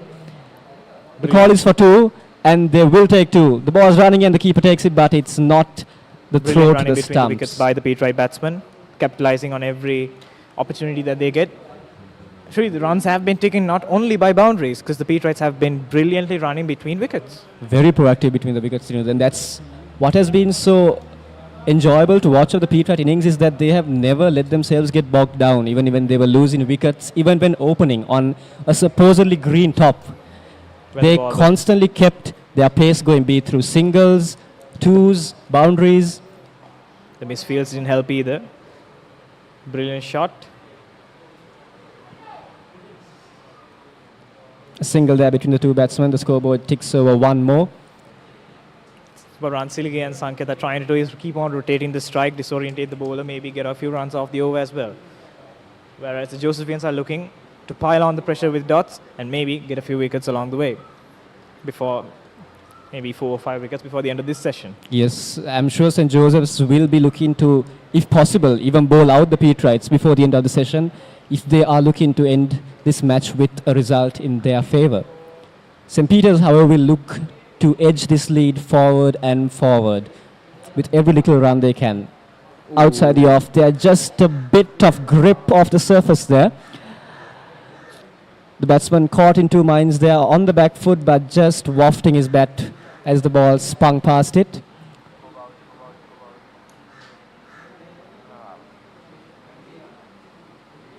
Again, flighted on the off, and a hint of turn there as we saw off the rough. Which just shows that this is not exactly a flat wicket. There is something for the bowlers. It's just the bowlers need to capitalize on this. And so far, they've been doing a fantastic job, in my opinion, holding off runs, aside from the few odd boundary or 2. They've been quite good in the second session of the day. We'll see what they have to offer. For the final delivery of his second spell, Vijay Tunga. That one went with the arm and they loved the batsman. Score a quick single. The end of the 47th over, St. Peter's College, 173 runs for the loss of 3 wickets.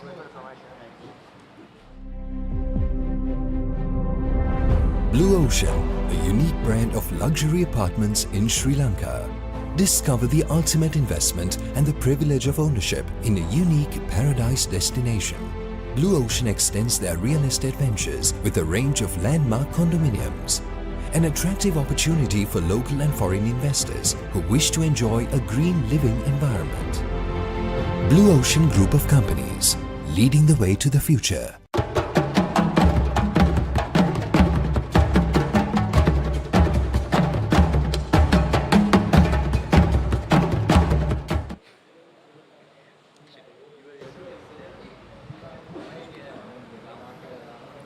Sulanga Racha to continue with his medium pace from the pool end.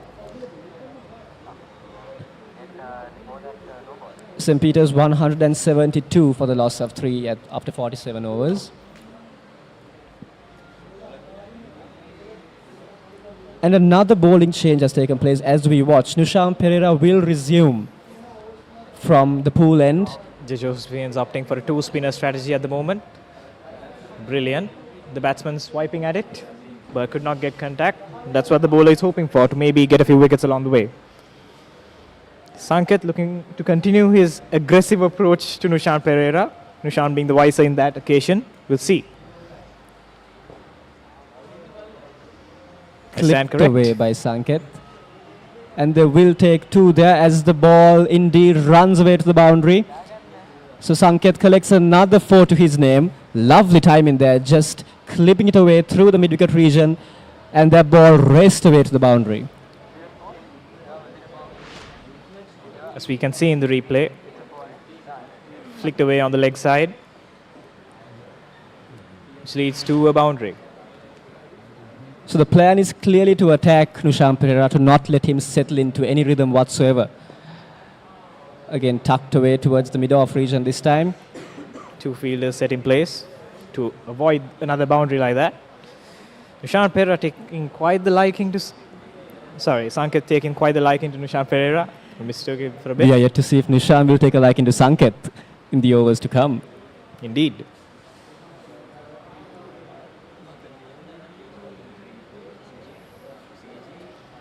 Nushan Pereira has been quite expensive, but has been one end of the Josephian innings, bowling.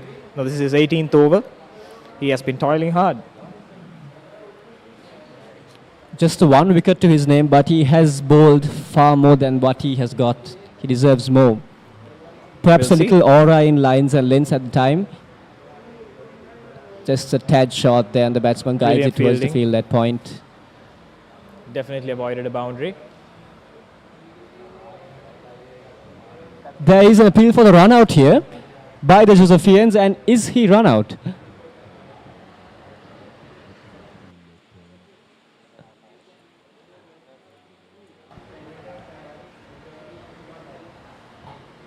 No, it's not. Just a brilliant bit of fielding there. Well applauded by all his teammates. The point fielder.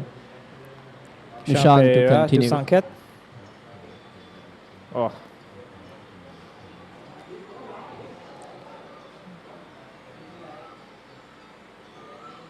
Again, the keeper fails to collect that throw from the field on the Gone off. on for a boundary, an overthrow. The Careless. Josephians Careless by the Josephians. These are runs you cannot afford to give away, especially when the opposition is in a strong position like this.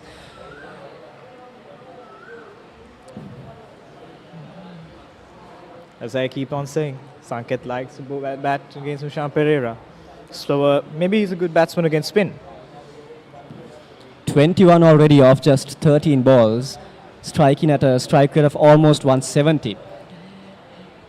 So he is the clear attacker in this partnership. Ransilige been content to just play second fiddle, 16 of 40 deliveries. And Sanket's approach seems to be disturbing the Josephian bowlers somewhat, Nushan Pereira at least, as he is yet to find a proper length and line to stick to. We've seen him bowl it wide outside off, on the stumps, bowl it full, bowl it short. This is exactly what pressure does to you. Nushan Pereira not sure where to bowl, when to bowl at Sanket, because he has been sent to all sides of the park. Again, just tapped away towards the leg for a single by Sanket. So Pretty sensible sure batting. Those sensible batting, those taps, those defenses must be quite frustrating to the Josephian bowlers who have been toiling hard. Maybe a bit of Nushan Pereira magic in the last delivery.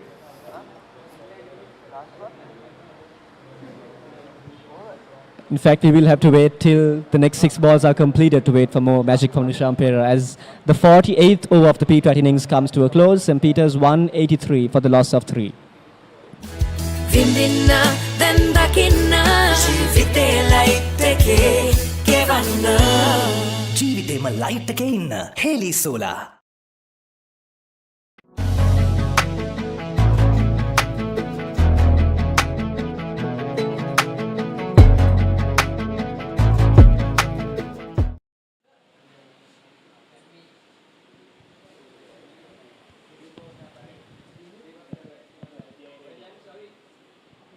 Just the 1 over given to the left arm spinner Vijay Tunga, as he has been replaced by a pacey from the pavilion end. Solanga Rachi, if I remember right. Right arm medium pacer. Quite a few bowling changes in the last 5 overs, Dinuda. So the Josephian captain, with some sort of plan in mind, as that ball is tucked away by the batsman for an easy single towards the leg. A small hint of movement. These are things that the bowlers should capitalize on, especially two relatively new batsmen. And while they're still getting settled to the pitch, they should bowl a few variations, short balls, etc. Yorkers. Yes, unpredictability is a bowler's Greatest weapon. His greatest weapon, rather, when bowling to an opposition who is settling in. As you said, these bowlers should keep in mind that although Sanket has settled down really well, he is still just 15 balls old at the crease and not yet accustomed to it in as many ways as he could be. So it depends on their resilience, their tenacity to stick to their lines and lengths without varying it too much, without moving their plans to the side to accommodate Sanket's plans. Ooh. That ball took off, but played very well by Ransilige, just guided it through the third band region for a boundary. Ransilige being quite resilient, whereas the opportunity arises, he will capitalize on it. And so far, he has been excellent. That was a lovely shot, wasn't it? We're waiting for a replay at the moment, but here he comes on the screen, folks. There was a very elegant shot by Ethan Ransilige, which has baffled the Josephian fielders at slip. I think for a moment the slip fielder thought he was in the game for a second. But this is what too well played by the batsman Ransilige. This is the disadvantage of bowling a medium pacer. A lovely shot, but straight to the fielder. Ethan Ransilige, technically sound in his batting, in his approach against the Josephians.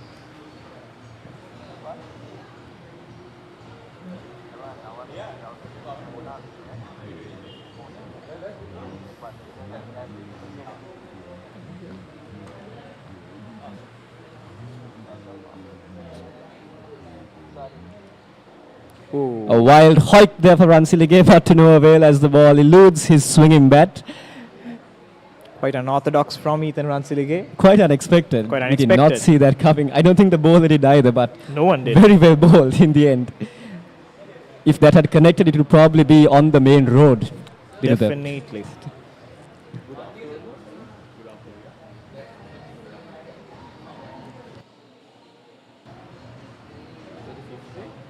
The keeper moving back now.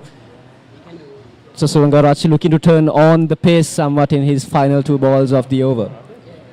A slip and a gully in place for him, coming over the wicket to the left-handed Ransilige. An attempt to guide it through the gap between slip and gully by Ransilige. Didn't quite connect there. So it seems that Sanket's manner is rubbing off for Ransilige somewhat. Ransilige, who was content to just knock it about, play the defensive shots, is now taking the risks. Offense is contagious. Offense is the best defense, they say. But with the lack of pace with Solangarach, I think Ransilige trying to put on a show, maybe get a few boundaries off the slower. A misfield by the Josephian fielders, allowing the Petrites to get an additional run. This fielding has been quite lacking from the Josephian point of view. Yes, they will want to work on that. 49 overs done, St. Peter's 188 for 3 wickets.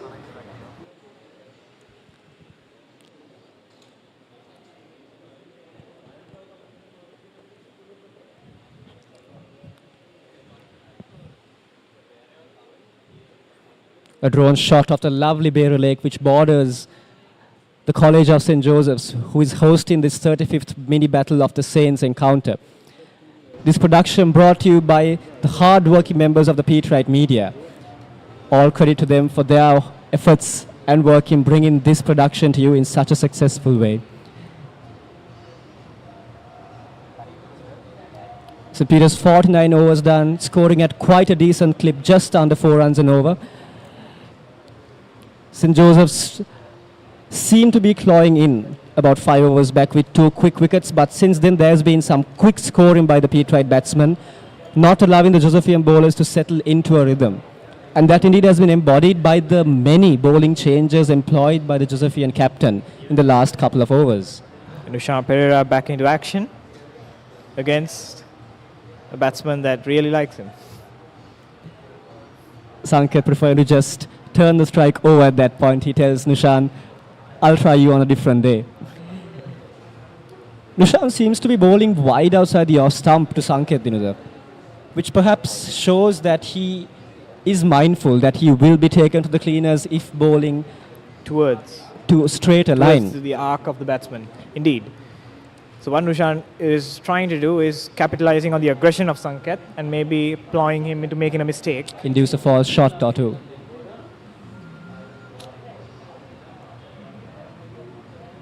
Immediately more attacking with the more dormant Ransilige on strike. 2 slips now. 3 fielders in the cover region, and that ball again attempted to glide through the third man Just region by missing the Ransilige. outside edge of Ransilige. He seems to be getting just a tad impatient at the crease, is Ransilige. The last few deliveries he has faced, it goes to show that he has shifted it up a bit. He's changed gears, so to say. We'll see how he takes on Nushan Pereira. Could this 50th over of the Petrite innings yield some fruit for the Josephians, or indeed for the Petrites? As Ransilige batting outside the stumps yet again, as employed by many Petrite batsmen this morning, drives it casually on the off towards the fielder.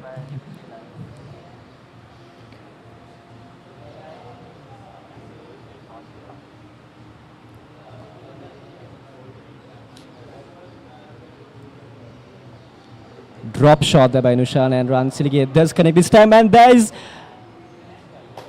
a failed run-out chance at the keeper's end. Now, what happened there? Was that not a chance to be taken? That definitely was a chance to be taken. Just a bit of miscommunication between the fielder and the wicket-keeper, which has allowed the Petrite batsman to stay in the game. A replay of that miscommunication between both batsmen and fielders there. Ransilige gliding it down and taking off immediately.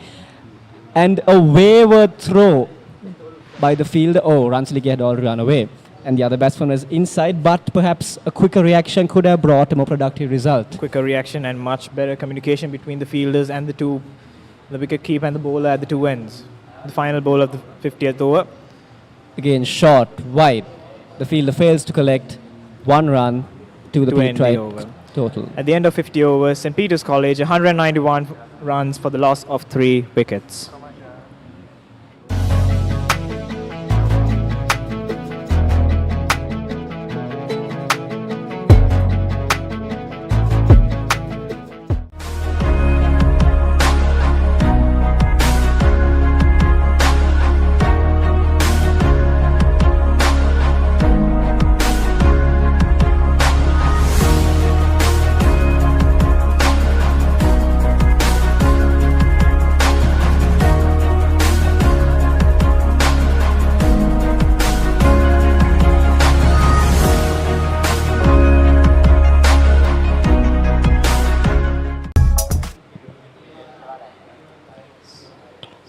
The right arm medium pacer, Solangarachi back into the attack for the 51st over.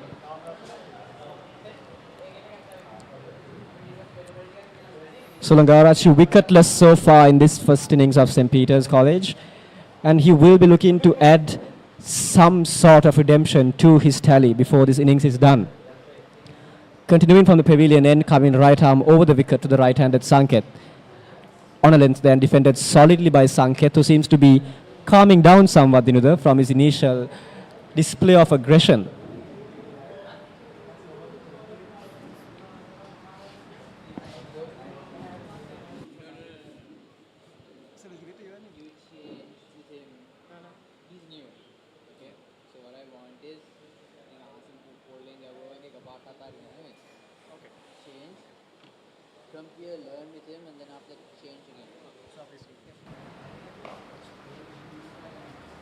Back of a length there, Ransilige Sanket, I beg your pardon, swipes at it, and they exchange a quick single there, and another one to the total as the fielder fails to back up. So another slight mishap by the Josephians on the fielding perspective, and a lot of runs, and dare I say a few wickets too, could have been added to the St. Joseph's score, to the Petrite score rather, if the Josephians have been more mindful in their fielding so far. That will be an area they want to work on going forward in this match.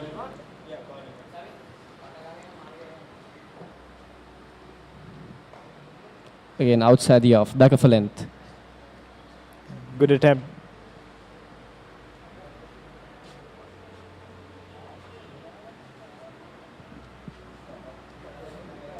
We've seen this pitch, although a green top by appearance, we've seen that it has been quite dormant in consideration of how the bowlers have bowled their deliveries.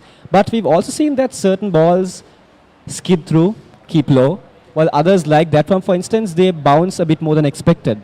Now this is always a source of discomfort to batsmen, but the St. Peter's College batsmen have so far showed no signs of displeasure or inability to cope with that.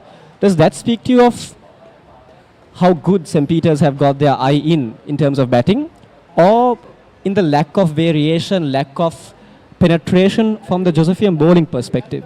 I think it's both, Shayan. The Peterites have been allowed to settle down, get a good eye on the situation. And the Josephian bowlers have been a little bit lacking with their variations, sticking to stock deliveries, allowing the batsman to gain more runs, whereas this one out a little off leg, allowing the batsman to hit it on the pads and go for a quick single. And another misfield. Would you believe it? The fielder failing to throw it at the wicket keeper. It was fine in this occasion, the fielder was there to cover it up, but imagine if there was no fielder. That As has been on quite a few occasions before. Indeed. It's these small things that go forward a long way. Because Indeed as we now. saw a few overs back, just when Nusham Pereira was beginning to build a bit of pressure on the attack in Sanket, a misfield happened, an overthrow took place, an additional 5 runs was added to the Petrite tally. And that just broke the back of any and all pressure which was building at that point. Sanket again attempting to slog it down. Another misfield. I sense a waxing critical on the Josephian fielding at this point, Dinutha.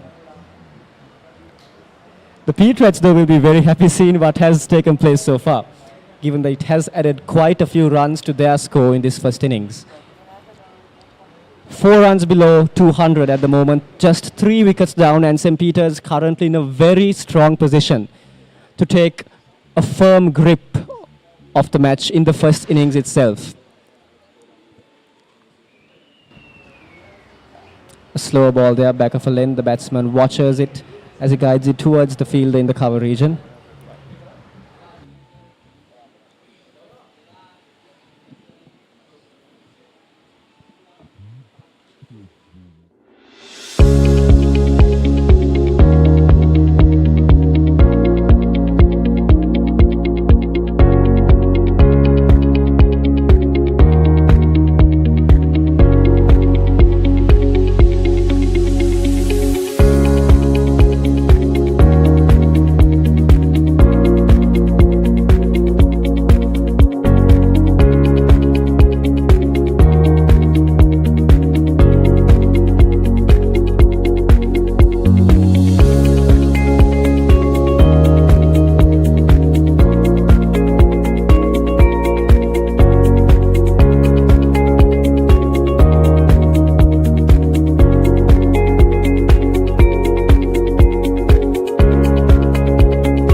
As the change in bowling takes place from the pool end, the change in commentary happens up here. Well, with Danithu Rodrigo from St. Peter's joining me in the comm box. Good afternoon, Danithu. Good afternoon, Aya. So far it's been Josephians in the comm box for quite a long time. As a Petrite, cheering on your college, what is your view of how the match has taken place so far? Good afternoon, Shayan. Yeah, it's been some time. The Josephians have been here, and I was sitting right back, and I was observing all the things that have been here. I think Petrites are doing quite well at the moment. They are having just four runs below 200, and they are 3 down. That's not a bad mark, like a score, and 51 for 2, and yeah, that's it. Not too bad. I'm Yeah, sure that's a not too sentiment bad. which will be echoed by many Petrites watching this current battle. A good ball there by Vijay Tunga, back of a length there, just a wee bit of bounce off the surface.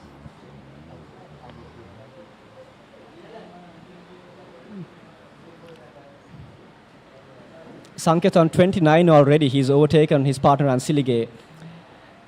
That ball to cut away through the cover region for a single. He moves on to 30 off 25. And he has been by far, Nitu, if I got your name right there. Yes. He has been by far the most attacking of all Petrite batsmen.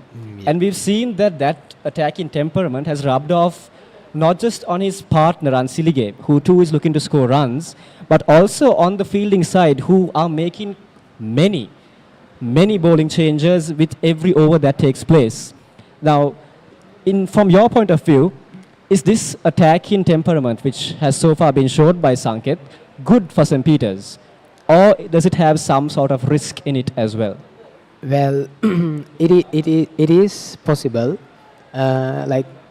It is good for our team because as we mentioned in the pitch report, the first hour, what they do is the most crucial thing for the later part of the match. And since the first one down was quite well and they had a good partnership, we have gone through this good score. And I think what Sanket is doing is also risky, but also it is what the team needs right now, because in the end what we need is the score. In the end what we need is the score, very true. And so far Sanket's tactics have been working very successfully for St. Peter's, as we saw yet another boundary take place off the bat of Fransilige this time. A small pause in play as the players take a few minutes to talk about the condition of the ball, if I'm not mistaken. I beg your pardon, it's a change in over. 52 overs done. St. Peter's College at the end of those 52 overs, 201 runs for the loss of 3 wickets. In a very strong position to capitalize. If we talk about the heat right now, it is really hot. Like we can even see, we can experience that from the pavilion. I don't know how hard it is for the players who are playing without any shade from the beginning.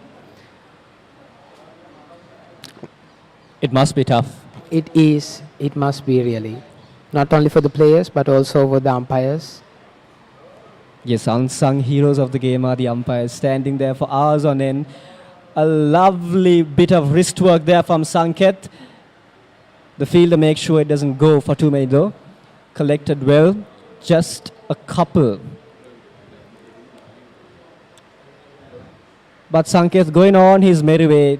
It doesn't matter to him whether it's hot or cold, whether it's rain or sunshine, snow or hail. He's just going to continue to take the attack to the Josephian bowlers in every way he can.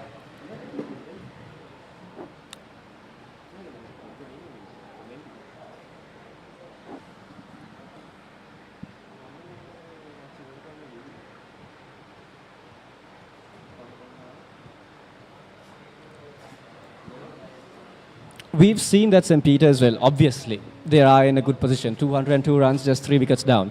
In your opinion, what would be a good first innings score to either be all out for or declare on before they give the lead on to the Josephians, Danitu?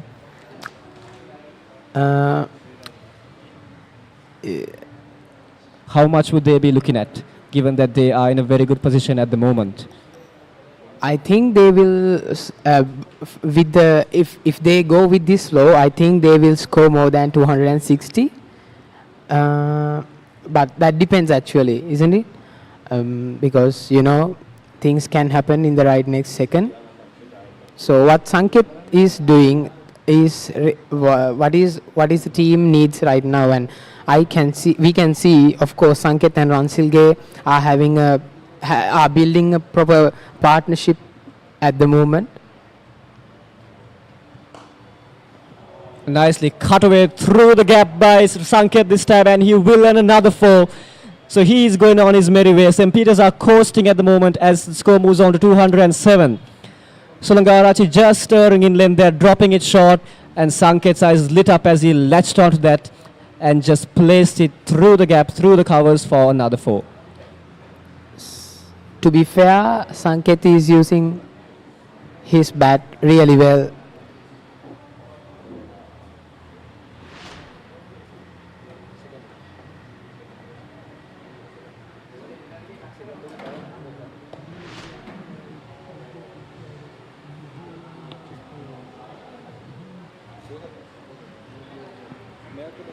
Another 4 by Sanket.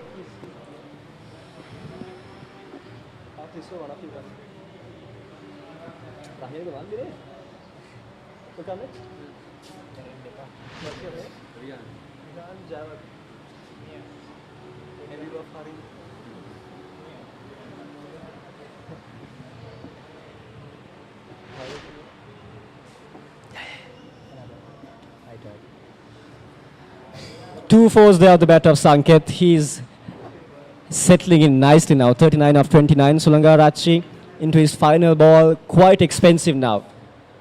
10.5 overs, 58 runs, no wickets. Another quick single by the batsman. 53 overs done. St. Peter's College 212 for the loss of 3 as a change in commentary takes place. Ranin Javadana joining Danithu in the com box.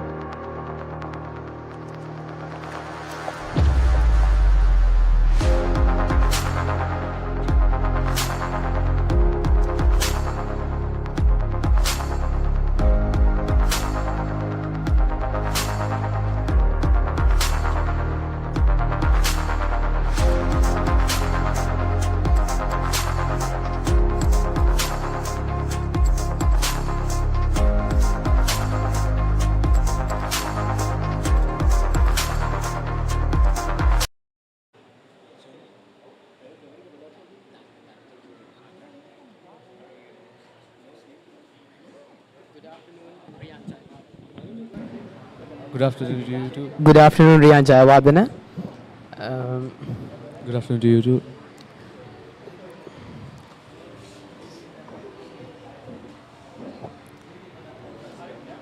Our merchandise partner is Blue Ocean Group of Companies, and our printing partner is Watchguard Security.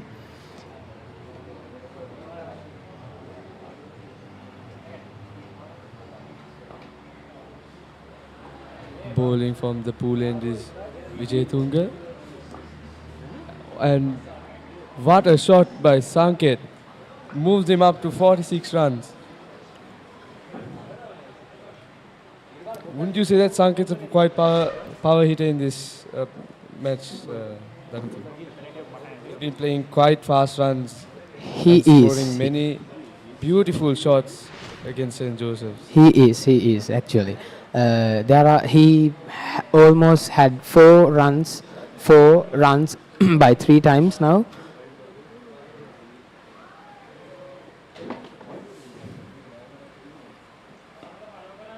And another beautiful shot. 2 sixes in a row for Sanket, which brings up his half century in just 32 balls.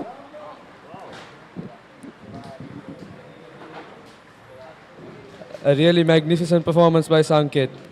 Just shows the class of these players, which is just half of what we have at the Battle of the Saints coming up this week.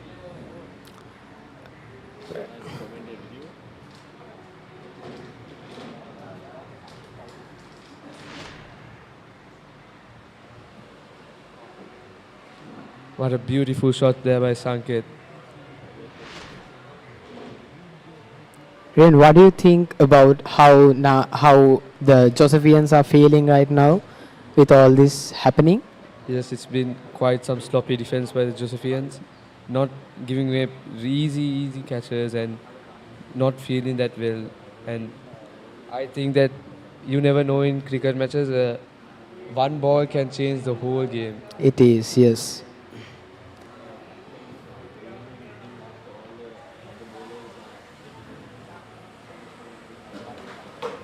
Already 2 sixes in this over.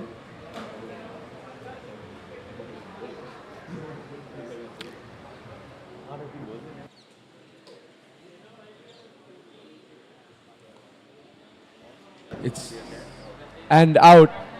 Ransilige gone for 27. And just like I said, a match can just change with one ball, and that was the ball that the Josephians needed. Coming by the hands of Vijay Tunga. We just evidence your proof. The Josephians picking up Ransilige for just 27 runs. But the danger man Sanket is still on the field, which is key Quite for the impressive. Peterites. Yeah.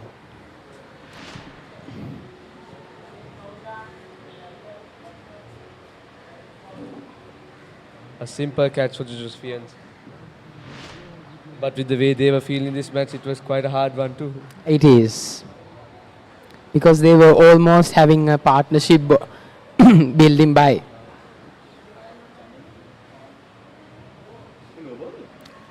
So Ryan, how the Josephians are getting ready for the big match by this weekend?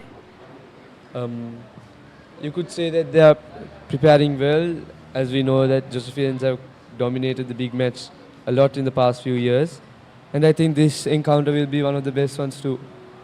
Of course. I think even the Petrites are going to give a good game for the Josephians this time. Hopefully.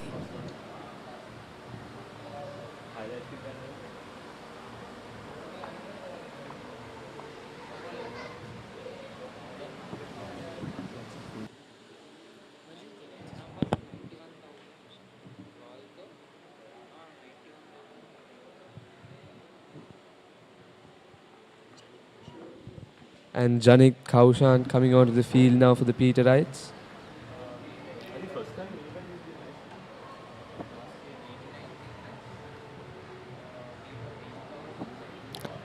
223 for 4 down, 53.5.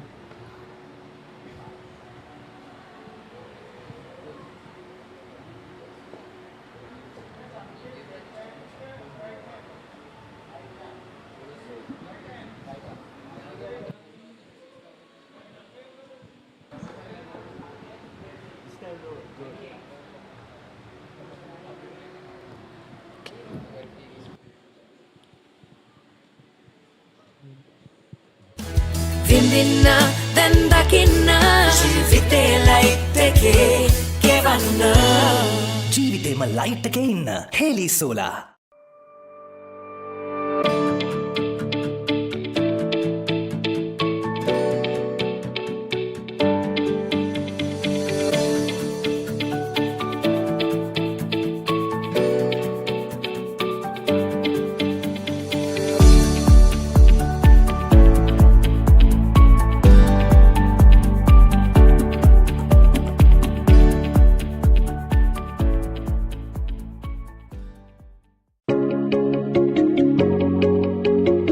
Blue Ocean, a unique brand of luxury apartments in Sri Lanka. Discover the ultimate investment and the privilege of ownership in a unique paradise destination.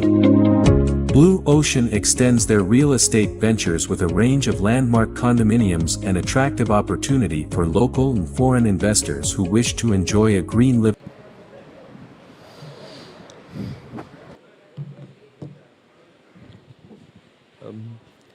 Dinesh Jayakodi bowling the 55th over. This is second today.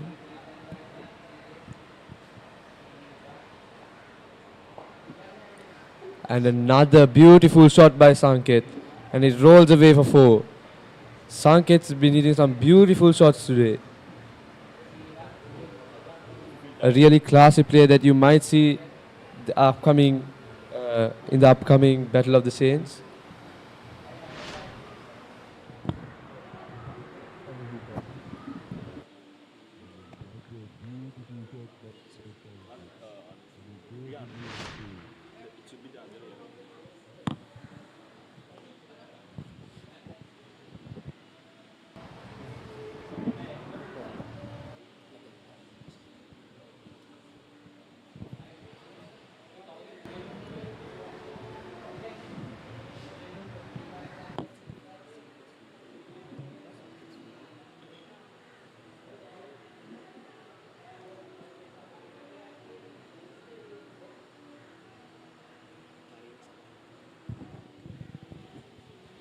So, Dani, the other day, me and my friends were talking on the topic of cricket, and we're discussing the fitness and endurance about this sport.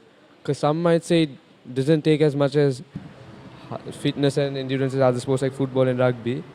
But what they don't understand is that in this hot weather, it's really hard to stay standing for 2 days straight. True, true. That's really true. They don't know how hard the sun gets hit to the players, and also they have to stand for hours on the ground. They actually need a lot of endurance and fitness for this sport, cricket. Kaushan with his first run of the game, and it's 229 for 4, 54.5 overs.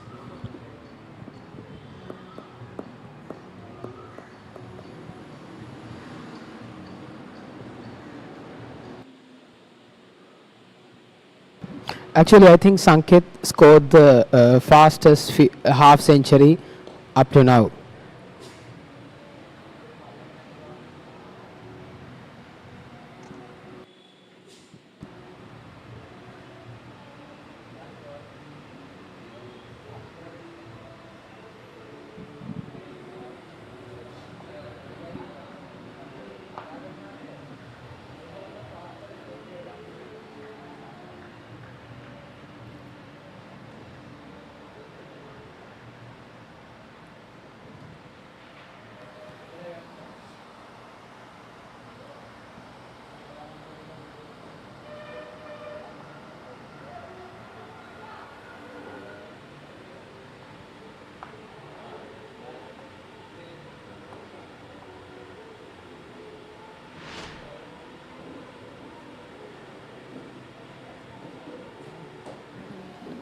And Tareen Sanket has been one of the outstanding players today. He's been very consistent with his shots and plays according to the ball, and has a nice couple of shots in his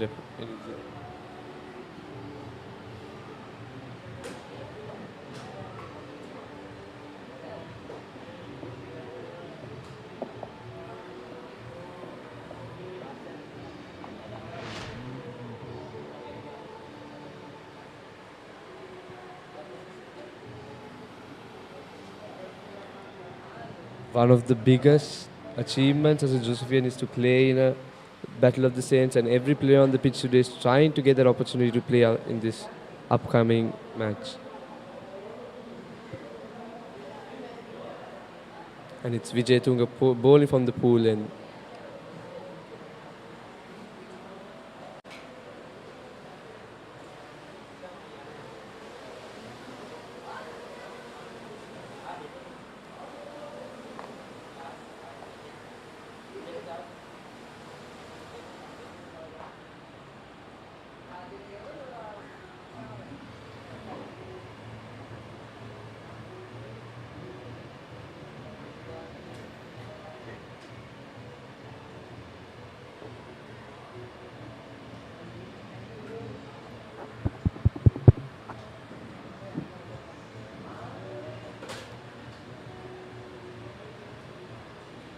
Sankit is having a very slow and passionate shots for his to score his 58 runs, as we saw previously, and also hope that he will score the same for the next scores.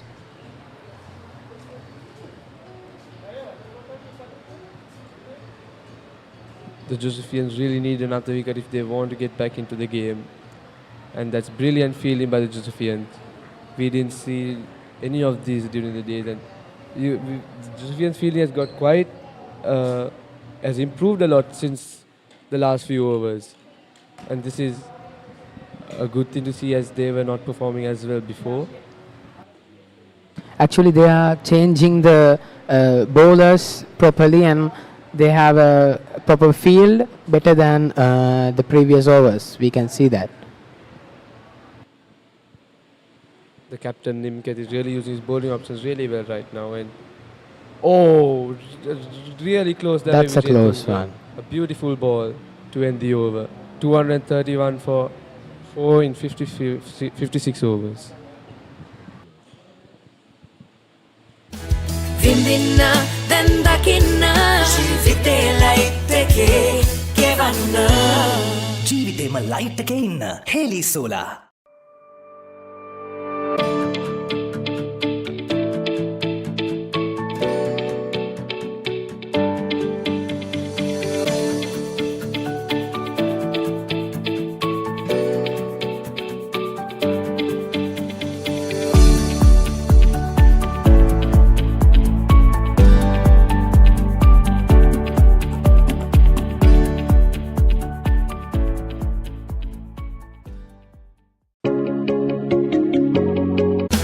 විඳින්න දැන්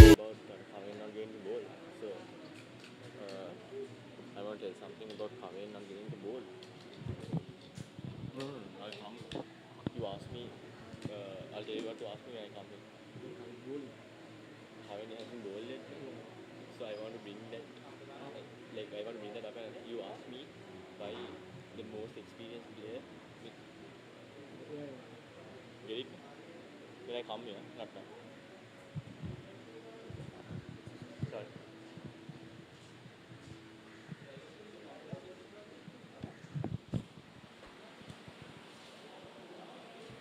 This view from St. Joseph Ground is pretty magnificent, surrounded by the Colombo skyscrapers.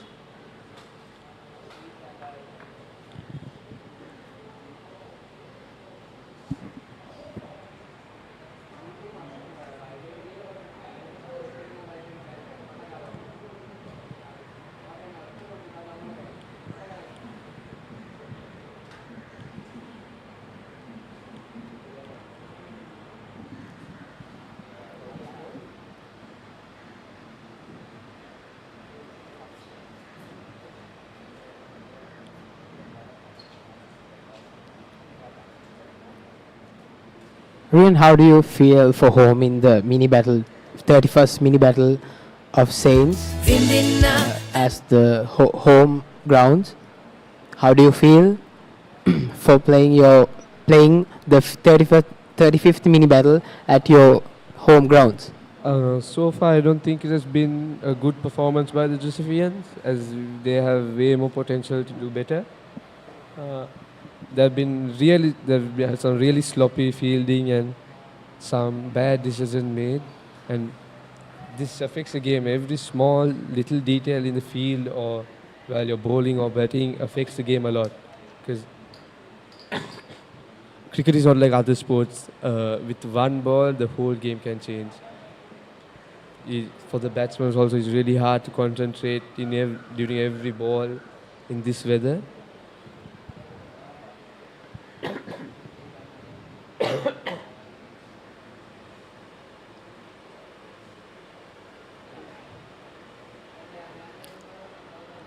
And that's a beautiful shot by Kaushan. Beautiful shot by Janit Kaushan, and it rolls away for 4. Jayakodi has been quite expensive with his balls.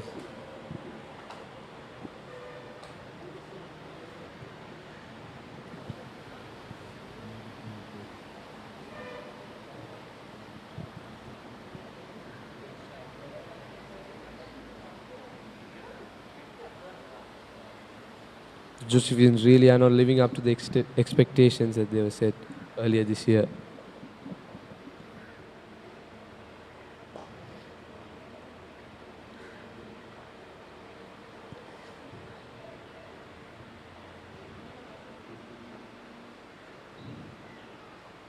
In my opinion, this is what we need for a test match. Like, not to play fast, but not to play slow too. This is the medium and correct batting pattern that a team should have. A very good point there.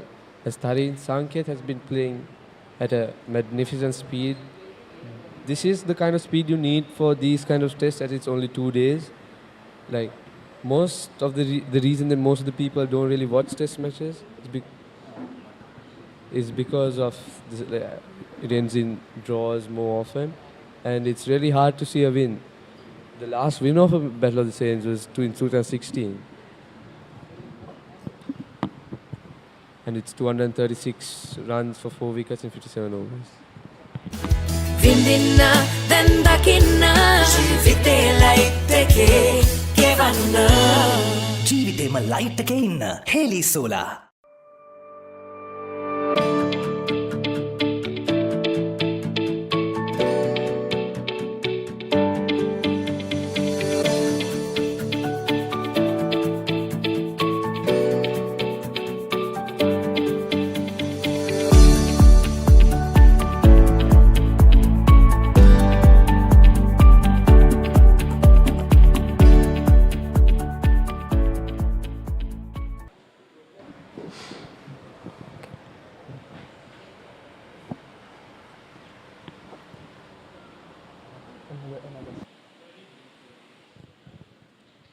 Another 4, I guess. The camera really didn't pick that ball up much.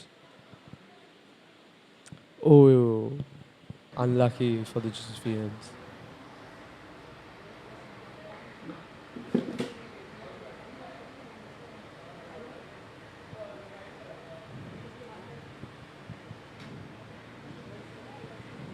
Some of you might be wondering why there are race track lines drawn on the pitch. It's because there was the Josephian sports meet was held a few days back, which also started the same year as the Battle of the Saints.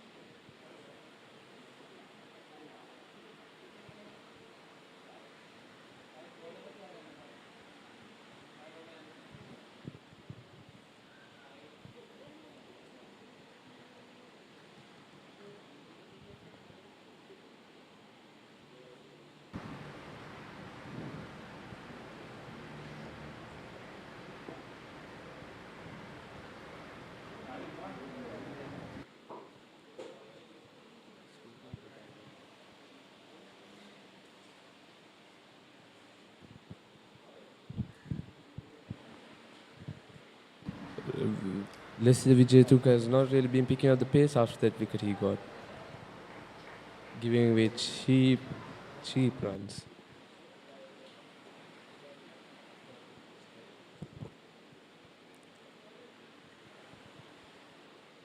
Another nice shot there by Tareen Sanke, then as it rolls away.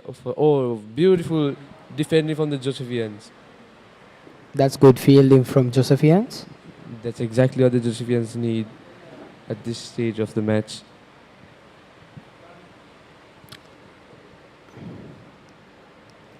As we mentioned earlier, we can see that the first 1 hour is more crucial, and after that, they have to make the flow of the game.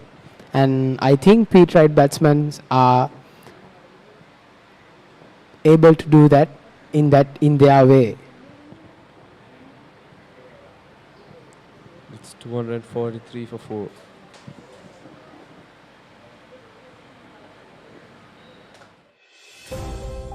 Centrally located, 30 minutes from Port City, 20 minutes from the airport, and 5 minutes from the highway entrance, Central Park Jayala has an unparalleled location advantage.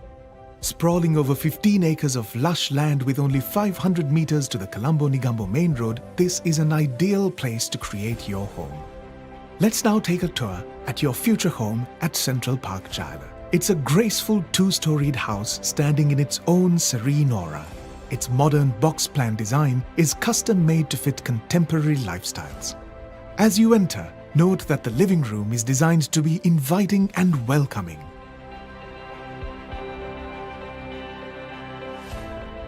Observe how the large, tall windows enhance the interior charm.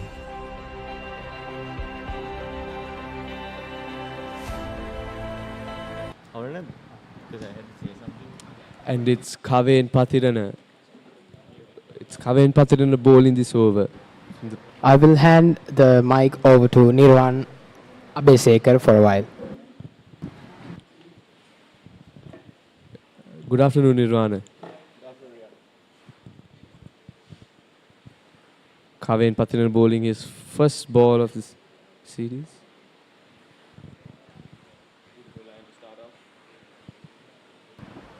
Beautiful line to start off the day, Kaven Pathirana. He's been there for 58 overs. the experienced campaigner. I don't know what's taking him so long to bowl. Yeah, the person with the most experience in the team. Good start.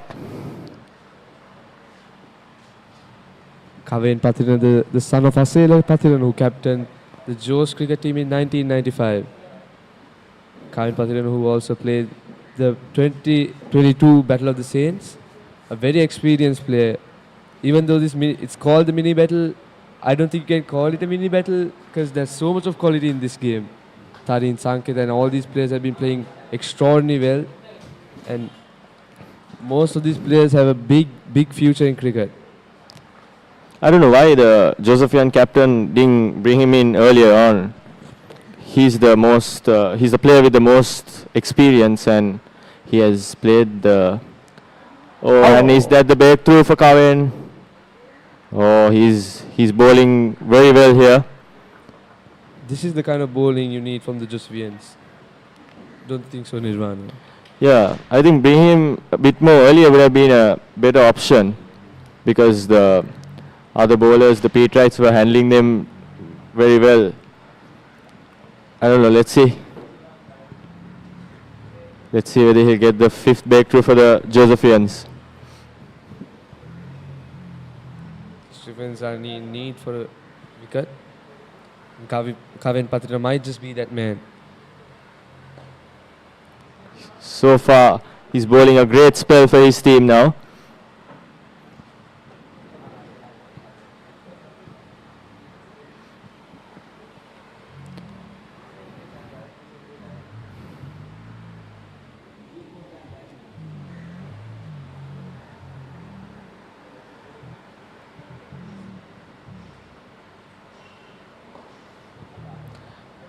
And he ends the over with a maiden. It took 59 overs for him to come back. And he bowls a brilliant in his first. What do you think, Rian? Don't you think he should have come back earlier than this? I really think the captain made quite a bad choice not putting him earlier, as the Josephians are really struggling in the past few overs. And with the experience he has by playing for the under-19 cricket team for about 3 to 4 years, I think he should have been an option earlier on in the game. Very true. A good point there by Nirvana. Kaven Patirana, he really is a really good player with so many skills. And End of the 59th over, St. Peter is 243 for the loss of 4 wickets.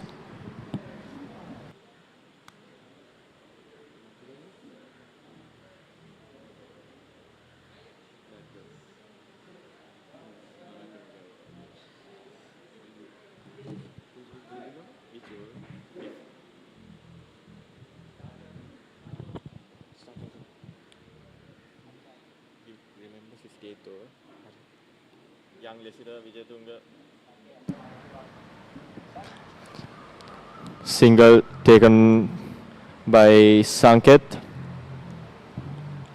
I beg your pardon, Kaushan. if I'm right, let's say the Vijay Tunga is still 14 years of age and has a bright future ahead of him. And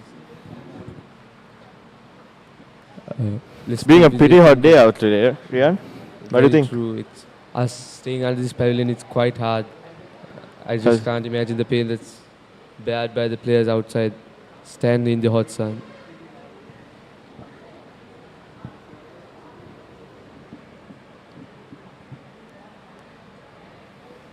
Beautifully bowled by young Leciter. He's bowling well from morning, keeping his lines intact, very consistent with his line and length. Another dot delivery by young Leciter. Don't you think he's a very bright, a player with a bright future and could Yes, be a lot of potential in him. He has a lot of potential. Just 14 years of age, playing his first mini battle. And he has bowled a decent spell, 11 overs, 47 runs and 1 wicket. These are the players that you need for games like this. Oh, that's a bit of sloppy fielding by the Josephians. This cannot happen. Tareen Sanket makes it to 70 runs, and it's by another mistake in the Josephian field. From morning, Josephians have been a bit sloppy in the field. That's a key part that they should work on before the big match, Nirvana. Because as we know, fielding is is I think the most important part in cricket. Because without the fielders, basically every run would go for 4 or 6. There's a saying that catchers win matches. Yes.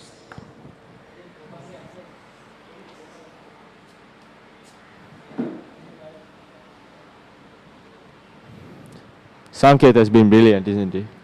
He's played some wonderful strokes down the ground. Saw 2 sixes over mid-wicket. If he keeps going, Josephians are in a bit of trouble here. The Josephians really need to pick up the pace and play at the level the Peterites are playing currently. Because it's real. If the Josephians keep on playing the way they are playing, it wouldn't end well, Nirvana. Kavin Patharana back into the attack. He bowled a brilliant over for the start. Must be tired. Had to field for 59 overs till he got the ball into his hand.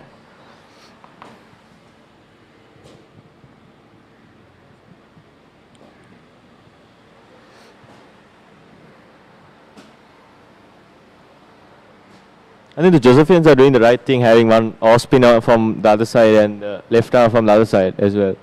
I think they are trying to pressurize the batsman by bowling dot balls. Another beautiful delivery by Kavin Patharana. Kavin Patharana really bowling his lines well. He's keeping things tight here for the Josephians. If they continue at this rate, they might be just a few balls away from wicket. Single taken there by the Petrite batsman. The Petrite's running has been really well this whole game, Nirvana. I've seen them taking some good runs and capitalizing on the mistakes of the Josephians. I mean, credit should go to the opening batsmen, Savi and Janit, for setting up the tone for the Petrites. The opening partnership was 124. I think that set the tone for the whole game for the Petrites.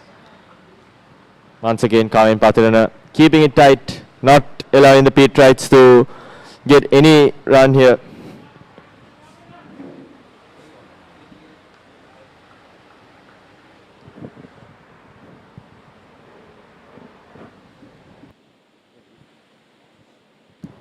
Kavin Patharana quite a tricky fellow with the ball. Again, beautifully ball. Oh, that's a no ball. Not what we would expect from Kavin Patharana.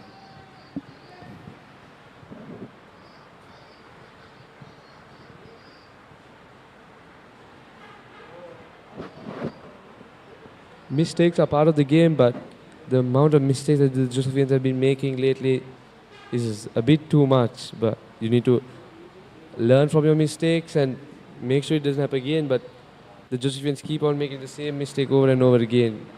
An example with the fielding. Once again, a beautiful ball by Kavin. I think he's one bowler who's keeping it tight and bowling it consistently to the lines. What do you think, Kriyan?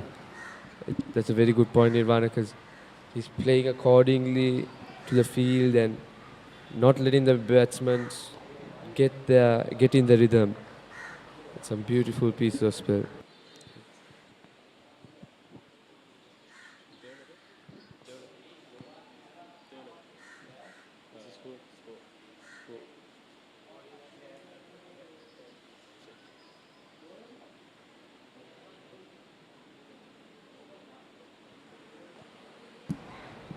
Another good over from Kavin Patharana, just one off it.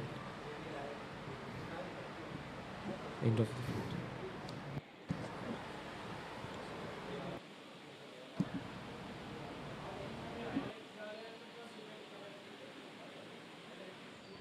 End of the 59th over, it's 235 for 4.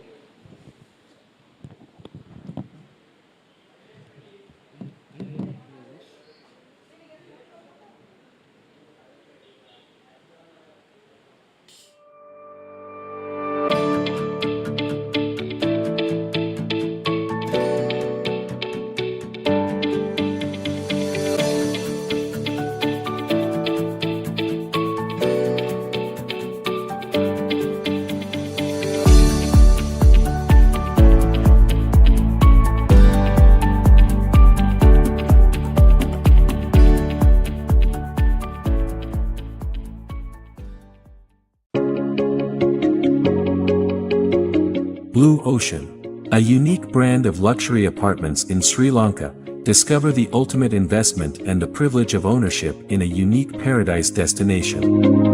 Blue Ocean extends their real estate ventures with a range of landmark condominiums and attractive opportunity for local and foreign investors who wish to enjoy a green living environment. Our latest acquisition of Kelsey Developments plc, we have now entered the gated housing market.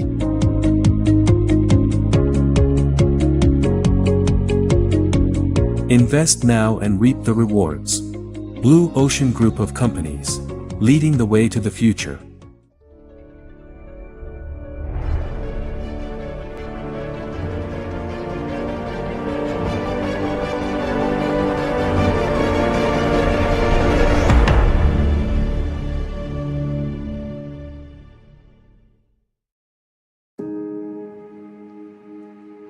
St. Peter's College has permanently etched its name in the history of sport in Sri Lanka, producing international level sportsmen as well as clinching championship after championship in every single one of our sports.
This is Sports at St. Peter's College.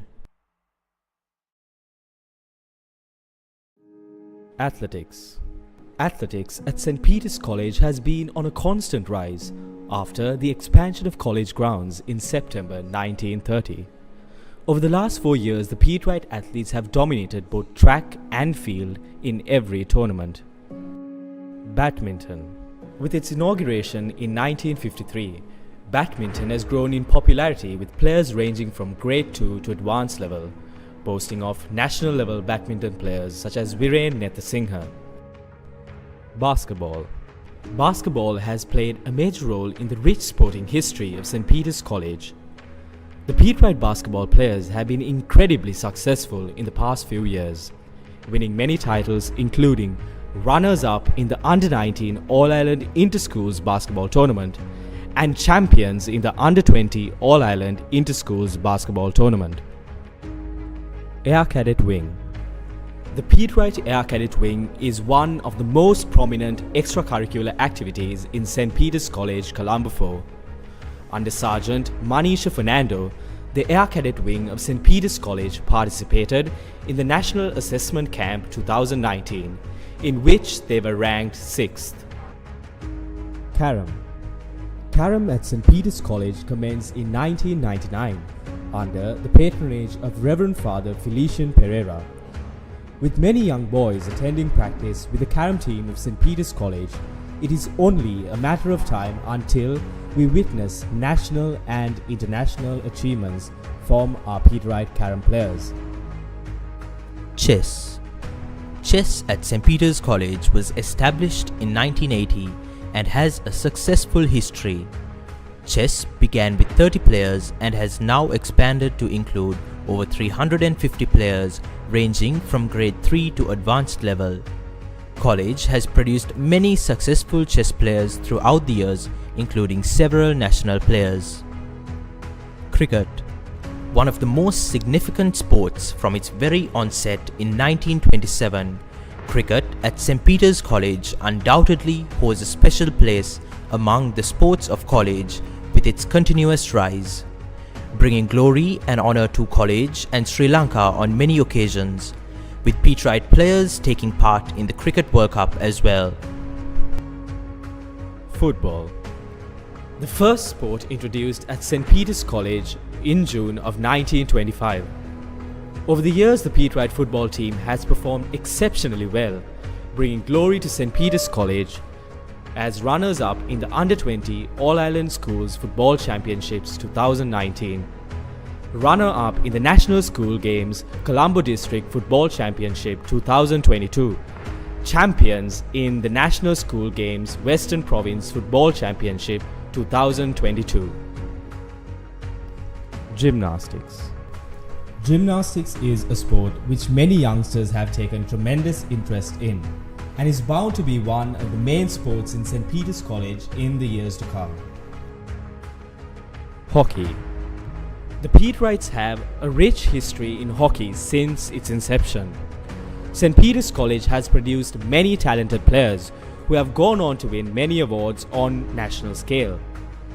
During the past 4 years, St. Peter's College emerged champions in the Under-20 Western Province National Schools Games and champions in the Under-20 All-Ireland National School Games 2019. Judo. Judo has made our alma mater proud with several placement awards under a variety of age categories at the Sri Lanka Schools Judo Championships 2019. Several Petrite judo players have also represented Sri Lanka in international tournaments such as the Sanix International Championships 2019 held in Japan and the Solomon Cup International Championship 2019 in Poland. Karate. Over the years, our Petrites have excelled on a national level and international level, bringing glory to our alma mater, including the Sri Lanka Karate team captain Master Randev Atkorala. Rowing. St. Peter's was the second school to gain membership at the prestigious Colombo Rowing Club in 1959. Rowing has gained popularity among the Petrites in the recent past and has produced many successful rowers. Rowing at St. Peter's College has now expanded to kayaking and canoeing as well. Rugby. Young rugby players of St. Peter's College donned the glorious college colours of blue, white and gold for the first time in 1932, having continued its successful streak in brilliant form over the past 4 years. The Petrite Ruggerites have emerged champions of the 15-a-side President's Trophy 2019, runners-up of the Under-19 7-a-side tournament and champions Under-18 All-Ireland Championships 2019. Team champions in the Western Province Under-19 7-a-side champions for 2021. Scouts. The Scouts lend their support and services and duty in almost every event in college, making them the only all-round extracurricular activity legion in college, among other co-curricular activity-based clubs and associations. Squash. Squash was introduced as a sport at St. Peter's College in 2003 when Reverend Father Felician Ranjit Pereira was the rector. Even though squash started later when compared to other racket sports, it has thus far produced many champion sides in inter-school tournaments and has also produced several national level players. Swimming. The swimmers of St. Peter's College have been recognized on a national and international level ever since its inception in 1930, reaching even greater standards over the past 4 years, producing national level swimmers such as Pandu Karasan, Chris Pavitra, who represented Sri Lanka and holds records at a national level, as well as Master Akalanka Piris, who has brought glory to college by representing Sri Lanka at an international level. Table tennis. The table tennis players at St. Peter's College have always created exceptional teams that have gone on to become champions in inter-school tournaments. Table tennis at college has been consistent throughout the years and has also produced national level players in the past. Taekwondo. Over the years, Taekwondo has become a well-known sport at St. Peter's College. Though introduced late, Taekwondo at St. Peter's College has excelled to become a sport producing several skilled national players in the past years. Tennis. Young Petrites playing the game of tennis have strived to achieve their maximum potential, bringing glory to college through the sport since February of 1929. There are several noteworthy performances in the last 4 years, including players representing Sri Lanka World Junior Tennis Championships. And that is just a glimpse of the Petrites in action, bringing glory to their alma mater through their excellence in sporting events across the country and beyond.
We'll honor yet the school we knew, the best school of all. I'll honor yet the rule we knew, till the last bell call. Working days or holidays, and glorious boyhood days. They were great days and jolly days at the best school of all. These words were penned by Mr. Maxwell R. Kegel, a distinguished old boy, and it captures the essence of what it is to be a Petrite. To be a Petrite is to be a part of something bigger than oneself, to be a part of something that can only be described as family, the Petrite family. It's this family that makes every Petrite's heart skip a beat at the end of Aradimil Mavathur. It's this family that makes every Petrite's head flood with memories as they approach the pearly white gates. It's this family you yearn for wherever you are, whatever you do. And if ever you were given a chance, it is to this Petrite family you would run back to in a heartbeat. St. Peter's College, Colombo 4, is so many different things to different people, but the age-old saying captures it best. They call it school, but we call it home.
Over the years, our home has grown from being a humble branch school of St. Joseph's College, Maradana, to St. Peter's College we all know and love today.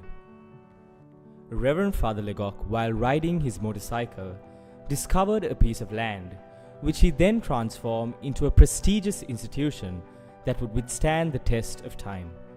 On January 18, 1922, the historic moment arrived as students, teachers, and priests, wearing the college colours, gathered at the Maradana railway station to board a special train bound for Vallavatta. That day, 204 students were enrolled in classes ranging from grade 1 to 7. A significant date in the history of St. Peter's College was April 8, 1927, when our alma mater stands on her own right as St. Peter's College, Vallavatta. The construction of the impressive Assembly Hall, with a seating capacity of 1,500, commenced on March 6, 1930, and was formally opened on November 19, 1931. What we now call the Nicholas Pereira Hall boasted of being Colombo's largest hall at the time. The first ever big match, a cricket encounter between St. Peter's and St. Joseph's, was played in February 1933. Following the retirement of Reverend Father Nicholas Pereira in 1943, Reverend Father Basil A. Veeratunga took over as the new rector. Under his leadership, St. Peter's College saw notable developments, including the conversion of several buildings into 2 stories. In 1956, Reverend Father Arthur Nicholas Fernando assumed the role as the 3rd rector of college. During his tenure, he emphasized the importance of aesthetics and introduced the drum band, which was the first of any school in Sri Lanka. During the tenure of Reverend Father Mervyn Veerakkodi, St. Peter's College witnessed the emergence of talented musicians, including Sunil Pereira and the Gypsies.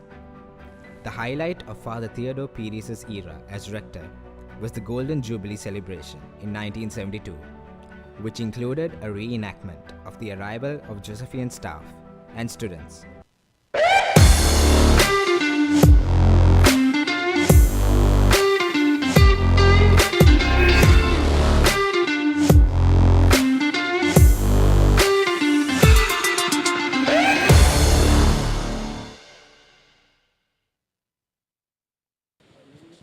Good afternoon and welcome.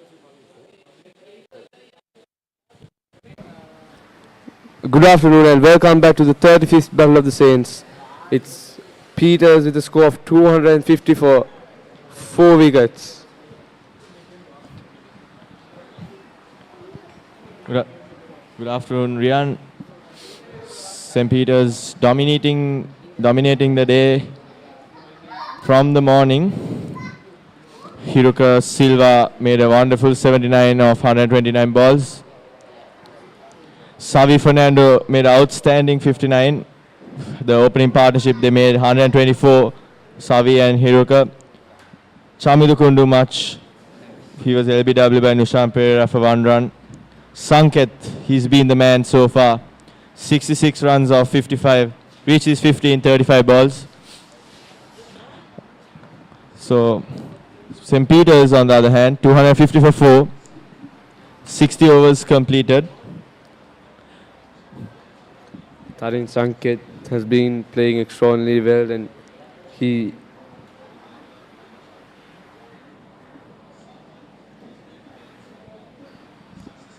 Josephian's Potsman has been good. He got the important breakthrough for the Josephians. 14 overs, 47 runs, 2 wickets. Solangarachi was a bit expensive. 11 overs, 59 runs, no wickets. Young Lesitha Wijetunga, 12 overs, 49 runs, 1 wicket. And Nushan Pereira picking up 1 wicket for 69 runs. And Kaven Patirana bowling 2 overs and only conceding 1 run. He's been good. you could say there's not been much variety in the Josephian bowling lineup. They could switch things up a bit.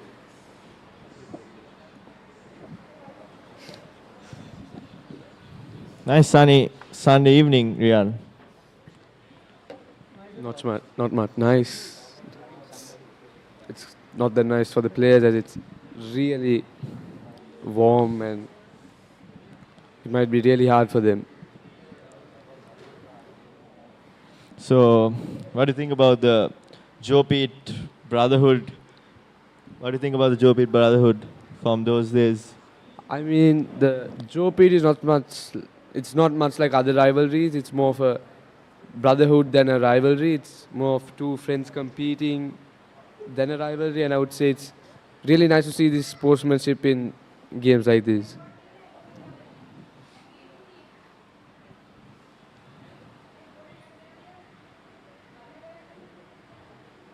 Also,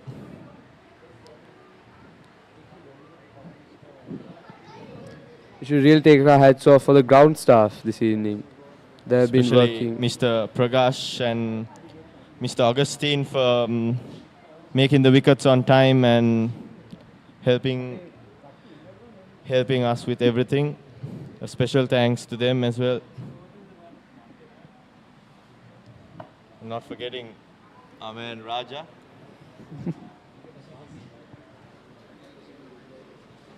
Check.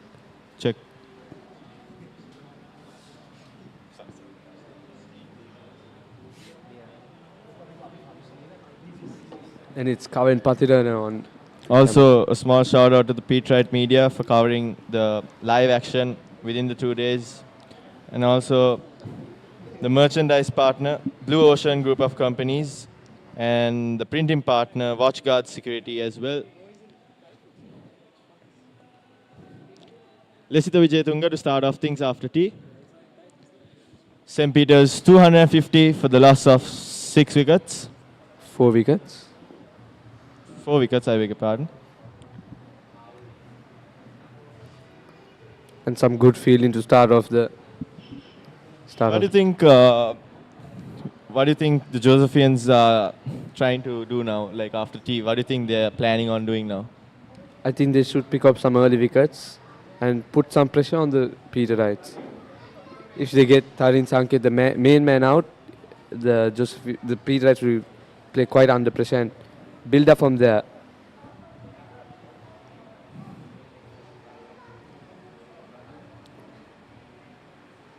Good start by young Lesitha. He's been good throughout the day, bowling some tight lines, accurate with his turn,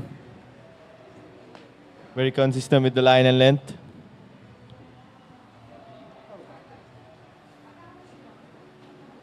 Another dot delivery. This is what the Josephians should keep on doing, bowling dot balls. The number of dot balls you bowl, you can get wickets. The Peterites will get pressurized. Peterites. Not the line to bowl. 1 run taken by Sanket.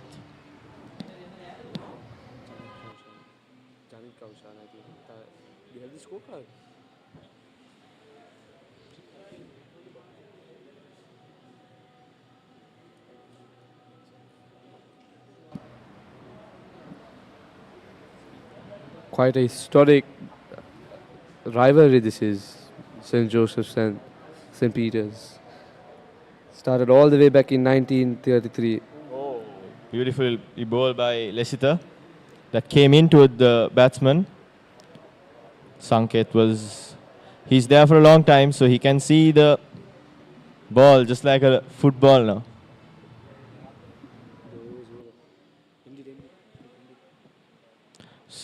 So that's the end of the over. 61 overs completed. St. Peter's 251 for the loss of 4 wickets. Blue Ocean, a unique brand of luxury apartments in Sri Lanka. Discover the ultimate investment and the privilege of ownership in a unique paradise destination. Blue Ocean extends their real estate ventures with a range of landmark condominiums. An attractive opportunity for local and foreign investors who wish to enjoy a green living environment. Blue Ocean Group of Companies.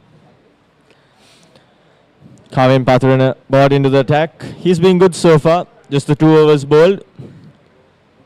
Conceded just 1 run.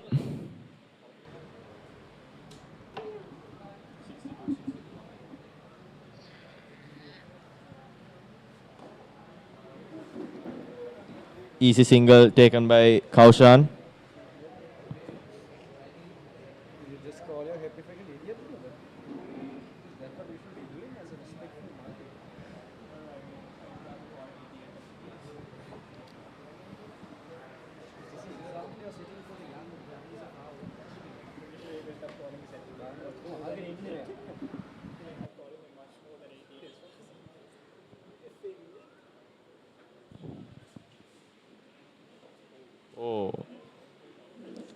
So variation by Kavin Patharana. Executed well.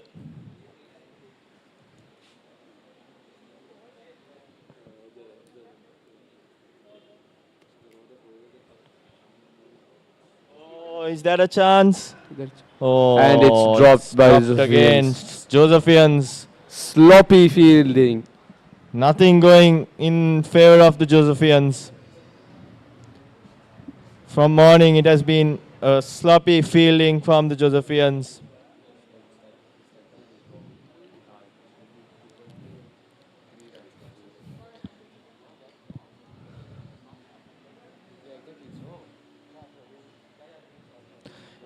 Gotta feel sad for Kavin Rian.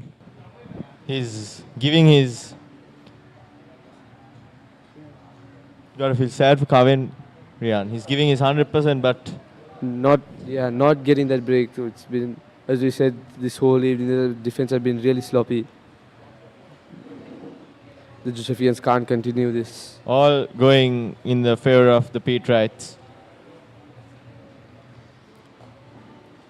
Again, beautifully bowled by Pathirana. You need players that give their 100% for the team.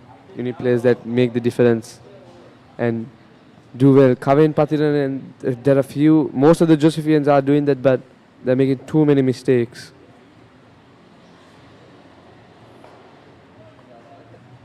Bowling it tight, Kavin Pathirana. If someone can support him from the other side by bowling dot balls, I think Kavin can do a better job with the ball from the pavilion side end.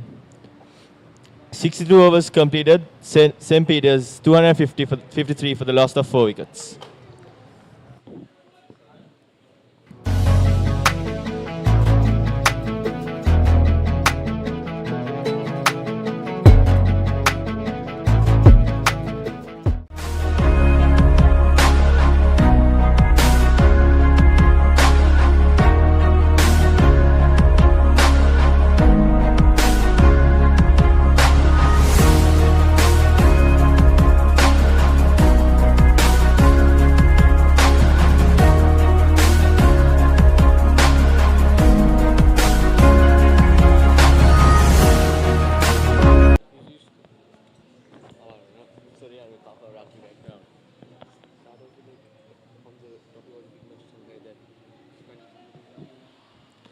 Lesita to continue from the pool end.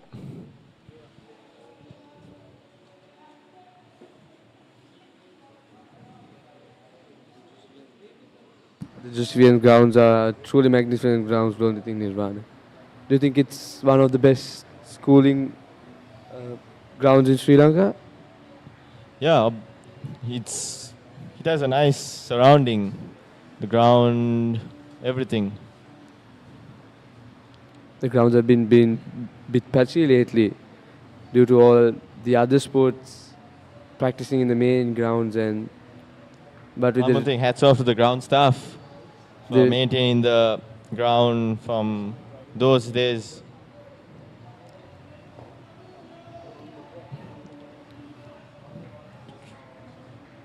Tried to loft it over long on, but Sanket couldn't reach well. Drops it down to a single to long off.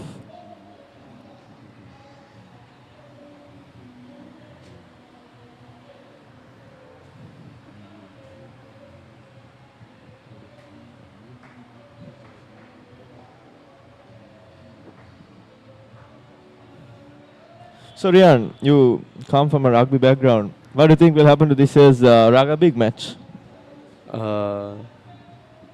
the Peterites have a quite strong side in rugby wise. Oh, that came in towards the batsman. Kaushan was lucky to defend that. And that's 6-3 overs completed. St. Peter's 254 for the loss of 4 wickets.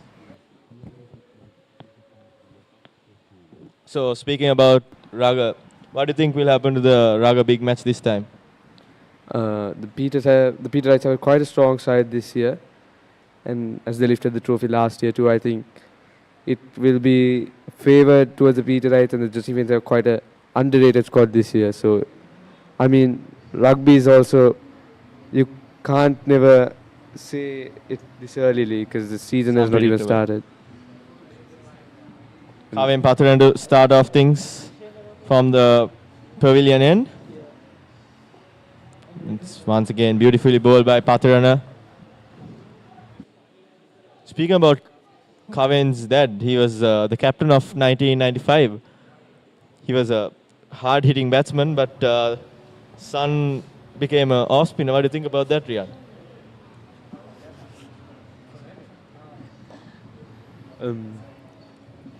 I mean,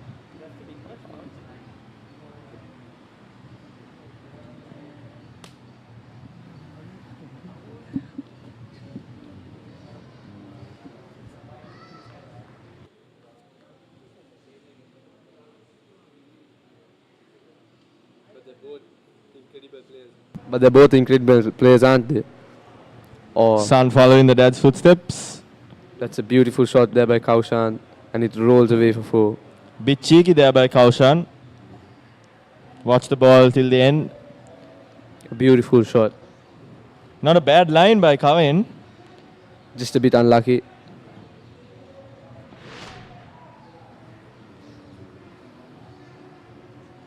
I think it would have been plumb if it didn't knock on the bat. He would have been walking to the pavilion. But you should give some credit towards Kaushan. Played that brilliantly.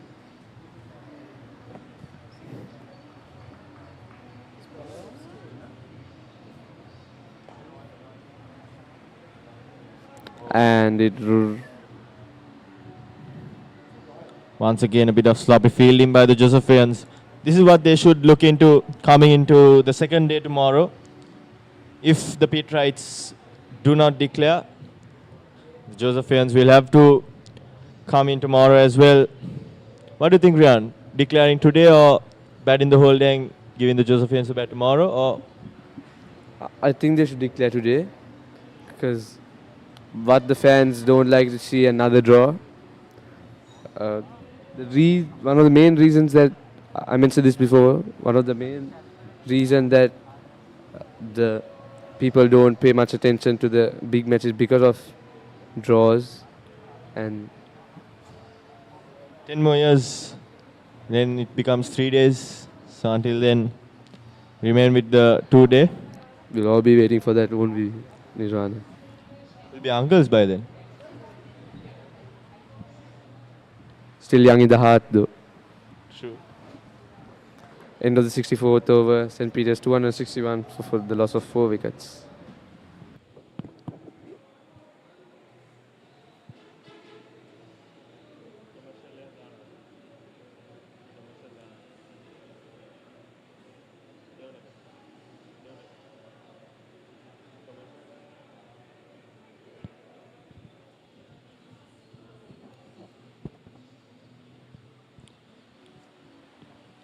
Lesita to continue from the pool end.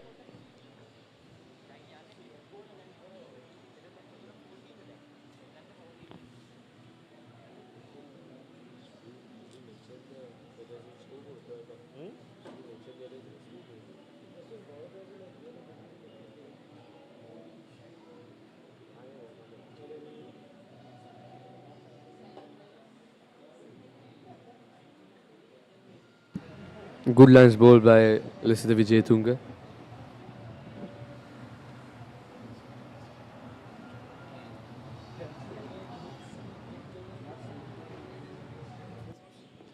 Easy single taken by Sanket.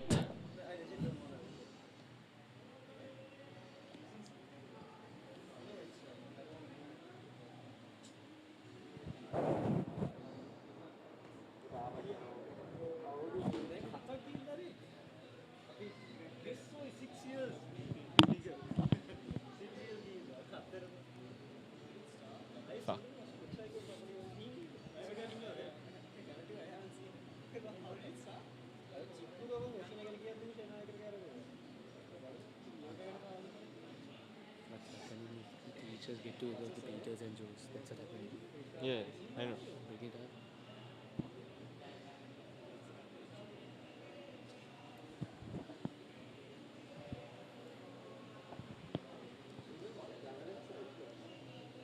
Again, beautifully bowled by young Lesita. Kaushan is supporting Sanket very well, rotating the strike whenever he can, defending the hard balls. Another dot delivery by Lesita.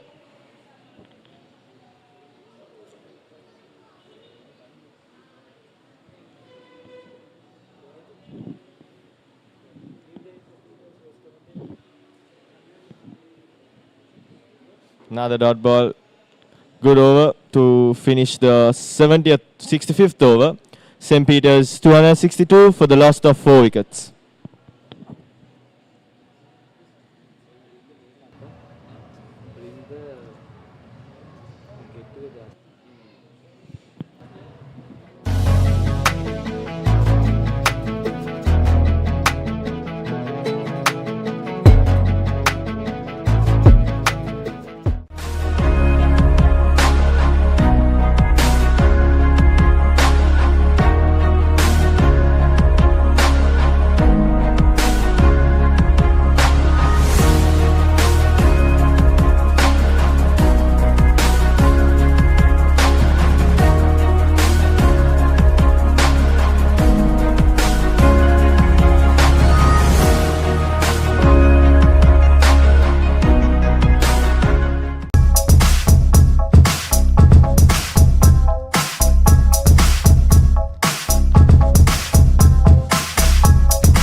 You can see him singing.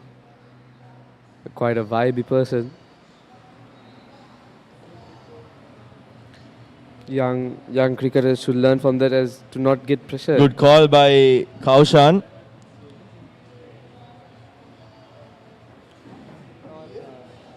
Also, 2 events happening at the Dali Road today. Both events supporting the Jopit Brotherhood, where also we can see the teachers having a get-together, the Jopit teachers at the Bonjin Hall. And the mini battle happening in the college grounds. What do you think about the Brotherhood, Rian? It's been there since day one. Like I mentioned before, St. Peter's is actually like a little brother to St. Joseph's. Reverend Father Maurice Legoc was the one who donated who sold the land to St. Peter's to build their school.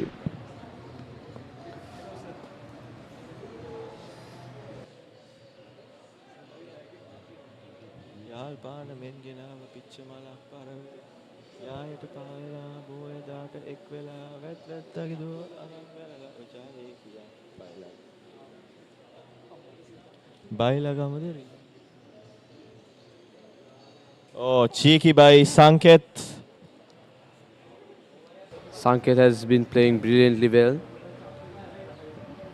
Scored a 4. I think this partnership is pretty crucial for the Josephians and the Petrites as well.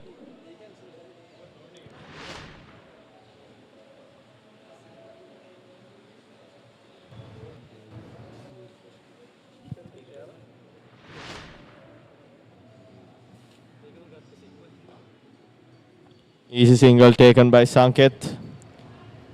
He has batted well throughout the day and knocking it into those gaps and picking up the single, rotating the strike pretty easily. I think the Josephians will have to come up with a plan where they can restrict the Petrites, rotating the strike.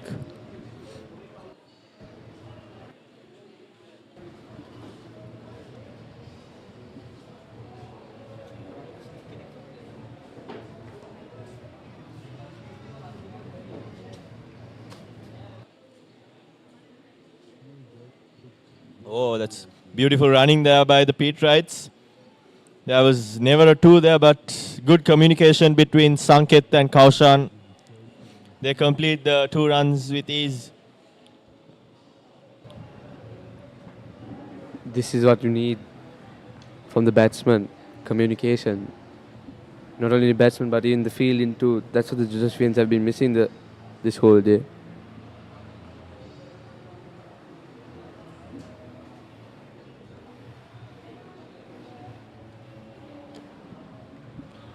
.66 overs completed. St. Peter's 271 for the loss of 4 wickets. Centrally located. 30 minutes from Port City. 20 minutes from the airport and 5 minutes from the highway entrance. Central.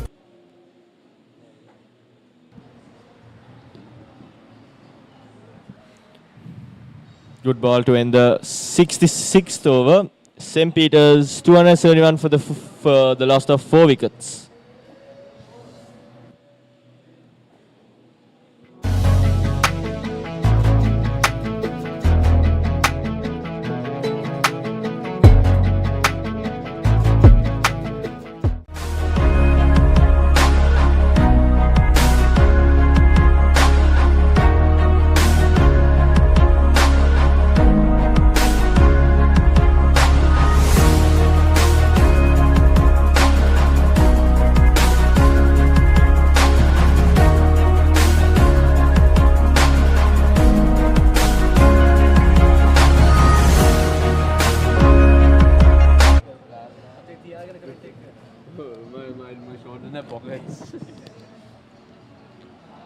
Again, beautifully placed by Sanket for a couple of runs.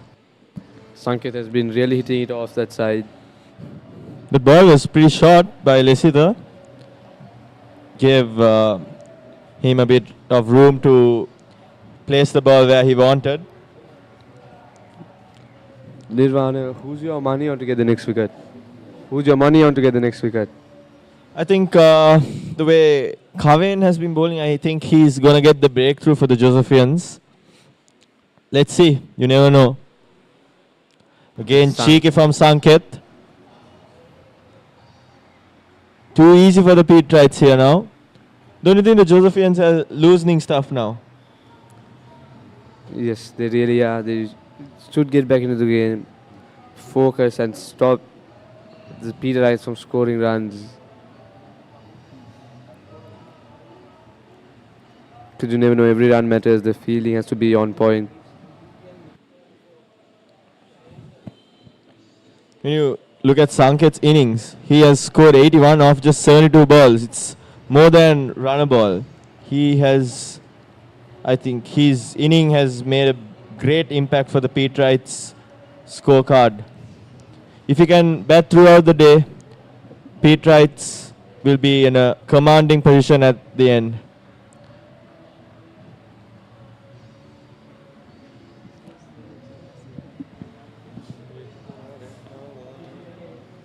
What do you think is a good score for the Petrites to have on the board? Do you think they should play it all out? 300, 300 plus is a great score because scoreboard pressure is always there when the Josephians come to bat. I don't mind if the Petrites accelerate the innings a bit more, score 300 and declare, because then the Josephians will have about 15 overs to bat the day.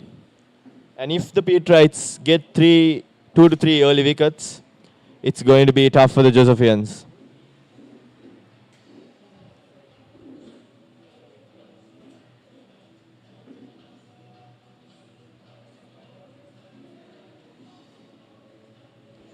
"67 overs completed, St. Peter's College, 276 for 4.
Bowling change by the Josephians. The left-arm pacey Subhash Potsman has been brought into the attack.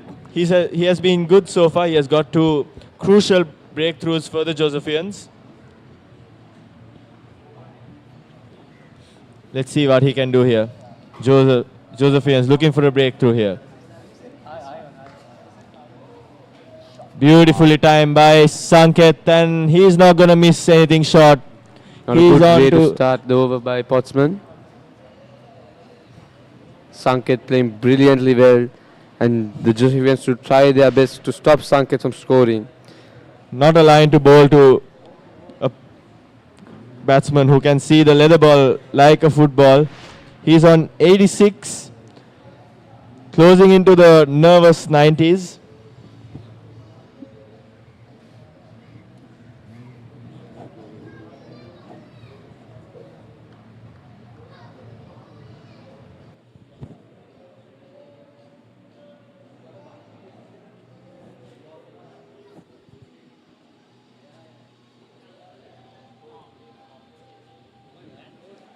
Good comeback by Potsman. I think the idea now by the Josephians is to creep some wickets with the short ball, because we can see fine leg and square leg being placed at the line. That's a good tactic to follow.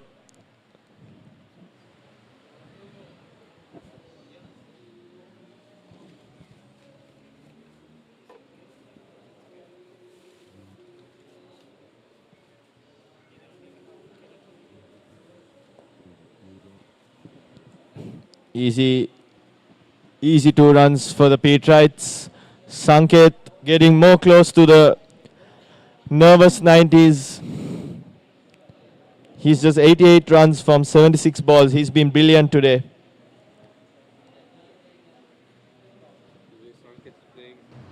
The way Sanket's playing, he might just play the big match that's coming up.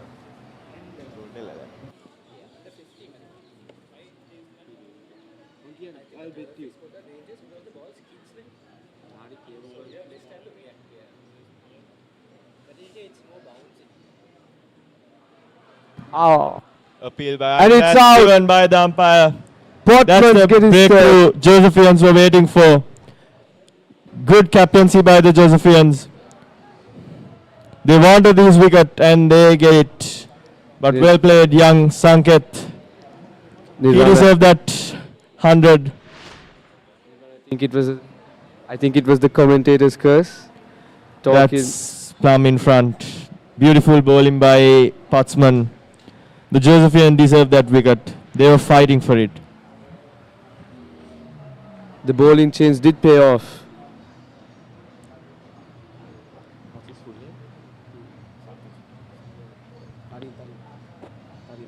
Tarin Sanket played beautifully for that 88. You mentioned it so much, but he really couldn't make it to the nervous 90s. Commentators curse, they say.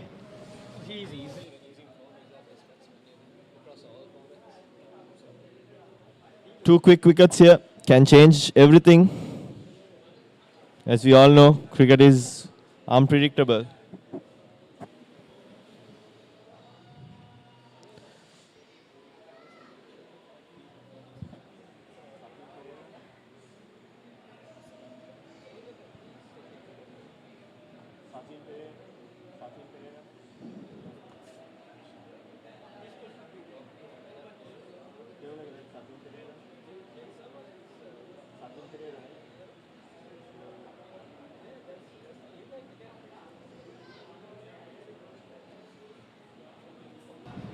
Nirvana, what do you think about the match that was played yesterday between Royal and St. Thomas College for the Mustangs Trophy? It was It was a good game, but I think St. Thomas's was... They deserve to win because they've been doing well throughout the season. Again... really good lines there by Potsman. Potsman has been good throughout the day. He's got those crucial breakthroughs for the Josephians. He got the wicket of Savi Fernando as well. He broke that opening partnership. And now he broke the partnership, which was a bit scary for the Josephians. Nevertheless, Josephians won that battle. Good captaincy there.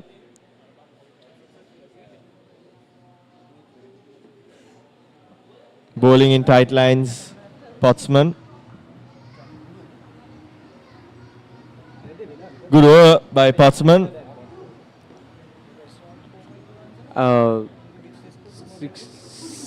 68 overs, St. Peter's 284 for 5 wickets.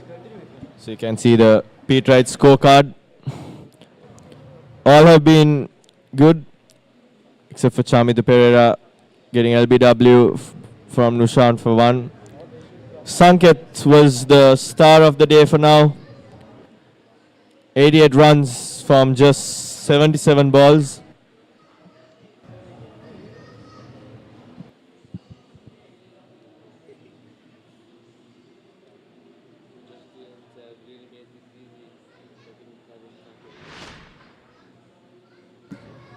Josephian really made things easy by getting 13 Sanket Oh, that's out. the replay of Sanket's wicket.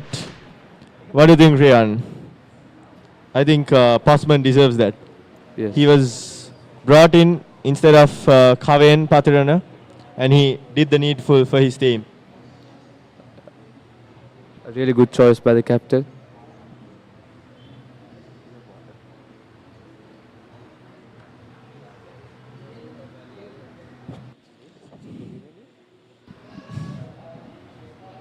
Sachin Pereira on strike.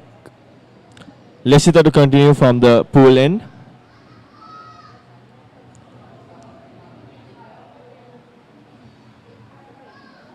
He's bowling in tight lines. He's been good so far. 16 overs, 57 runs and a wicket to his name. Quite reliable for the Josephians young Lesita. 14-year-old left armour.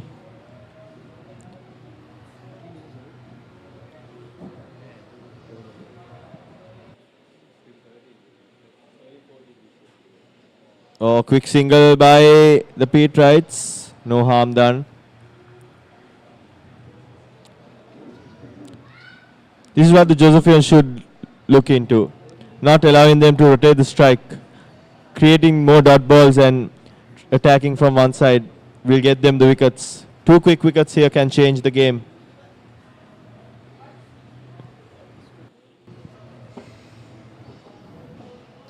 Young Leicester can play for the Josephian still. 20-30. It's quite hard to believe that he's playing for the second level of the Joseph team at such a young age.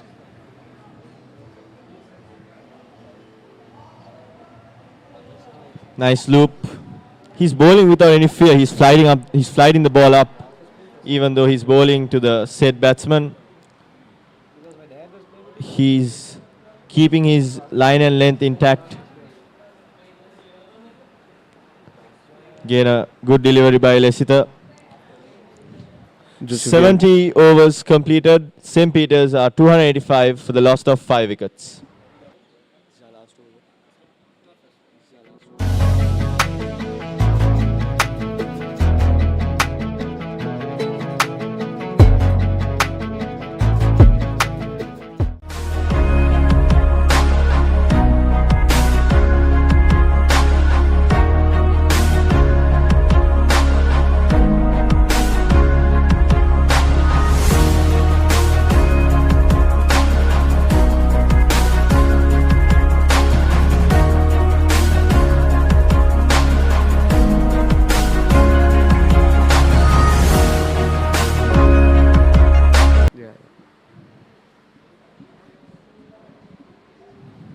Pottsman bowling from the pavilion end.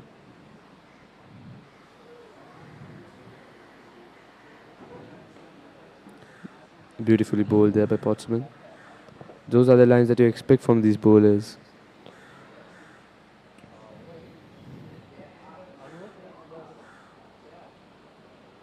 Pottsman has bowled 15 overs. Not easy for a left-arm fast bowler, and with this heat, he has done well for his team, got the crucial breakthroughs.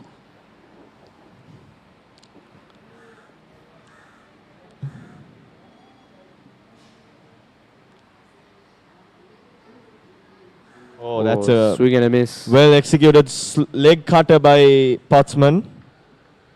Trying out the variations a bit now. A swing and a miss by Sachin Pereira. I think the way Sachin Pereira started out his innings, I think the Petrites are trying to accelerate their innings a bit, because Sachin Pereira has come up the order a bit. I think the coaches must have asked him to go for the big runs now. The intent is clear. Oh, edged and gone through the slip fielder. That's once again poor fielding by the Josephians. It was not a chance, but he should have stopped it. Some clumsy fielding. The Josephians really should work on their fielding for tomorrow. Should have stopped it. Whether it's an edge or not, it's runs for the Petrites.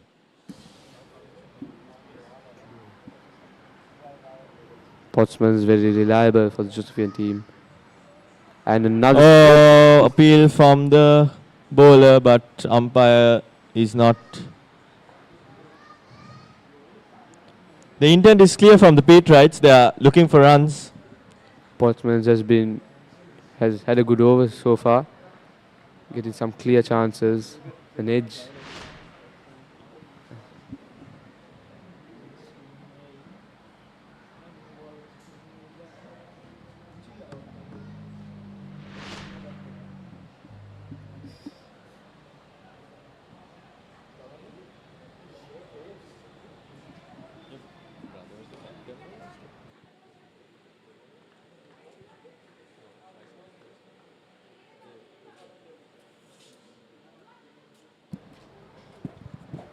Pottsman putting it wide and letting the Petrites attack it and hoping that he'll get an edge.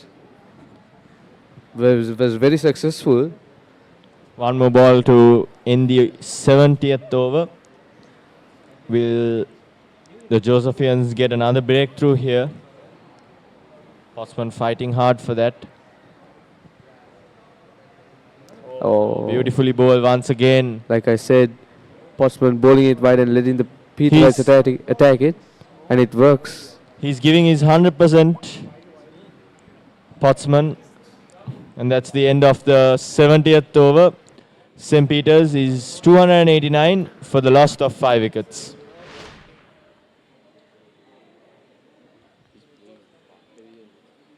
Nice pace and bounce there. Just missed the outside edge of Sachin's bat.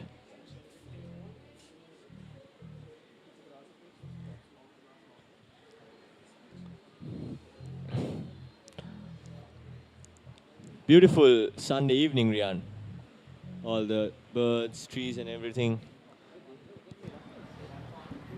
It's really beautiful. The St. Joseph's College grounds. A beautiful location in a beautiful venue, and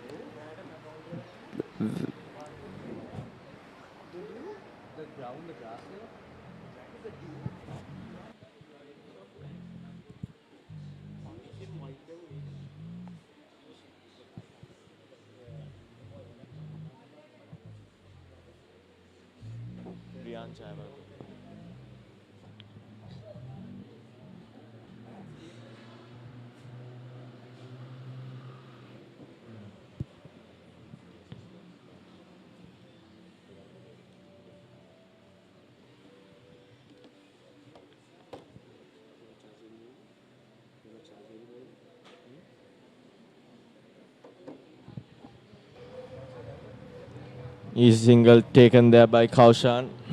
letting the ball go through his legs. In another sport, that would be quite embarrassing.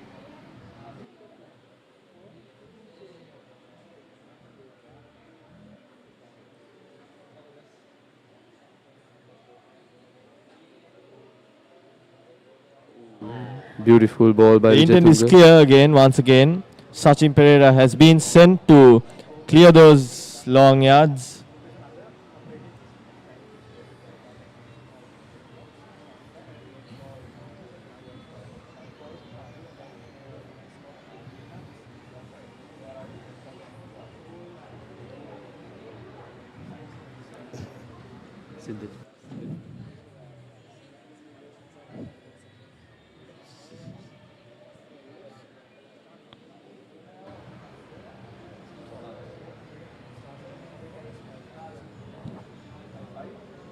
Easy single taken by Sachin Pereira.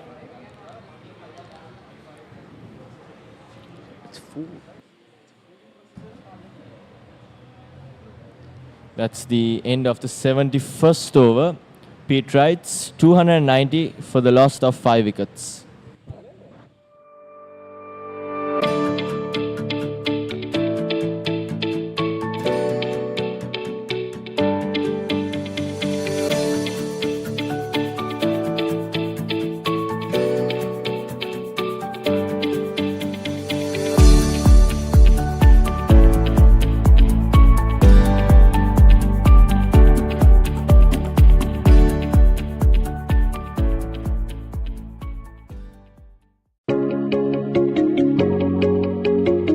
Blue Ocean, a unique brand of luxury apartments in Sri Lanka. Discover the ultimate investment and the privilege of ownership in a unique paradise destination.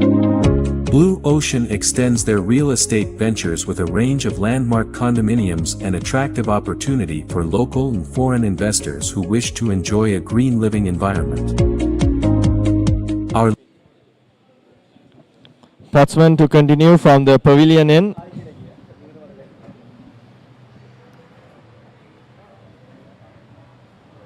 Will this be the breakthrough over for the Josephians? Hitting those hard decks, Batsman is giving his 100% to the team. Kaushan has been quite slow with his runs today. Just 18 of 48 balls. I think that's why Sachin Perera has moved a bit high up the order because The intent is clear. Petrites are accelerating the innings now. Looking for those gaps. Clearing those long yards.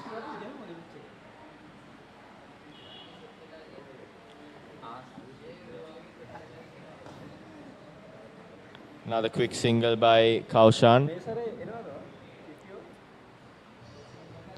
it's really crucial that you all should be hydrated during these hot weather conditions.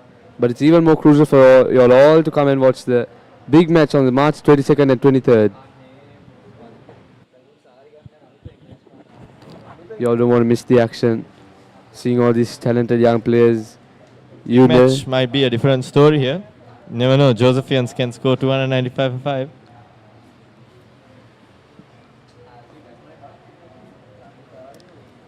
you never know which player in these games will actually go and be a legend for the Sri Lankan cricket team.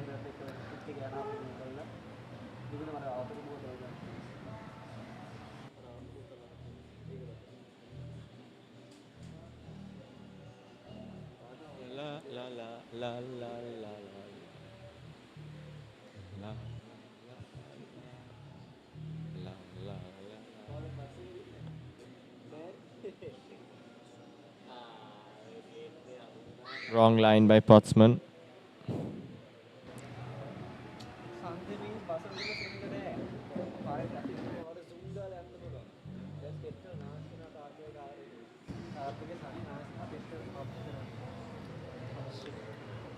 A reliable source for Josephian, a calm and collected bowler. Potsman has been doing extraordinarily well this evening, don't you think, Nirvana?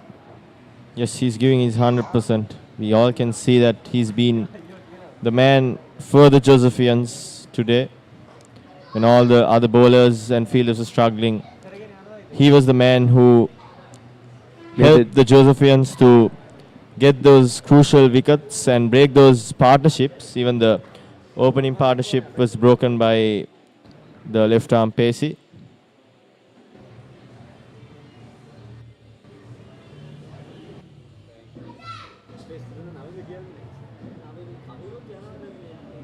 Personally, Nirvana, I think that one of the hardest jobs in cricket is to be a fast bowler. Oh, That's a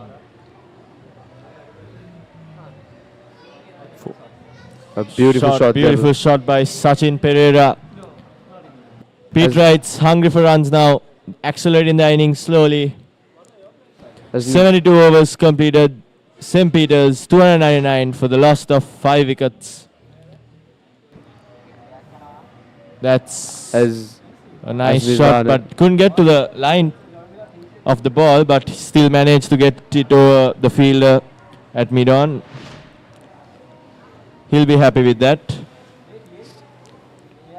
As What do you think, Rian? So one side, the pavilion side has pace. Don't you think they should try pace on the other side as well? That's a good point, Nirvana, but Leslie Vijay has not been letting many runs go lately. So I think they should stick with Lasita or another spin bowler.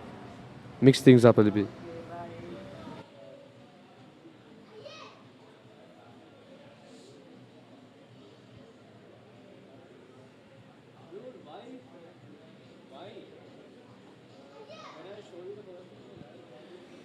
Easy single taken by the Petrite batsman.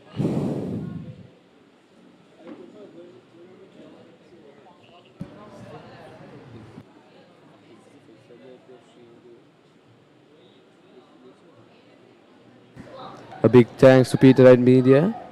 In fact, this is the first time that the mini battle has been streamed. Hats off to the Petrite Media for covering the 35th Geopete mini battle live on both days. And the Petrites had brought the 300 up. And that's 300 up for the Petrites. Not looking good for the Josephians at all. Nothing going their way.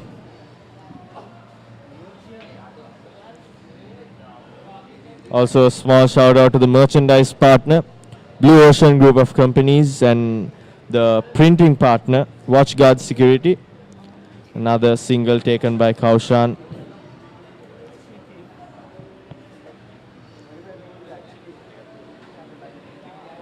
You can see the Petrite bus. The Peterites are really fast in their runs. Good communication between the batsmen. One thing that I realized, Nirvani, is that all the batsmen have a really good communication. When you, except for one or two batsmen, when you... Oh, that was quite bad. When you check, I think all the batsmen have got into at least a 35-run partnership with every batsman who has come into bat. That was also another juicy full toss by Lesitha. Couldn't get full use of it. The Peterites really should seize the opportunity when they see balls like that. Easy single by Sachin. It's too easy for the Peterites now. The Josephians will have to get another break to, if this partnership gets going, it's going to be another negative for the Josephians.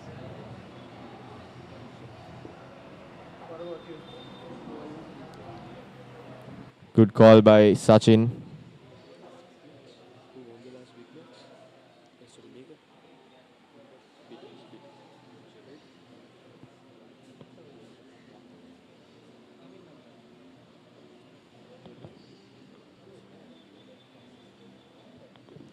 You can see beautiful Sunday evening, the Lotus Tower, situated right next to the school. Some nice skies there, Rian. It's been some beautiful weather today, I would say, but hats off to all the the players who's playing. The heat out is 35, 36? 36. It's pretty hot out there. Hats off to all the players. It's quite hard for us who are staying indoor. I couldn't imagine what the players are feeling right now. Also nice drone shot by the Petrite media.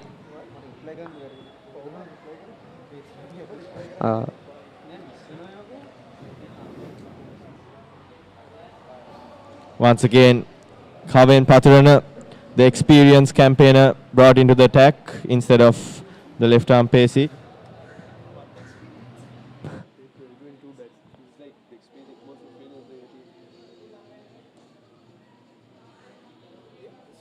Well fielded by Patrana off his own bowling.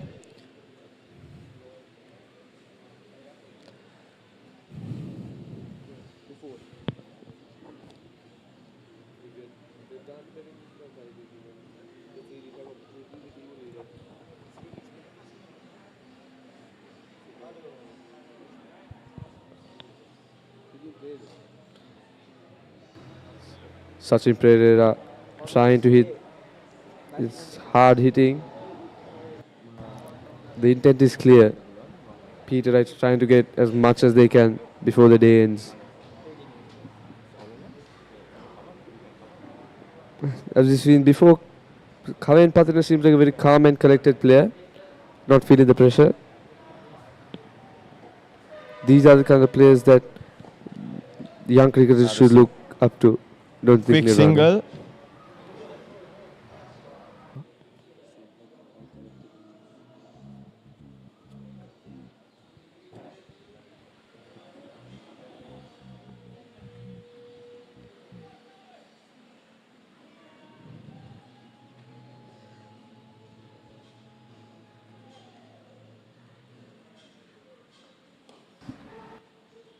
Another dot ball by Kaven Patrana.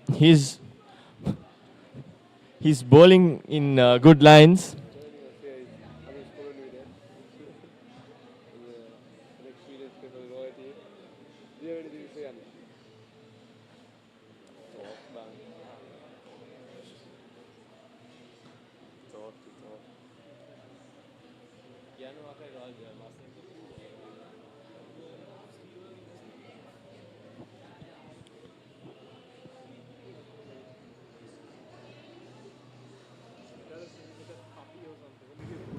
What I've realized is there are many players in this team and in the first 11 who can play more than 1 year.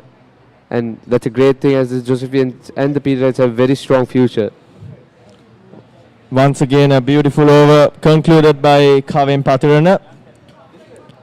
74 overs completed. Petrites 308 for the loss of 5 wickets.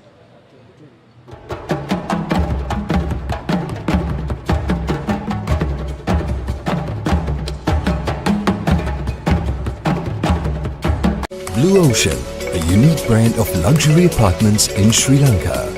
Discover the ultimate investment and the privilege of ownership in a unique paradise destination. Blue Ocean extends their real estate ventures with a range of landmark condominiums, an attractive opportunity for local and foreign investors who wish to enjoy a green living environment. Invest now and reap the rewards. Live in a highly secure apartment that is both exquisite and affordable.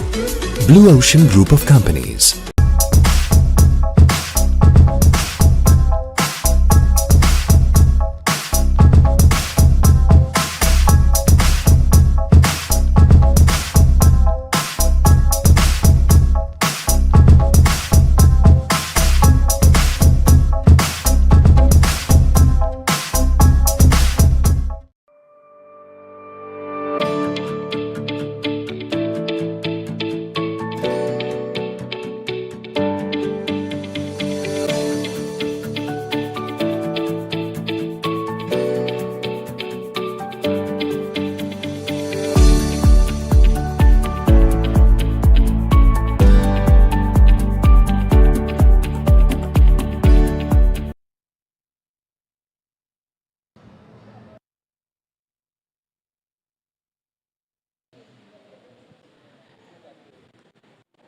There before you, ladies and gentlemen, we have scenes of St. Joseph's College in all its splendor as we enter into the final session of this first day of the mini battle of the encounter between St. Joseph's and St. Peter's College. The red tiled roofs of the chapel and the myriad buildings shining on the screen there with the wonderful Bear Lake in the background, serene as a sapphire.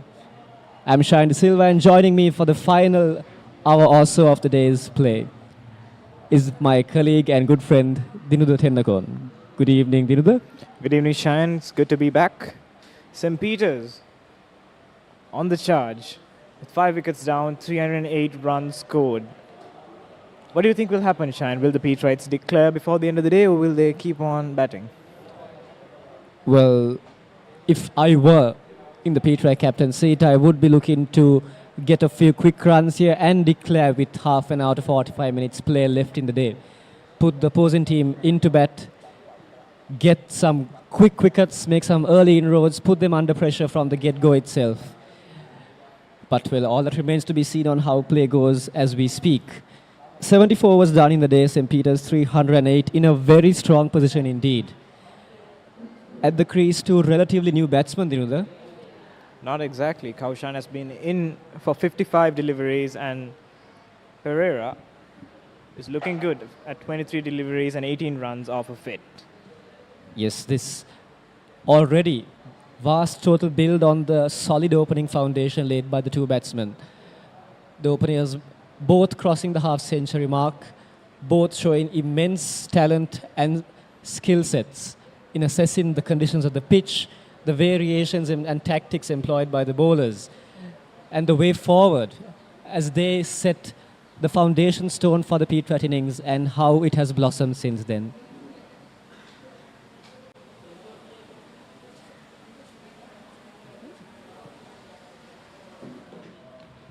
Janit Kaushan, the skipper, leading from the front with 24 runs of 55 deliveries. And Sachin Pereira playing a good second fiddle role, scoring 18 runs of 23 deliveries. The Josephians opting to continue on with Dushan Pereira, who in his 19 overs has taken 1 wicket and has been hit for 69 runs. Nusham bowling to the right hand, Sachin Pereira, who is on 18 of 24, scoring at quite a quick clip as compared to his skipper, who has been more sedate at the other end. A watchful call there by Sachin. as he guides the ball towards point and sends his partner back, refusing the single. The Petrites have batted brilliantly so far and are looking to score a few quick runs and let the Josephians come to the pitch and face their bowlers.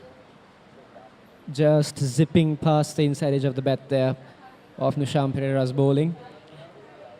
A good take by the keeper there, but overall the fielding of St. Joseph's has left much to be desired, Dinuda, as they have Indeed. toiled in vain. There are many bowlers to break through this Petrite batting lineup. But as of yet, nearly 8 hours into today's play, they have only managed to pick up the 5 wickets, with St. Peter's crossing 300 already. What do you think would be the Josephian tactics moving forward? We still have quite a good amount of play left in the day. They should pick up wickets and restrict St. Peter's College from scoring further. That should be their primary focus at the moment. But we'll see. We have about an hour left in today's play. Let's see what unfolds. Just the last hour of today's play is indeed a time when many things happen all at once, and we hope that today will be no different from either the Josephian or the Petrite's point of view.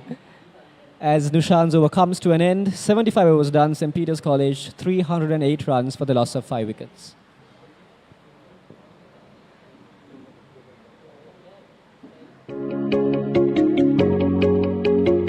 Blue Ocean, a unique brand of luxury apartments in Sri Lanka. Discover the ultimate investment and the privilege of ownership in a unique paradise destination. Blue Ocean extends their real estate ventures with a range of landmark condominiums and attractive opportunity for local and foreign investors who wish to enjoy a green living environment. Our latest acquisition of Kelsey Developments PLC, we have now entered the gated housing market.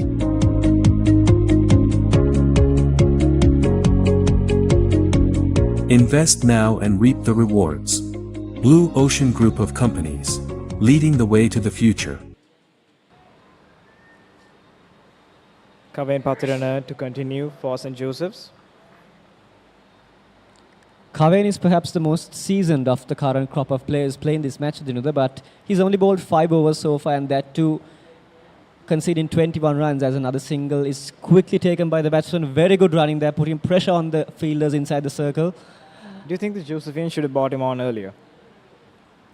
I feel that perhaps St. Joseph's were a little laid back in their approach. It seemed that at the very beginning too, they depended more on the pitch and what it could offer, it being the appearance of a green top, as opposed to trying things themselves, eliciting what the pitch has to offer by their own means, from their own physical prowess. And with that, apart from a few moments of brilliance between the vast intervals of monotony, another fielding mishap there, and another as the ball races through not one but 2 fielders' legs for another boundary. As you can see the frustration on Patirana's face. Indeed, this was probably the most careless St. Joseph's have been throughout the day. By far, and that almost embodies their story so far of the day. Playing St. Peter's College on their home turf, literally at that. They have struggled to make any impact whatsoever as St. Peter's go on their way, coasting along, as can be seen by this boundary. St. Peter's College going briskly at over 4 runs and over. This will not be easy for the Josephians to counter-attack. Full on the pads there by Kaven, fails to collect, but no harm done, no single taken.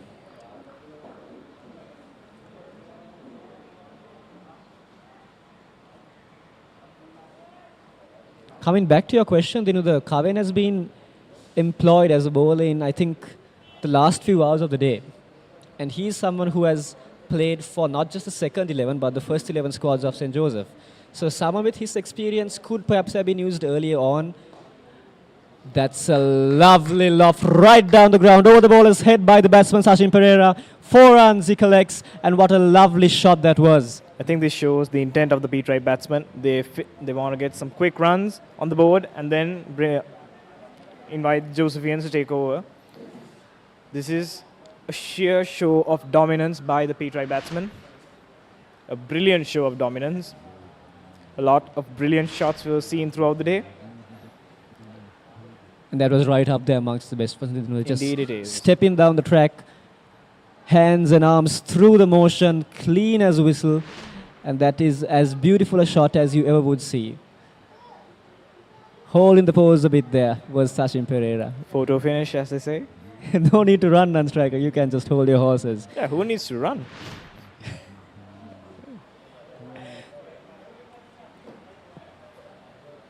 Run or not, the boundary is boundary. The boundary is a boundary. And many boundaries have been scored today in Indeed. today's play as St. Peter's batted. Looking back at it, there wasn't too much wrong with that delivery. The footwork was impeccable on that. A very good ball by Hamay Patirana to end his spell. The end of the 76th over. St. Peter's College, 317 runs for the loss of 5.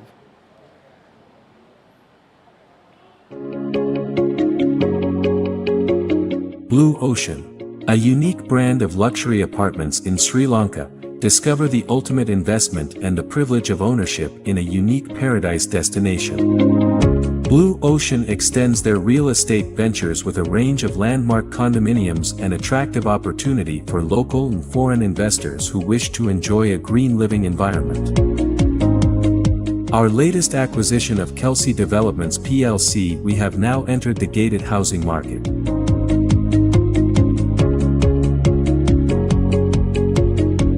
Invest now and reap the rewards. Blue Ocean Group of Companies, leading the way to the future. The flags of the schools, St. Joseph's and St. Peter's, flying high along that of our country, Sri Lanka. Dushan Pereira to continue. As you can see on screen, the current run rate is an astounding 4.2 runs per over. The Petrites, a well-deserved knock. They have toiled hard for this. No more than the Josephians. But the Josephians' toil has been in vain. Throughout the day, it's been a below par performance, you should say. Yes, like you said, the both teams have toiled and toiled hard, but the difference between the two is perhaps the discipline with which St. Peter's went about their duties. Off the leading edge there of the skipper Kaushan's bat, but no harm. Coming back to what you were saying, it's the discipline with which St. Peter's have batted, as opposed to the lack thereof, rather, with which St. Joseph's have both bowled and fielded. That has led to St. Peter's being in such a dominant position already.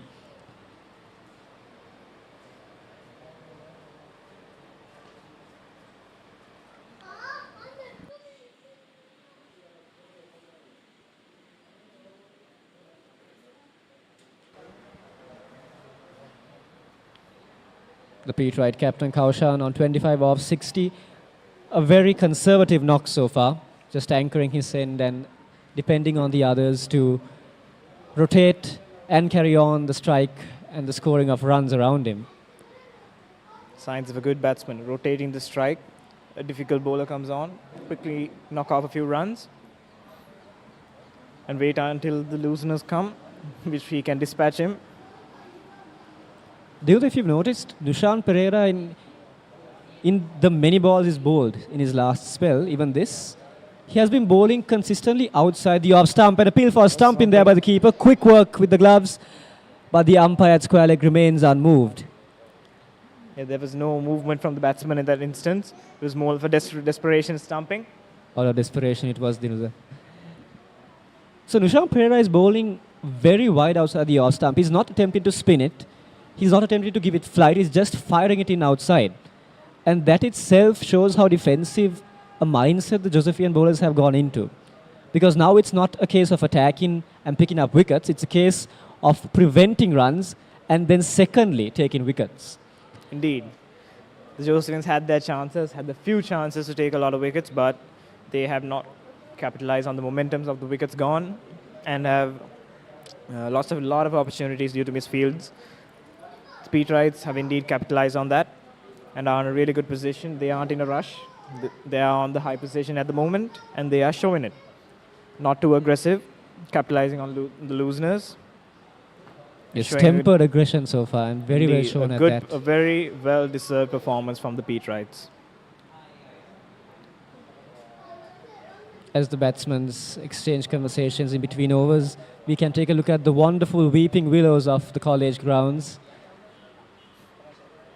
harboring, encircling the college from the denizens of the outside world.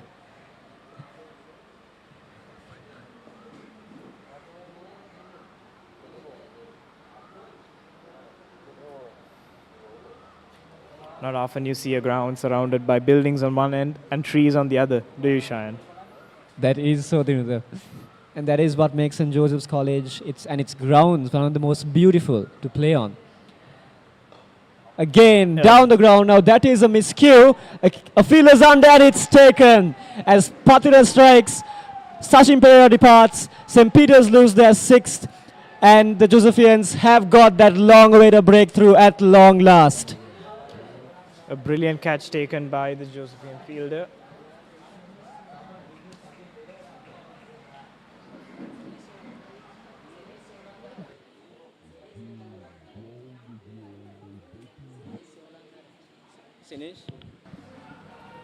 Sinesh Solangarchi taking a blinder to depart to dispatch Sachin Perera back into the pavilion. Sachin Perera, a quick fire 26 of 36 deliveries, which is what he was intending. Yes, a much needed wicket from the Josephian point of view, as this partnership was looking ominous. Kavem Pathigana, being persisted with by his captain, finally reaps rewards for his toil from the pavilion end. There you have it, a replay. Looking to hoik it down the leg, but just getting the toe edge, miscuing it straight down the throat of the waiting long off fielder. Good catch taken there.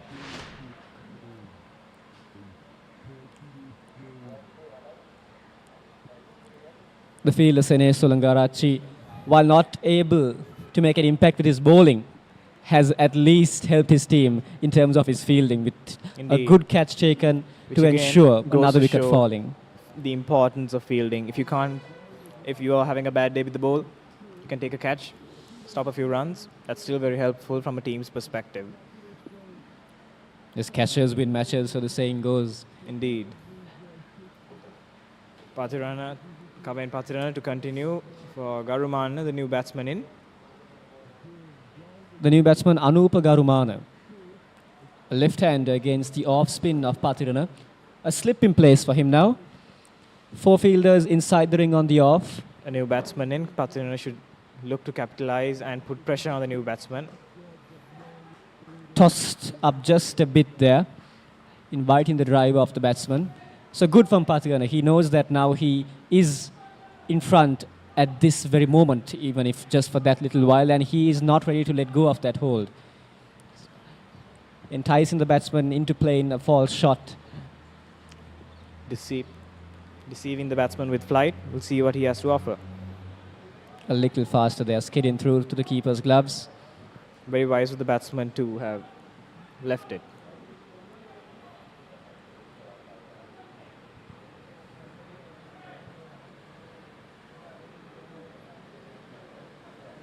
This could be a very interesting phase of play because St. Peter's clearly showing that they are out to attack now, while St. Joseph's, on the other hand, are looking to restrict and pick up wickets. So both at loggerheads at the moment, which could provide for us a very fascinating passage of play in the hour to come. As Garumana gets off strike there with a single through the cover region. He opens up his board with that shot.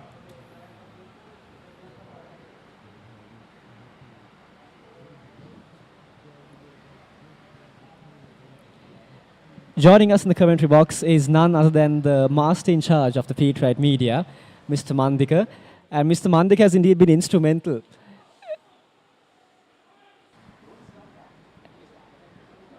in supporting all the young members of the media in ably bringing about this endeavor. So any words from your point of view? What do you think of today's passage of play?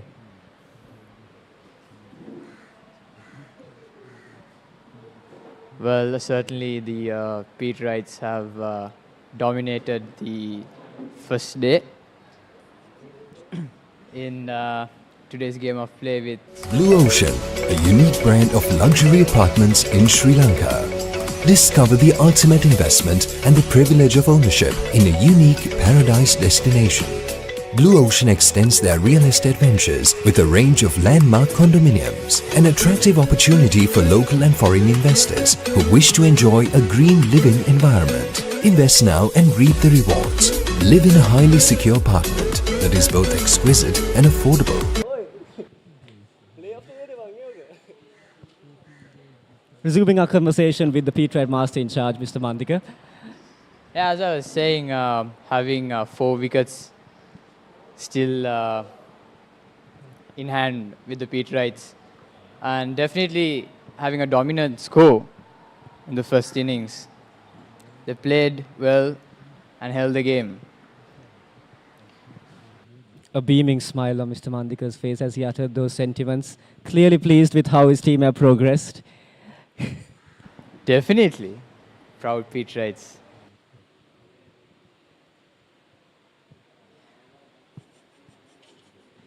Thank you very much, sir, for those kind words. Very much appreciated. As the mic is taken back by Dinudha. Proud Petrites indeed, Cheyenne.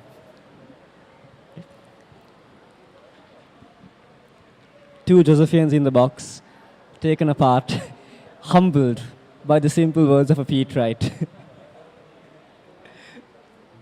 As the Josephians have been almost humbled by the Petrite batting display so far. Nonetheless, it is a brotherhood after all. We should support each other. This is a very nice encounter which each team may teach my team members showing good signs of sportsmanship. There have been no arguments, nothing, which goes to show that this is indeed a good encounter of cricket. There was not much good in that fielding attempt, however. Another ball going through the fielder's outstretched hands. St. Peter's ticking along despite the loss of a few wickets here and there. The skipper still at the crease, Kaushan, on 25 off 64. Garumana, just the one yet, 2, I beg your pardon, of 8 balls.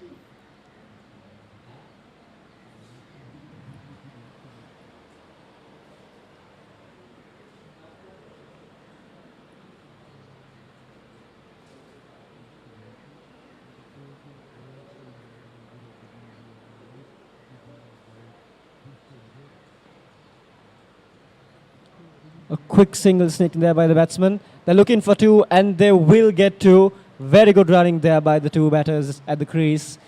And that's something that we've noticed throughout today's play, that the Petrite batsmen's running between wickets has been impressive nonetheless. Very impressive in that they've sneaked in the 1s, they've doubled the 2s, and they've made sure that with every run they take, there is pressure on the Josephian fielders at every point. Now that too could contribute to the many mishaps we've seen in the field. Indeed. They've managed to capitalize on all loose deliveries and dispatching them for a boundary, and every other delivery they've taken the maximum of it if as a single over 2 runs for every misfield. Yes, in the end, regardless of whatever pressure is on your head and shoulders at the point, fielding is something which has to happen if you are to support your team and ensure that you come out better at the end of the day. A small delay in proceedings here, as a change of pace is about to take place, I believe, with the batsman exchanging his cap for a helmet. And yet again, Dinudha, as the new ball is being taken up, we see that a bowler just after picking up a wicket has been changed.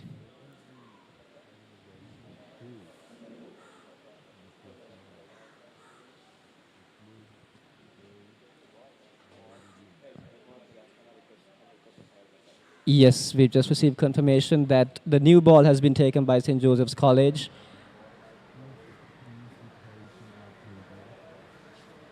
In the 79th over, perhaps the previous one was a little dented from the many beatings it received of the Petrite's bats.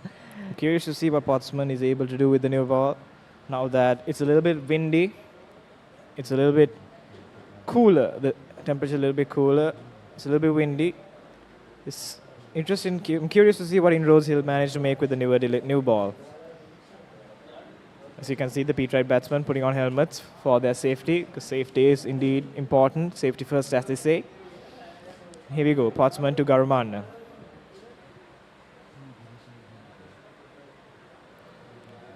Immediately a hint of movement in the air there from Potsman, who has been the standout bowler for the Josephians so far. 3 wickets in his 17-over spell. Conceding 64 runs, but picking up wickets at crucial intervals, and those of the best batsmen. The Josephian skipper and his teammates will look to this young pacey to make yet more inroads, to pick up yet more wickets, and if possible, wrap up this Petrite innings as soon as possibly he can. Pretty sure it has not been an easy day for Potsman. Bowling 17 overs, going on his 18th over. Although, albeit, he has managed to pick up 3 very crucial wickets, including the 2 of the openers, who were outstanding in their efforts in batting. He has managed to take them out. And with the new ball in slightly different conditions as opposed to very difficult afternoon, we'll see what he'll be able to do. So far, he has not bowled any directly at the wicket, but the ball has shown signs of movement. I'm very interested to see how the batsmen tackle this challenge. Yes, in the 2 balls, his bowler Potsman has showed that he can get the new ball to shape in and then move away from the left-handed batter, Garuman. That too, the batsman flashing outside the off stump, the ball eluding his bat. A good take by the keeper. I think the batsman is looking to swing it off into cover for a boundary, whereas Potsman may be hoping for an outside edge, so that the wicket keeper and the 2 slips, and the slip, I beg your pardon.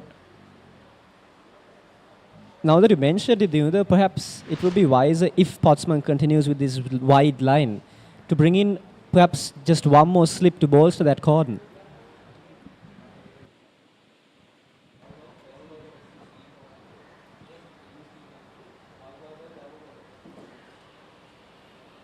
And again, just dangling the carrot outside the off stump is Potsman, the batsman, swinging again, missing again. And a nice little game of cat and mouse happening here in this first over with the new ball. Who will bite the bait first? Will the ball be dispatched? Or will Garumanna walk back to his crease? Or maybe a single. Yes, it's a double-edged sword that play here.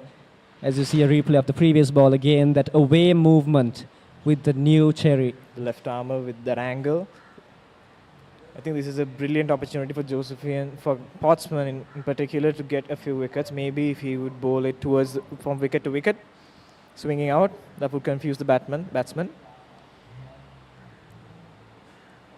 Closer. Very well bowled. As I just said, bowling wicket to wicket with that shaping. Yes, beating the batsman all ends up. Being a left armour, he has an advantage of that angle. So let's see what he can do. And so far, he has made use of that natural advantage given to him by his action. There to straight in line. Fuller there. And again, beating the batsman, who was not sure what was happening where.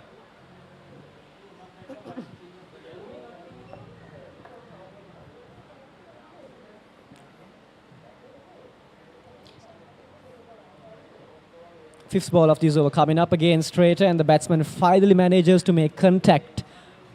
Get ball on bat as the over comes to a close. St. Peter's College, 322 runs for the loss of 6. 80 overs done.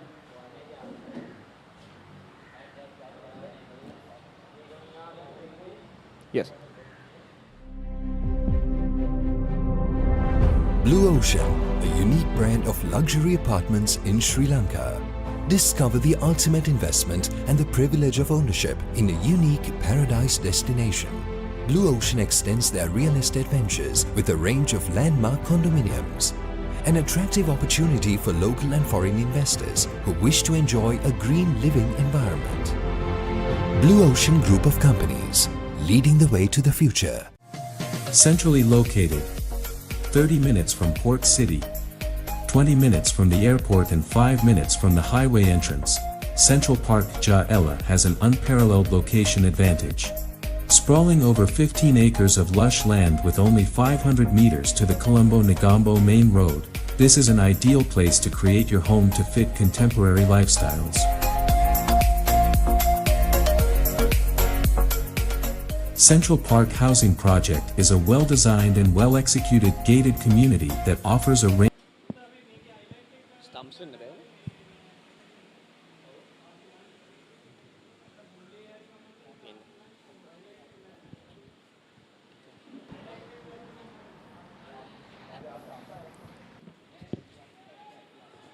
The news in from the first day of this 35th mini battle encounter between St. George's and St. Peter's is that St. Peter's have declared on their first innings score a commanding total of 322 for the loss of 6.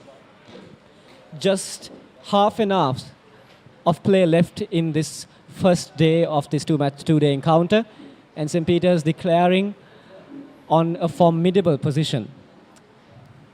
I think this is the wise decision made by the Petrites to invite the Josephians to take stand.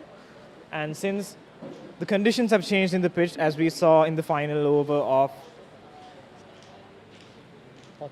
Portsmouth, the ball is showing hints of movement, and this will definitely be an advantage for the Petrites, who have invited St. Joseph's to take stand.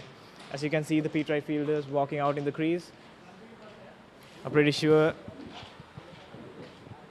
they've been rested well. And we'll see what unfolds in the final half an hour of today's play. A shot of the Premadasa Pavilion of St. Joseph's College, the upper story of which houses the media unit from which we are coming to you live as broadcasters.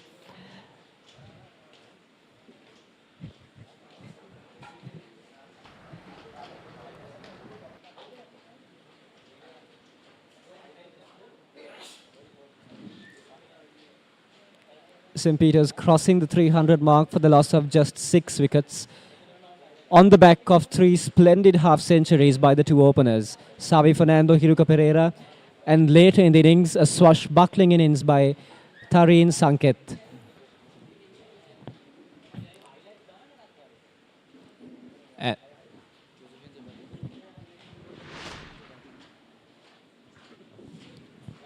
As you can see on screen, the highlights of the third session. Some lovely shots by the batsman there, left hand and right hand, all across the wickets, accompanied by a few loose balls from the bowlers, and a beautiful delivery from the left-armer Pottsman to dismiss the left-hander there. Nushampere there with the LBW call trap, plumb in front was the batsman. A few slugs down the ground, as we saw then, which resulted in Nusham being taken off the attack.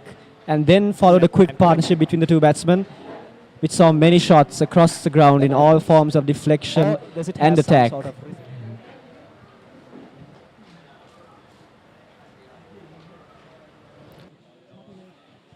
All in all, a pretty dominant performance by the Petrites, who have taken the Josephian bowlers to the cleaners.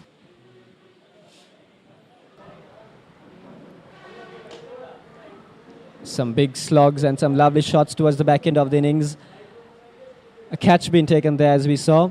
And then again, yet more shots across the field by the Petrite batsman. On a pitch which, though which showed promise at the beginning of the morning, proved to be a very dormant, a very docile pitch as opposed to what it portrayed.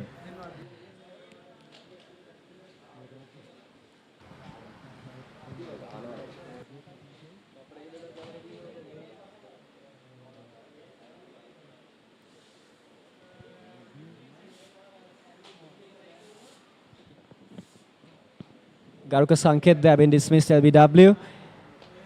Failing to cross a well-deserved century, but a wonderful innings nonetheless. Yet a few more occasions of sloppy fielding from the Josephians.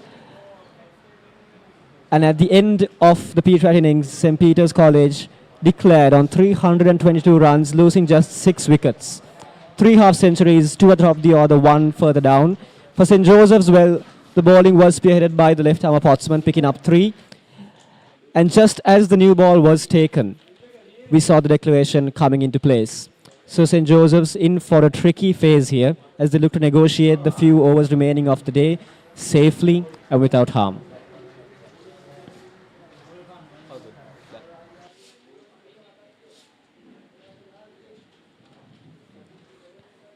Please do stay tuned as we will bring to you the coverage of the Josephian reply to the Petrite first innings.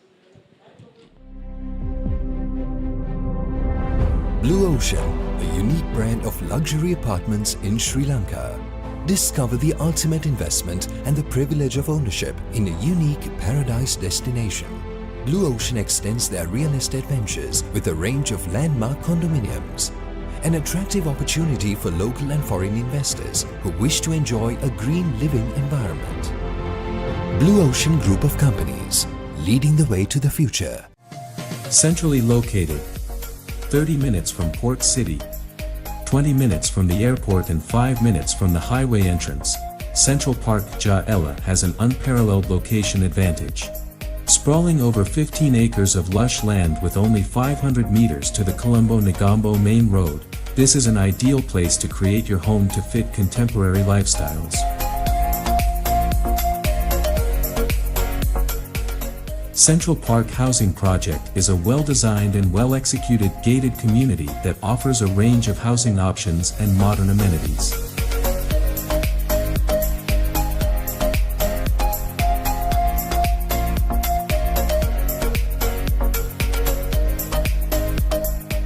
To make your reservation today, call 0777 546 546. A project by Kelsey Homes.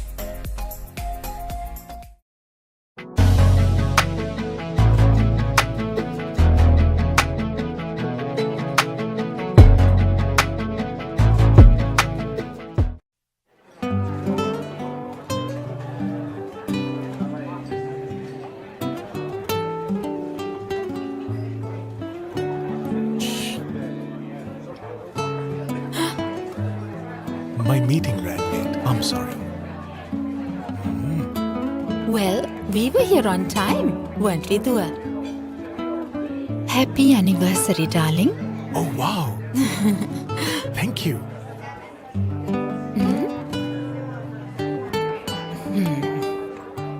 Thanks, Tati.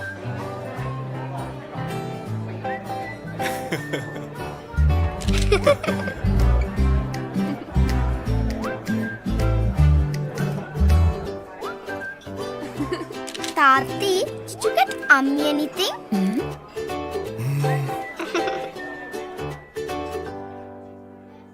I can't believe this. Central Park Jaela? Yes, it's our new home for our whole family. This is such an amazing surprise. You planned this for our anniversary? I saw your face when we visited Central Park Jaela. That said it all. I was determined to buy it. This is for all of us. It's for our future, darling. Dua, let's go to our new home now. You are 30 minutes to Central Park Jaela from Port City. We are 30 minutes away from our new home. You are now entering the highway, 20 minutes to Central Park Jaela. That means Tati can come home from office in 20 minutes. You are now exiting the highway, 5 minutes to Central Park Jaela. Yay! We are also close to Celia's house. Ammi, are we there yet? We are almost at Central Park Jaela. Yippee! We're just a couple of minutes from our new home, Dua. And if you turn left, we'll be at the airport in just 20 minutes. And you're on a plane. Everything we need is here. Banks, supermarkets. And there are many clothing stores where Dua and I can do a lot of shopping. And when we get hungry, we can go for burgers. You have now reached Central Park Jaela. Thanks to all the conveniences, now you can immerse yourself in the natural beauty surrounding your home. A serene space that enriches the quality of your life. Modern architecture and Mother Nature complement each other masterfully at Central Park Jaela, a destination that offers a unique living experience. Now at Central Park Jaela, you can spend quality time with your loved ones every day. Central Park Jaela from Kelsey Homes with over 40 amenities. Call 0770 774 774 to reserve your home or apartment today. Central Park Jayala. Live modernity in nature. A project by Kelsey Homes.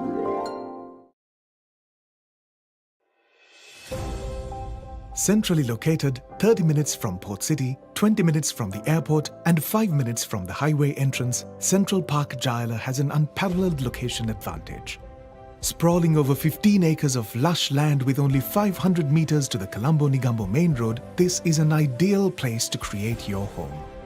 Let's now take a tour at your future home at Central Park Jayala. It's a graceful two-storied house standing in its own serene aura.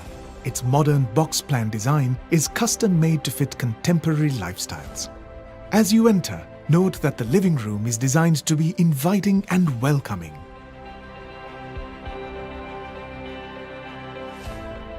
Observe how the large, tall windows enhance the interior charm.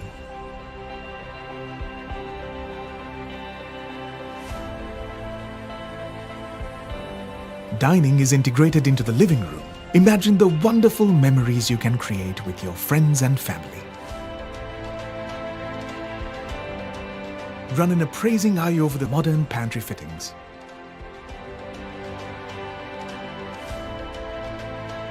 A guest bedroom situated just off the living room gives a cozy and homely touch to the ground level of this house. The guest bathroom is located right next to it.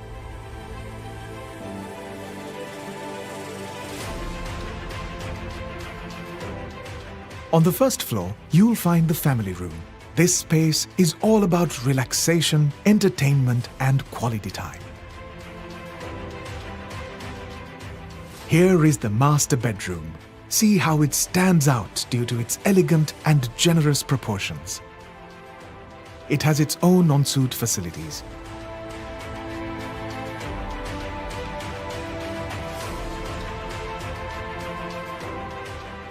Run your eyes over the cozy contours of the second bedroom on the first floor. Wouldn't your kids love it? Let's take a look at the rooftop. Picture the amazing time you will have here.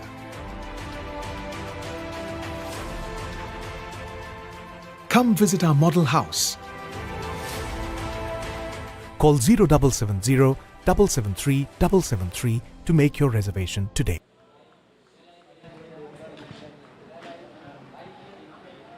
Right. Welcome back to the second innings. St. Joseph's on. Oh. St. Peter's opting to start with spin. A very attacking option. I like that, Dinuda. St. Joseph's beginning their reply to St. Peter's first innings mammoth score of 322. Two slips in for the right arm off. He was bowling with the new ball. Solid in defense is the opening batsman.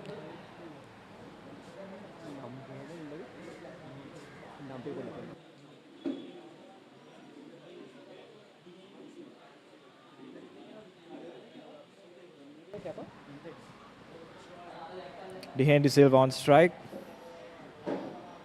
Accompanying Facing him, the off skipper, Nimthaka Gunawardena. Facing off against the spin attack by Jayawardena. Dimash Jayawardena, it's quite rare to see a player playing with spectacles. Wide outside the off there, zipping past. Not much turn with the new ball so far. Bit of a bold decision by the Petrites, seeing the movement of the new ball. Yes, you would assume that with the movement Pottsman got in his last over, a pacey would be given the chance with the new ball, but it was not so. Jayawardena getting some purchase there, getting the ball to grip and bounce in that last ball. Dehandy Silva yet to get off strike. 5 balls in this first over of the Josephian innings. Final ball coming up. Again, tossed on the off, uppishly driven by De Silva. Safe, however, as he gets off the mark with a single. And with that shot, St. Joseph's College are on the board with 1 run, ending a brilliant over by Jayawardena. At the end of the first over, St. Joseph's College have scored a run. Blue Ocean, a unique brand of luxury apartments in Sri Lanka. Discover the ultimate investment and the privilege of ownership in a unique paradise destination. Blue Ocean extends their real estate ventures with a range of landmark condominiums, an attractive opportunity for local and foreign investors who wish to enjoy a green living environment. Invest now and reap the rewards. Live in a highly secure apartment that is both exquisite and affordable. Blue Ocean Group of Companies.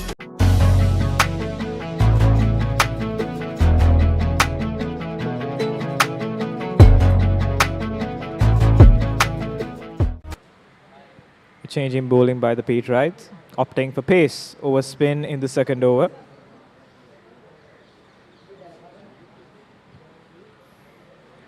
Lashay Pushpakumar with the new ball in hand. Right arm pacer.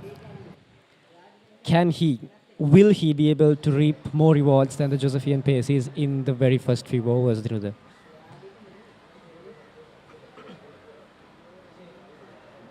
Will he move it away from the bowler, away from the batsman, or towards the batsman? We'll see. Could it be a bouncer? Away from the batsman, it is. Very wide. In fact, it's signalled wide. First extras of the innings for St. Peter's. So a wayward delivery to start with from Lashay Pushpakumara. He will look to straighten and correct his line and length going into this first over. The start will be crucial for St. Peter's. With a good score on board, they will look to pick up at least a couple of early wickets here before heading into stumps. Put the Joes on the back foot from the very beginning. But of course, you need to bowl straight for that. Better there from Lashay. Not allowing the batsman to strike the ball. Batsman opting to leave that delivery.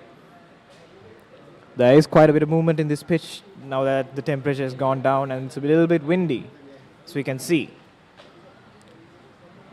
Pushpakumar opting to bowl from the end which Pottsman was bowling from, which could lead us to believe that we will see more movement from this end, that is the pavilion end, as opposed to the pool end.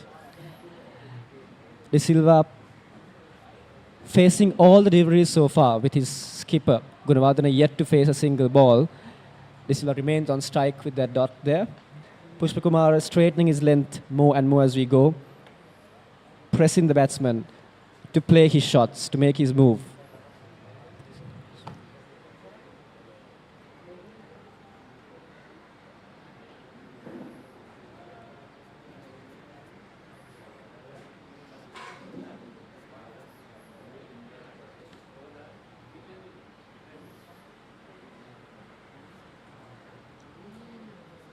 Pushpakumara to De Silva for the third ball of his over.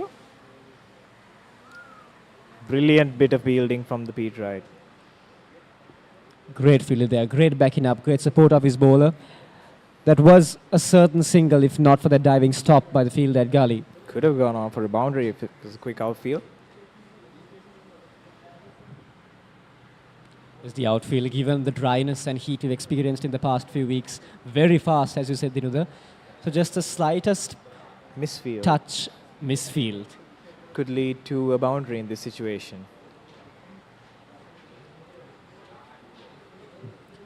Pushpakumar bowling with two slips and a gully to De Silva. Fuller there, searching for swing. Yet to see any real movement off the deck or in the air from Pushpakumara. De Silva, one of the 10 balls he has faced, the 10 balls of the Josephian innings so far.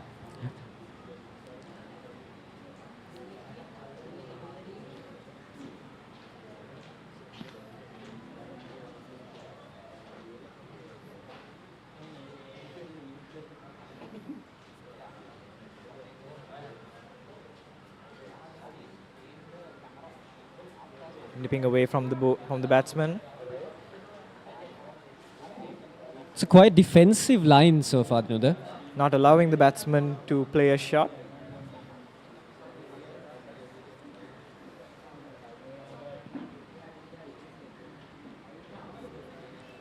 Keep talking.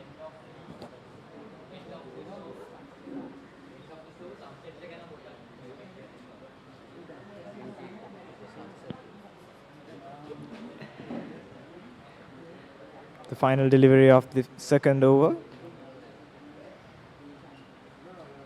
Again, wide, very wide outside the off. De Silva shoulders arms as the ball flies through to the keeper. An eventless over, save for the one wide at the beginning. St. Joseph's at the end of 2 overs, 2 runs for the loss of none.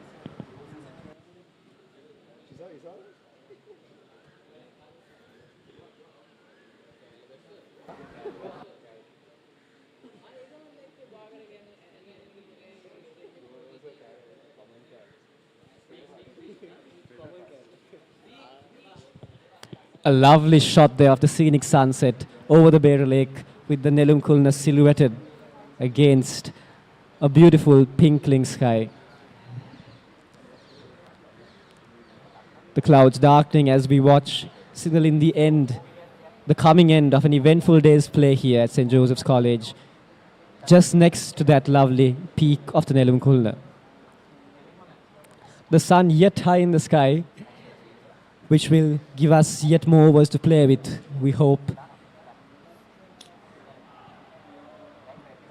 Quicker there from Jayawardena. So the Petrite is opting for a spin-pace combination, probably to get use of the new ball and shine so that it may turn more.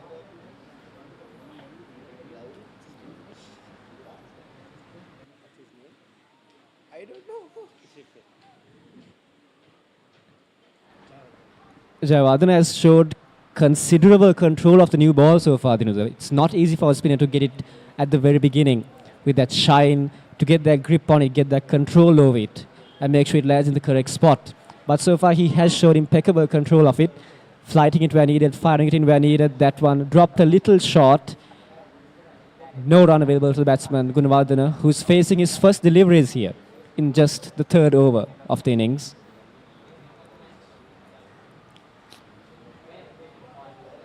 Two slips and a short leg in place for the left-hander. Wide, through with the arm. The batsman taking the wise decision to leave that delivery. Yes, they've both been very watchful so far, have the Josephian openers. Very mindful of how they play. The safety of the shots they play. First signs of attack shown there by Gunawardena. Shortish, zip past him, he attempted to pull it.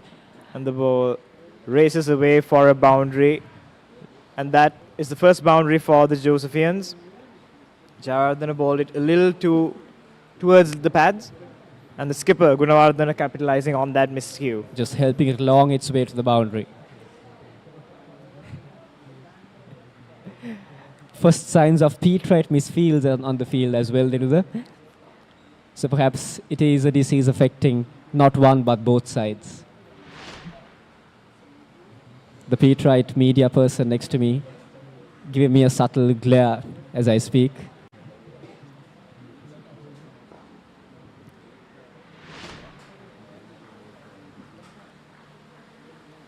Are you going down? Can we talk for like 1 hour? And with that, St. Joseph's College scored 6 runs for the loss of none by the end of the 3rd over.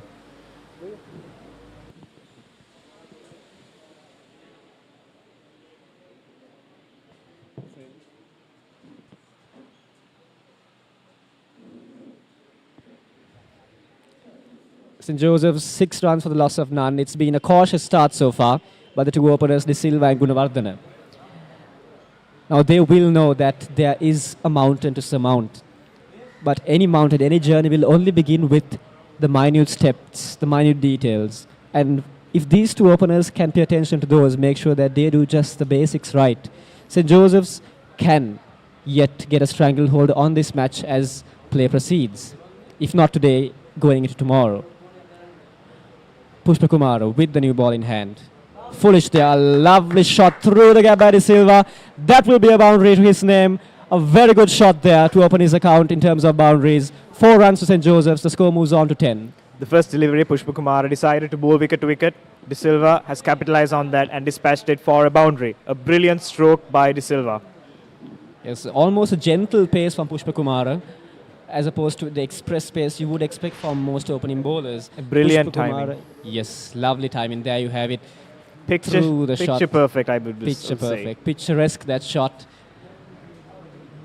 He had ample time to just clear his feet, get his arms through the motion, and send it back in for a boundary. What will Pushpa Kumara follow up with? Again full, again creamed, again 4. De Silva on the charge here, 2 fours in a row. St. Joseph's 14 for none as Pushpa Kumara is struggling to get his line and length correct here at Dali Road. In the first over, we saw that he was mainly focused on more defensive lines, not allowing the batsman to make any shots. But the moment he decided to go for the wicket, to bowl wicket to wicket, De Silva has capitalized on it, on having 2 boundaries consecutively. Brilliant timing, brilliant placement. All signs of a good opener. Resilient, he waited out the spin of Jayawardene. As soon as 2 loose deliveries came from Pushpa Kumara, he managed to capitalize on it. This is what St. Joseph should do for the remaining overs of the day and for the majority of tomorrow in order to overcome this challenge. Proactivity is the name. Should be the watchword for St. Joseph's as they go about their innings. Yes, they are in a deficit of quite an amount, but any mountain can be surmounted, any total can be surpassed. As that's tucked away yet again by De Silva towards the boundary. 3 in a row, 3 to his name. He is on a roll here, folks. You saw the first 2 deliveries, Jayawardene ball it towards the off stump, and this one towards the pad. De Silva was quick to recognize the delivery and go forward and go flick it to the leg side for another quick boundary. Just relying on timing there, De Silva. Not trying to overhit it, not trying to slog it. Watching the ball onto his bat. As you see there, tucking it off his pads. And lovely placement, lovely timing for yet another boundary now. Pushpa Kumara under a considerable amount of pressure in just his second over. 2 balls to go. What will he do?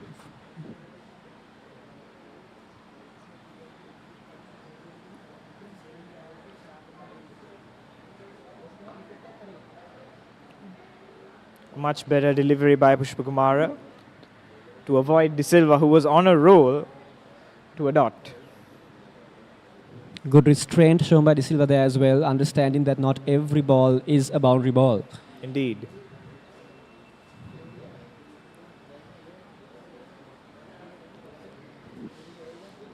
"12 runs off the over so far. All 12 of them coming off the bat of De Silva, all 12 of them coming in the form of boundaries. As Pushpa Kumara gears up for his next delivery. Again, full on the stumps, flicked away by De Silva. That's running away. That's 4. That's 4 of them. De Silva is kicking on here. De Silva strikes to me as a very patient, yet strikes at the right moment, Shine. He was 1 for 14. The next 4 balls, what happened? Within 5 deliveries, he has managed 4 boundaries. Some wonderful striking and clean striking at that. Not trying to hit every ball. Look at that. Just watching it onto his pads, getting the gap, placing it. Perfectly. Lovely timing. And with this outfield, there's no doubt that that ball was racing to the boundaries. Sensible batting, very sensible batting here. Understanding that there is so much to offer on the outfield and also off the pitch, and just using the very basic skills to get what is required. A more defensive line by Pushpa Kumara. De Silva doing the smart choice and opting to leave it out. At the end of the 4th over, St. Joseph's College have scored 22 runs for the loss of none.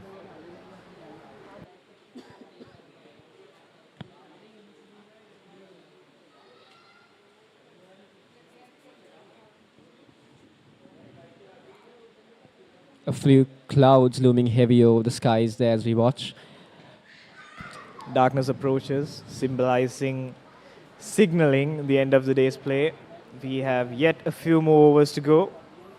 And if St. Joseph's can go into stumps here, wicketless, I'm sure they will be very happy, especially given the brisk pace at which they have scored so far. A bulk of that scoring coming in the last over against Pushpa Kumara. With 4 boundaries nonetheless. Gunawardene on strike for Jayawardene. The right arm off spinner. It's the battle of bowling the from the pool end. Wide. Floated outside the off stump. The batsman watches it through to the keeper.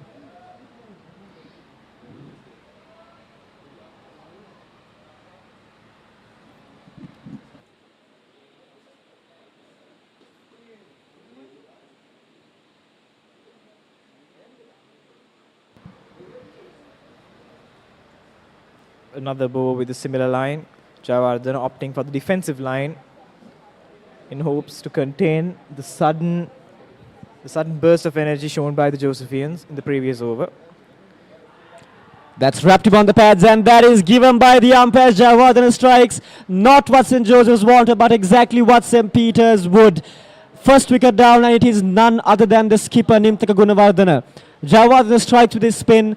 Gunawardene, I beg your pardon, has to go, given LBW in front of the stump. St. Joseph's lose their first wicket with the score on 22 runs.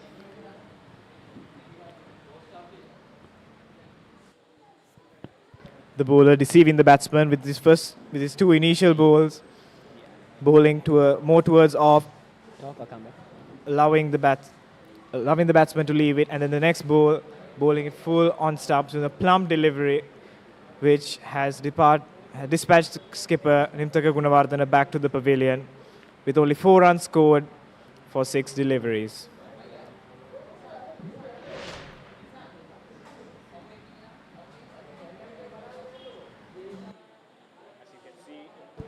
As you can see in the replay, a brilliant ball, completely deceiving the batsman. The Petrites have their first.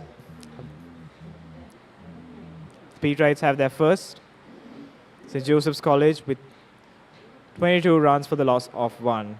Jayawardene, the bowler, picking up a wicket.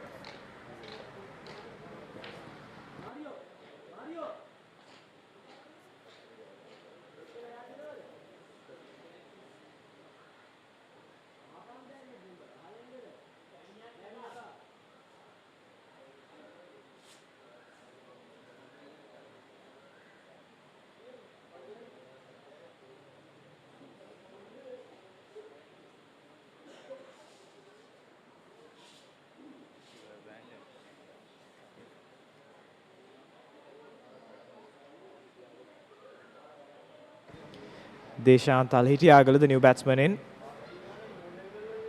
Jayawardene bowling to the new batsman. A very tight line shown by the Petrite's right arm spinner. Talhitiagala opting to leave that delivery.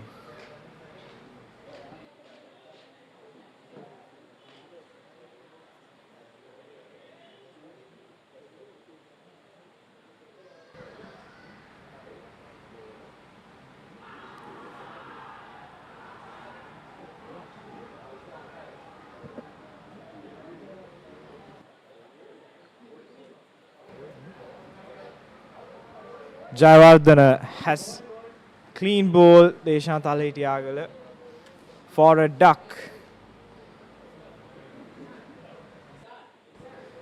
St. Joseph's College should not be pleased with the situation they are in. 22 for the loss of 2.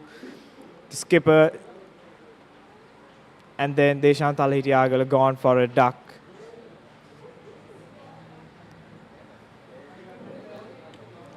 Jayawardene on a roll here with just in 3 deliveries, 2 wickets in 3 deliveries. And that is a brilliant delivery right through the defenses of the new batsman who has not read the situation. The new guy walk out for just a couple of minutes. And in that couple of minutes, a couple of wickets have fallen. What is happening? Well, it certainly seems to be St. Peter's' day, and they have deserved the outcome which they have received.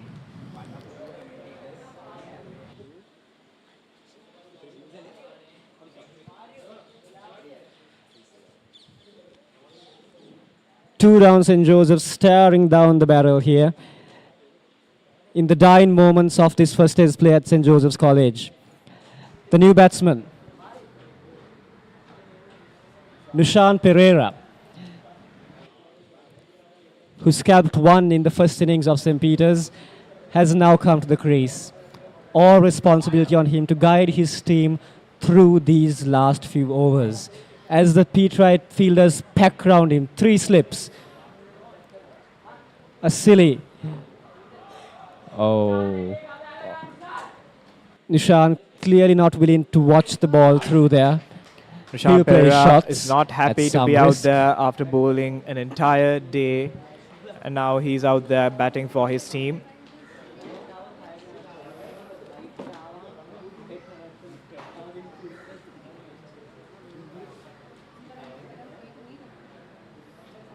As you can see, the umpire assessing the conditions to see whether it's suitable for a few more overs of play. At the end of the 5th over, St. Joseph's College have scored 22 runs for the loss of 2.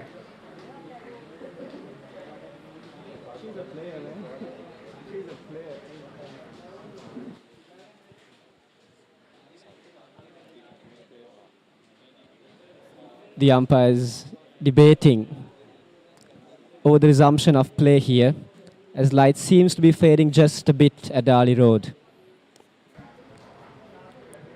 As you can see, the umpires are assessing the situation with regards to the light required to continue day's play. The meter being taken out, as you see on the screen there, ladies and gentlemen. A look at the last wicket. Peach dispatching the new batsman for a duck. The Petrites will be very pleased with how today's proceedings have gone on so far. Looks like we have a few more overs of play to continue. St. Peter's will dearly cherish these last few moments, as it means they have yet a few more deliveries at the very least to increase their strangle grip of the Josephians. The Petrites have opted to bring in a new bowler. Appears to be a spinner.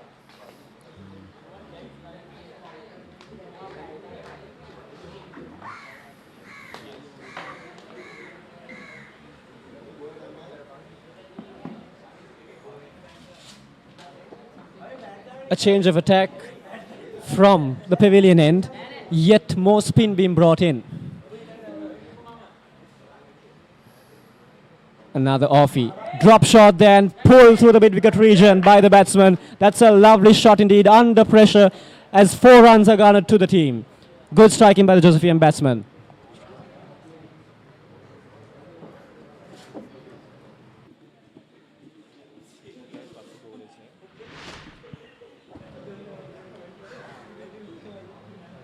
Lovely shot there by the batsman. Rocking onto his back foot, quick to gauge the line. It's not easy to execute shots like this under pressure, especially when you lose 2 wickets back to back.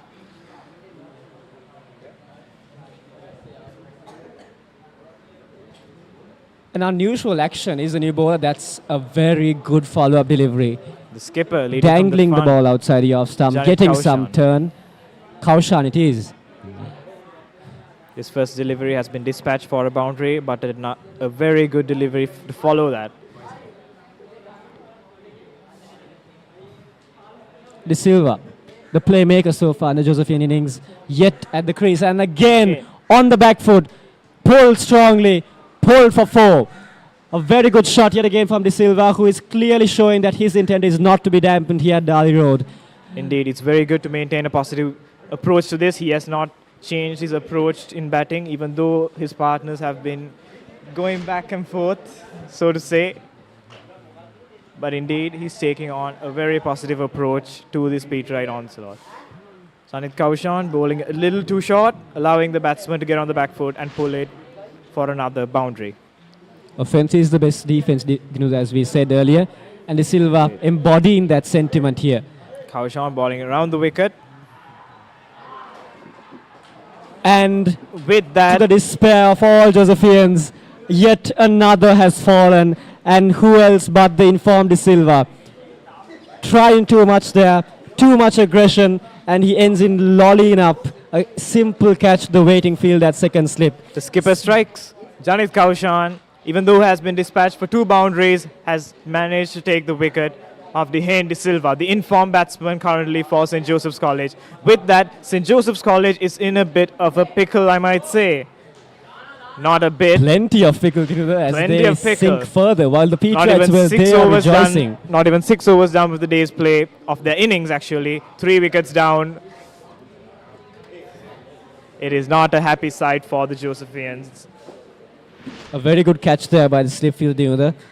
You do not expect the ball to come to you when the batsman is making that shot, but watch he did, and take it he did. Credit goes to good the fielders as well.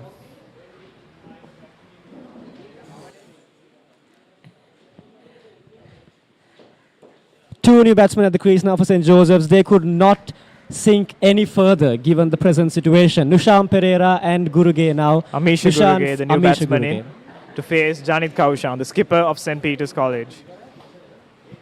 At this point, the Josephians would wish that the light would have gone down in the previous over.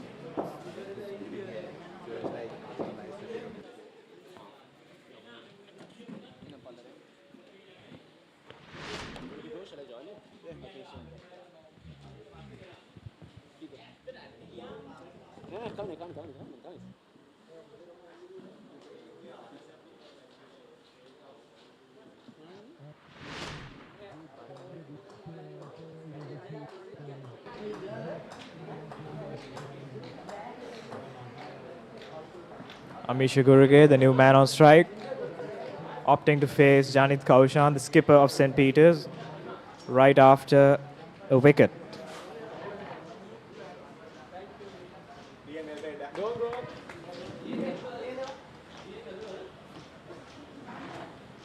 Guruge facing his first. A tad short by Kaushan there. Guruge plays it off the back towards the off. Well, the ideal start for St. Peter's, Dinuda. Not one, not two, but 3 wickets, early wickets, and important wickets at that. Regardless of what happens in the upcoming deliveries, the Petrites will be the happier of the two sides walking back towards their pavilion at the end of day's play. Definitely. Posting a brilliant show of dominance with the bat and now with the ball as well. The spinners taking charge for St. Peter's College. 6 overs done, St. Joseph's College, 30, stuttering, staggering for the loss of 3 wickets.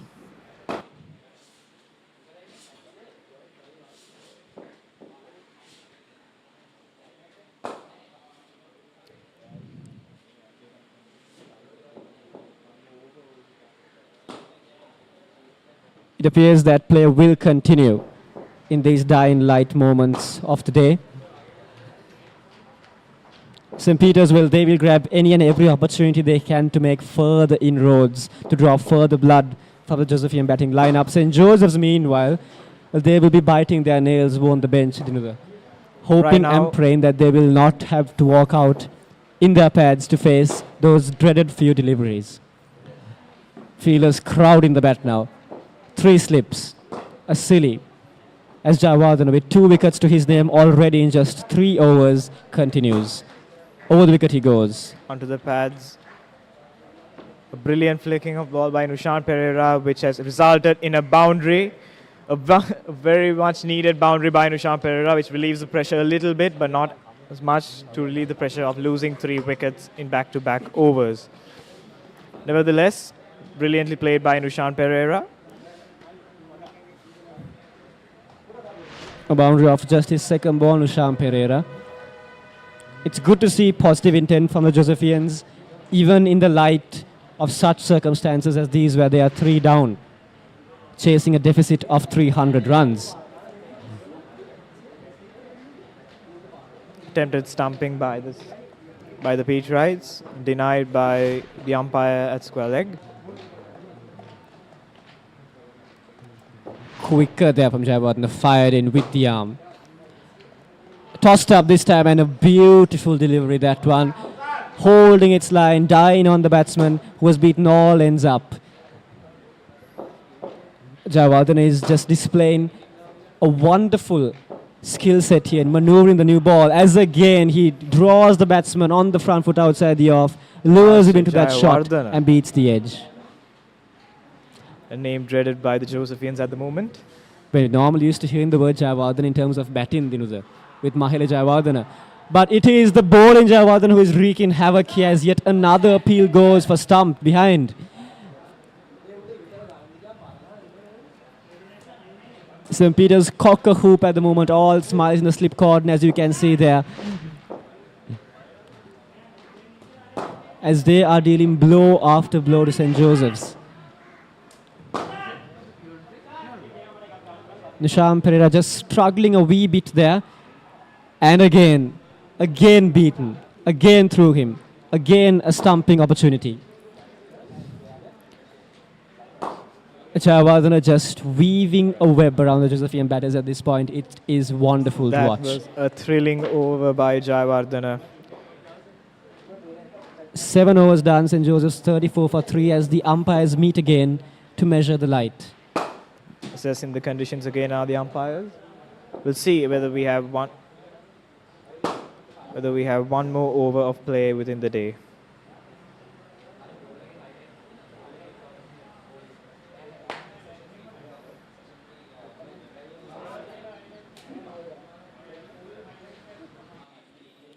And it appears that stumps have been called on day For- 1 of this 35th mini battle encounter of the Saints. St. Peter's College will indeed be the happier of the two sides.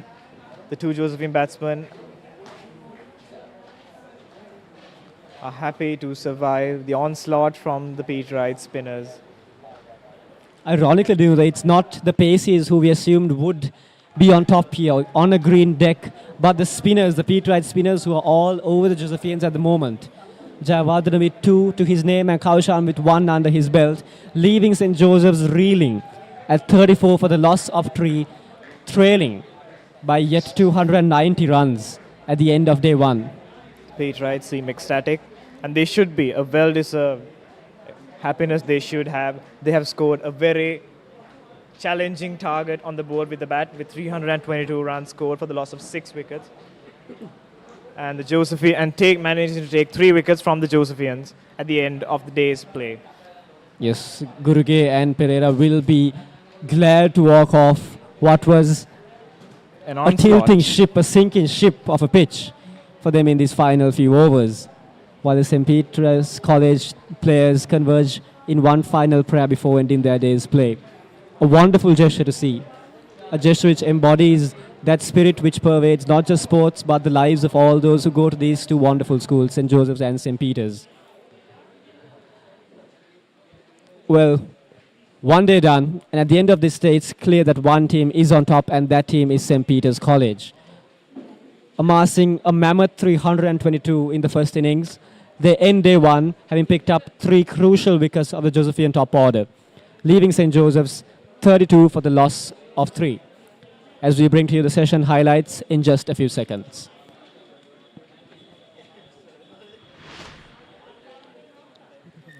The session highlights there. The final phase of the Petrite batting lineup. Oh, I beg your pardon, the Josephian batting lineup rather, with De Silva wreaking a mild bit of havoc from the Petrite bowling, especially that of Pushpa Kumar, as he took him to the cleaners in 4 deliveries for 4 boundaries. Jayawardena, however, had things to say as he ensured that St. Peter's picked up the wickets they wanted, they needed. That delivery especially was amazing to watch. Beating the outside edge, drifting in, clipping the off stump, and off spinner's dream delivery. A few counter-attacking moves being made by the Josephian captain, which resulted in his demise.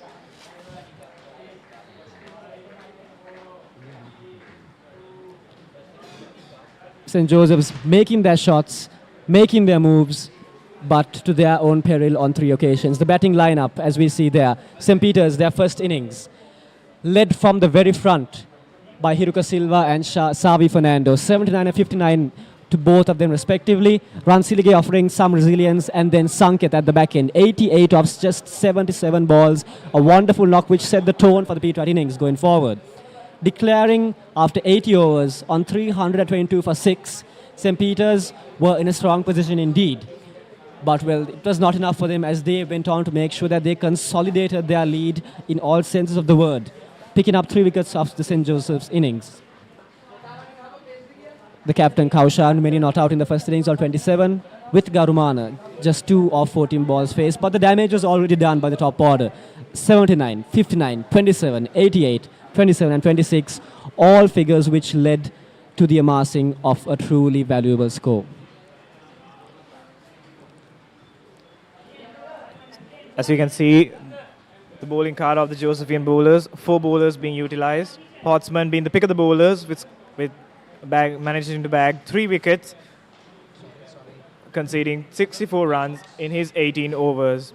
A wicket apiece for Vijay Tunga and Rushan Pereira, who have bowled 19 overs and 22 overs respectively, and Solangarachi bowling 11 overs wicketless. St. Joseph's toiled and toiled, but it was not to be for them. As we see their lease of the wicket, a rather sorry batting card. De Silva showed promise, he did. 25 runs off 22, a quick fire knock, but he too fell by the sword with which he took the Petrite bowlers too. Gunawardena 4, Thala Hitiagala 0. Nusham Pereira and Guruge remaining not out at the crease. Just 9 balls between the two of them. Very new, very young, and they will be glad to have gotten out of the Petrite bowler's snare. Well, a very interesting stage of the game, which we are set to resume tomorrow on. 7 overs done in the St. Joseph's innings, 34 runs conceded, 3 wickets picked up.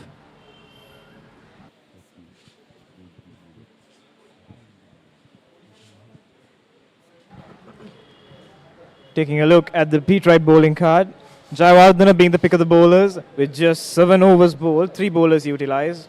Jayawardena in his 4 overs have managed to concede 9 runs, bowling 1 maiden over by taking 2 wickets.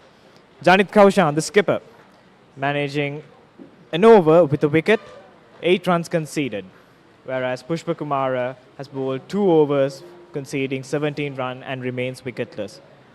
More to see, more bowlers to take a start for the Petrites in the upcoming day of play. The Josephian wickets falling at 22, again at 22 and then at 30. Regular intervals impeding their flow, impeding their progress in this match if they are to make some sort of impact in the first innings itself. St. Peter's on top clearly at the end of day 1.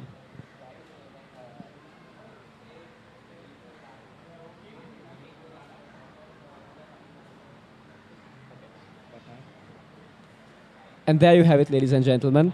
We have reached the end of day 1 of this mini battle encounter, the 35th encounter between the second 11 teams of St. Joseph's and St. Peter's College. Please do join us as we bring to you live the broadcast from day 2, that is tomorrow. Live from the ground at Dali Road, St. Joseph's College, beginning at 9 a.m. 9 a.m. sharp tomorrow morning, we will be bringing to you the broadcast of the resumption of this spectacular match battle that is to take place between these two rival brothers.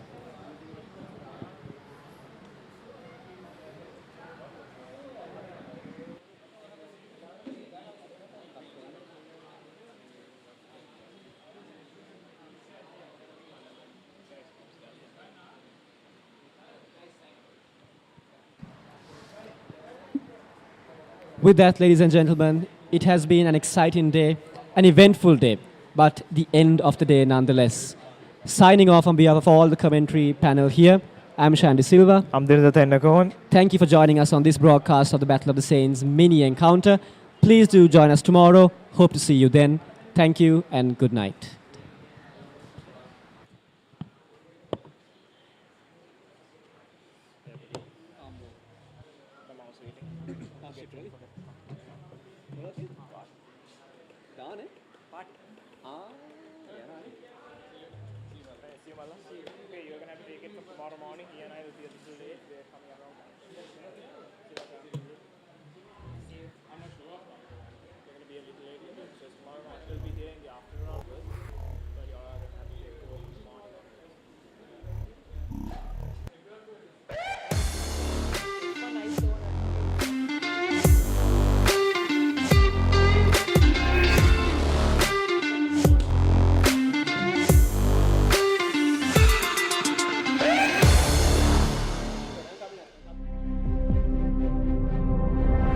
Blue Ocean, a unique brand of luxury apartments in Sri Lanka. Discover the ultimate investment and the privilege of ownership in a unique paradise destination. Blue Ocean extends their real estate ventures with a range of landmark condominiums. An attractive opportunity for local and foreign investors who wish to enjoy a green living environment. Blue Ocean Group of Companies, leading the way to the future.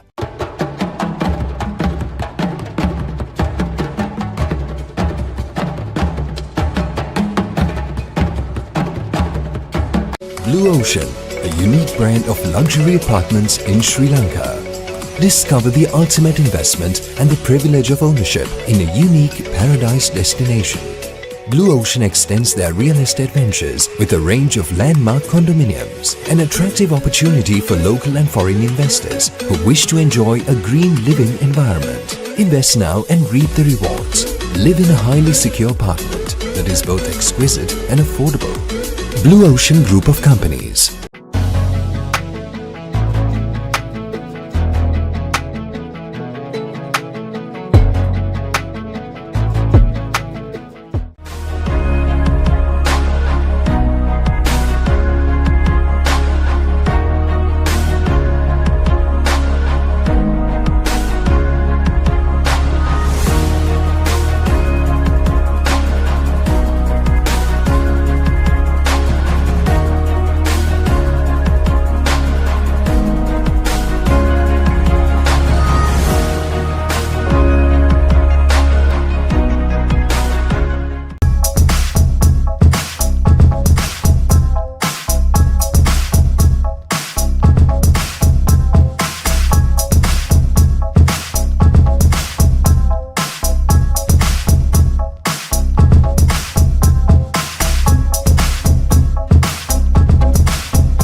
විඳින්න දැන් දකින්න ජීවිතේ light එකේ ගෙවන්න ජීවිතේම light එකේ ඉන්න හේලි solar.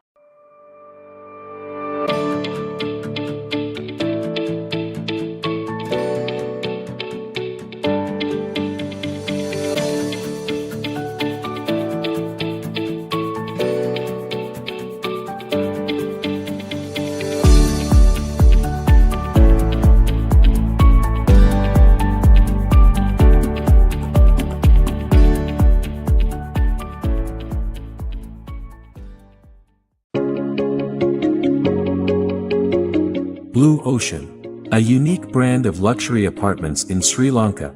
Discover the ultimate investment and the privilege of ownership in a unique paradise destination. Blue Ocean extends their real estate ventures with a range of landmark condominiums and attractive opportunity for local and foreign investors who wish to enjoy a green living environment.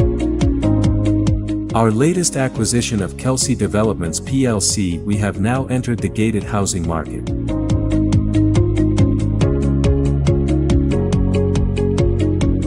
Invest now and reap the rewards. Blue Ocean Group of Companies, leading the way to the future.